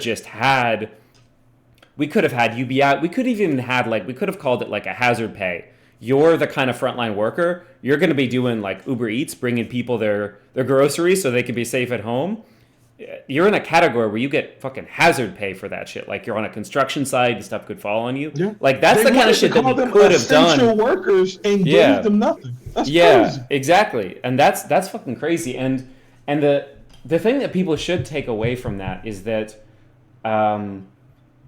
that these people are truly needed. This is going to be like a tiny departure, but like I was reading this book that was talking about like when sanitation workers went on strike in New York City, and like they got their demands met pretty fast because trash piled up, and now like this is in New York City. Now sanitation workers are paid really well. They got strong worker protections, everything. Frontline workers are kind of gaslit into being like, oh, you're the lowest of the low, you're worthless, whatever. But it's like these kind of things highlight these are the people who actually make real things function in the real world. That should be a call to, I wouldn't say boycotting vaccines is the thing that you should necessarily rebel against. It should be like low pay, lack of health insurance, stuff like this. But if you want, being able to refuse, vaccine mandates as part of that, then sure, go ahead. Something to advocate for as a collective, like necessary group of people who are like needed to keep things running.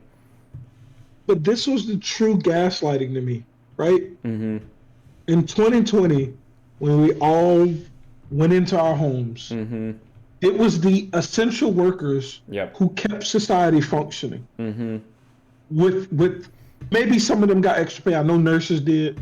I don't know about like sanitation workers and Uber Eats and blah, blah, blah. Those were the people who kept society working. Yeah. A year later, those people who in the midst of the pandemic, when we were most unsure about what it was going to cause, was most dangerous, those are the people who went to work every day and kept society functioning. Yep. A year later, we repay them with saying, even though you just spent a year sacrificing yourself for our economy, if you don't do this, you're going to be fired. And lots of them got fired. The same people who went into the unknown, worked every day, we told those individuals, you're going to be fired. I'm sorry, you were a nurse here for the last 10 years. You spent a year traveling around the U.S., going to all of the places that were most adversely affected with a fucking mask that we knew didn't work. Wait. You're fired. Okay, we can get into this some other time. The mask definitely did work. No. The mask doesn't fully protect you from COVID. No, it doesn't fully protect you. That's accurate. Yeah. And our system didn't have proper PPE. So in addition to the mask not being perfect, it also didn't have perfect ideal conditions. Those people went into that, which was another Trump governmental failure to not like have any organization. Yeah. We can place the focus on the government, but what I'm talking about are the individuals that supported our economy through going to work that whole time. We told those people a year later, fuck you, I'm firing you. That's crazy. I can't, that's crazy. That's true gaslighting. Oh, I'm sorry, we can't make it now. You survived in the wilderness for a whole year with no treatment plans, no nothing. You survived for a whole year. But now I'm going to tell you, and think about this in the minds of one of those essential workers. I survived for a full year, and I was in the middle of this. Now you're going to tell me I can't survive if I don't get the vaccine? And you're going to force me to it, or I'm going to lose? That's crazy. That's psychopathic. You who survived in the most dangerous of times, I'm telling you I'm firing you because I don't think you can survive any longer. That's crazy, bro. That's literally, there's psychological problems with that, right? So that's and now we wonder why so many people are anti-vax. That's what they went through. Went through a year of dealing with COVID, with no possible plan, don't even know what to look forward to. A lot of people got long COVID, lost their sense of taste for 6 months. All of these people went through that, and it was the frontline workers, I'm pretty sure, that got the brunt of most of this. For sure. Those are the people who told you can't survive without the vaccine, so you must get it, or you're going to kill everybody that's near you. That's crazy. I hear everything you're saying, and I feel for that, and that's a very very understandable perspective. When it comes to people who are against the vaccine, I don't know if that correlates with frontline status. For anybody who was like a frontline worker who did get fired, like that sucks, and I understand being upset about that. But I don't know if that's the. I think that's the most justifiable case. I don't think that's where like the majority of people who are anti-vaccine are, like that's their story. I don't think the majority of them got fired, but I think the majority of them of the people who are like who are most staunchly talking about being against the vaccine or like buying into conspiracy or stuff like that. I don't think that's their origin story. Like the majority of those people, that their origin story is that they were frontline workers and then they got fired or this is pushed on them. I'm saying that, but I might be wrong. I haven't looked at like stats about that. I'm not saying that those are the majority of people. I'm saying that story and seeing that happen real time are what impacted the majority of people that take that opinion. Because I even talk to people and they're like, dude, why did they force basically a flu vaccine on us? Like, that's crazy. We don't force the flu vaccine today. Well, wait. Why did they? That's actually just an ignorant perspective to not. It's okay to not know that, but that's a perspective that belies ignorance. That's not. No, the infection rates when they were forcing the vaccine and the infection rate of the original strand of COVID are really different worlds. Mm-hmm. And the infection rate of, I think it was the Delta variant was out then, was not exactly the same as the flu. Definitely much more comparable than the Alpha variant. So to the people on for the level of mortality or the level of transmission, because the transmission was massively higher. Yeah, maybe you know what I think I'm misspeaking. So yes, I think I'm talking about the death rate per people who get infected might be similar to the flu, but if 10, 100, 1,000 times as many people are getting infected, then the total number of deaths can be enough to overwhelm the system, and then you have like a massive failure. And that was the fear, that the system would get overwhelmed, and then you would see this crazy spike in deaths as the medical system can't even help people. So that was like, it's understandable. It's like it's one of those things where if you overshoot, nobody knows, but if you undershoot, shitloads of people die.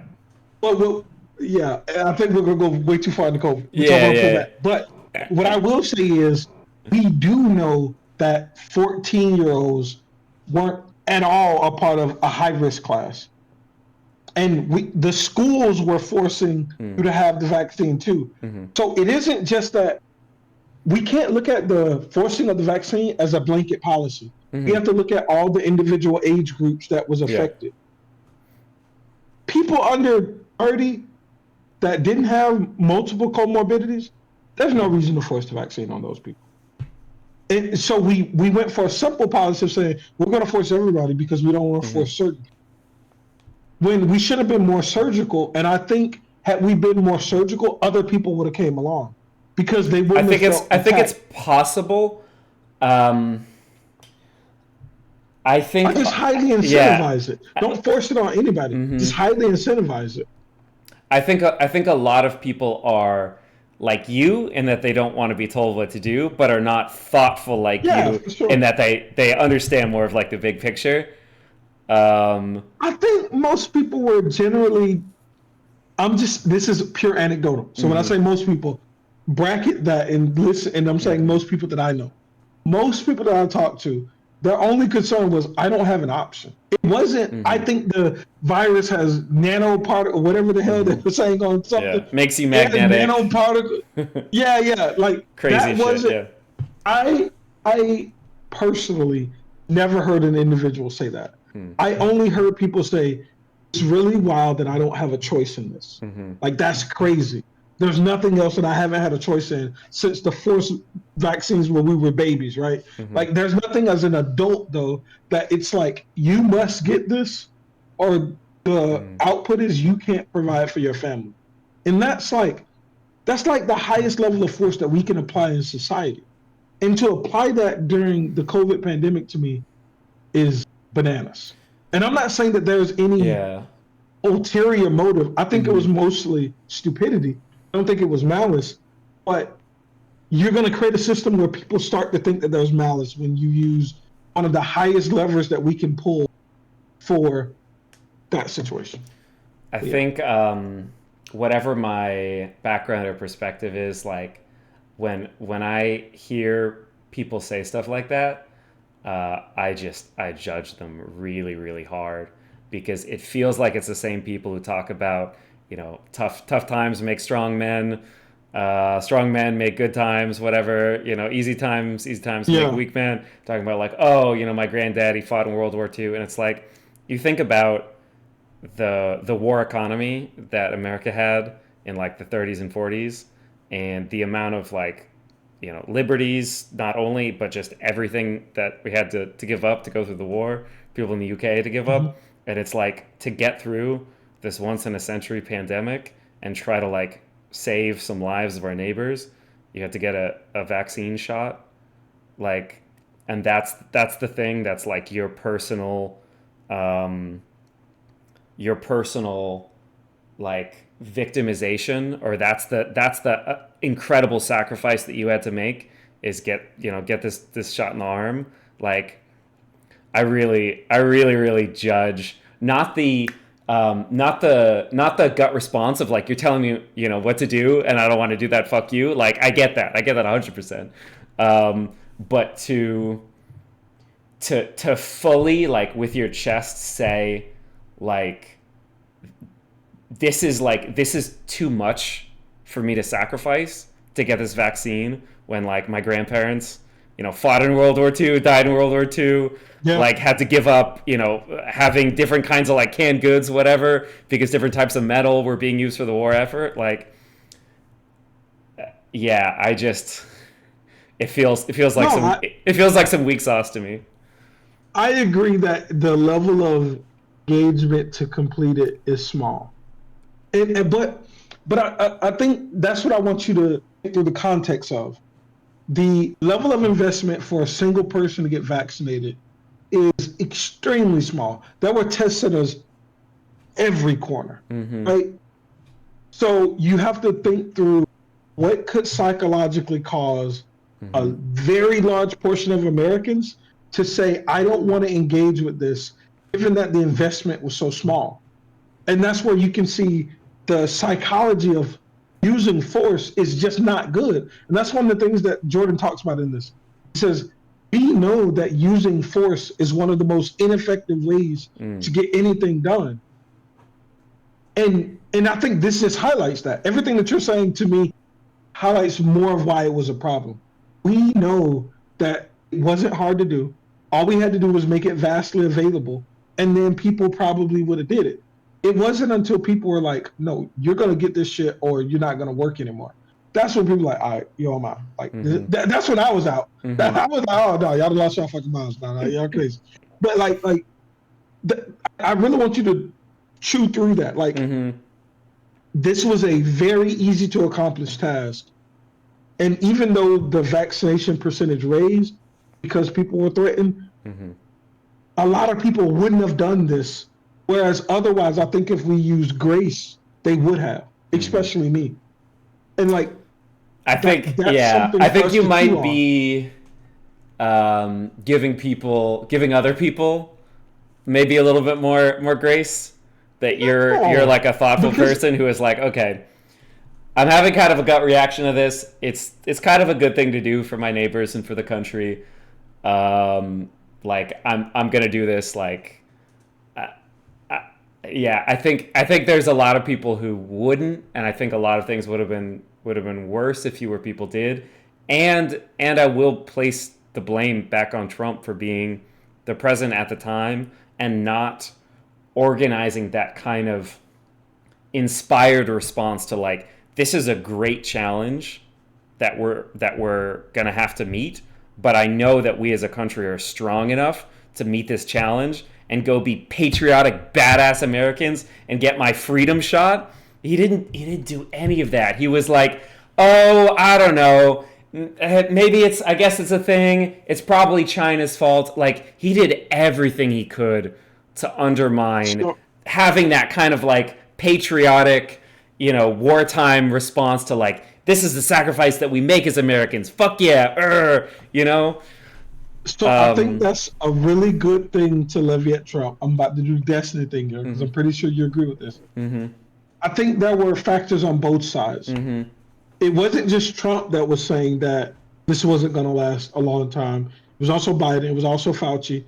There was also, I can't remember who it was, somebody in the Democratic Party said, I'm not going to trust the vaccine that was created under Trump. I think Kamala Harris said some dumb shit. Harris, Yeah. But that was dissent being served. But that was okay. Everywhere. But that was one comment that was dumb, but that wasn't like months and months and months of saying, undermining Fauci, undermining like all these different things. Imagine a person I didn't know it was Kamala Harris. Was she vice president when she said that? No, she was. She must have been like running at the time, right? Imagine a person running for the second highest. No, that was some dumb shit. That was some dumb shit. Yeah. No, she shouldn't have said that. Yeah. Like she's saying, hey, don't trust this. Something bad is gonna happen. And then at the same time, on the other side of the aisle, it's this thing isn't serious. So there's don't trust any medicine that we produce because we're skipping a bunch of procedures and it's likely going to cause bad things to you. And there's, on the other side, this thing isn't that serious. You're not going to be harmed anyway. Now imagine both of those things collide. Obviously, the impact is going to be dissent away from the medical system. And then you force the vaccine. Like, we couldn't have... I could say it was a perfect storm. No. I don't think there's a better way to create anti-vaxxers. Like, that's how, like, looking back on it, that's how bad I see it as. I don't know if you said, hey, Gambit, in 2 years, I need you to make everyone not trust vaccines. I couldn't create something more elegant. It's not a problem. Don't trust the virus. Give it to everybody in order to make money. You can't come up with that storyline. If I gave you pen and paper, you'd never come up with that. Well, I think that's a good place to end today's stream, and we can say also, with global temperatures rising, we're likely to have a lot more global pandemics. So maybe we can get the next one a little bit better. A little bit righter. Everybody should trust the science. You should trust vaccines. You should definitely get your kids vaccinated. The shit that I'm hearing about, and this is the thing that I talk to people about that were afraid of COVID. I'm like, dude, this has nothing to do with the years of fucking testing and diphtheria and all of these. Like, go get, like, fuck anything that you read. Go get your kids vaccinated. I actually fight with people on that, so it's crazy. So. And I don't know what to do with that, but I know we're ending. But yeah, like, this whole thing has, like, it's been catastrophic. But it's why I agree with Jordan's principle, to close it off on this. He should try to not use active force as much as possible. And I'll agree with that. There we go. Dude, this has been awesome. Yeah, man. We got through an hour, dude. I didn't think that was possible. Hell yeah. We got slightly past halfway. Yeah, this is good. This is real good. All right, good to see you. Love you, man. All right, love you, man. Good to see you. All right. Bye-bye.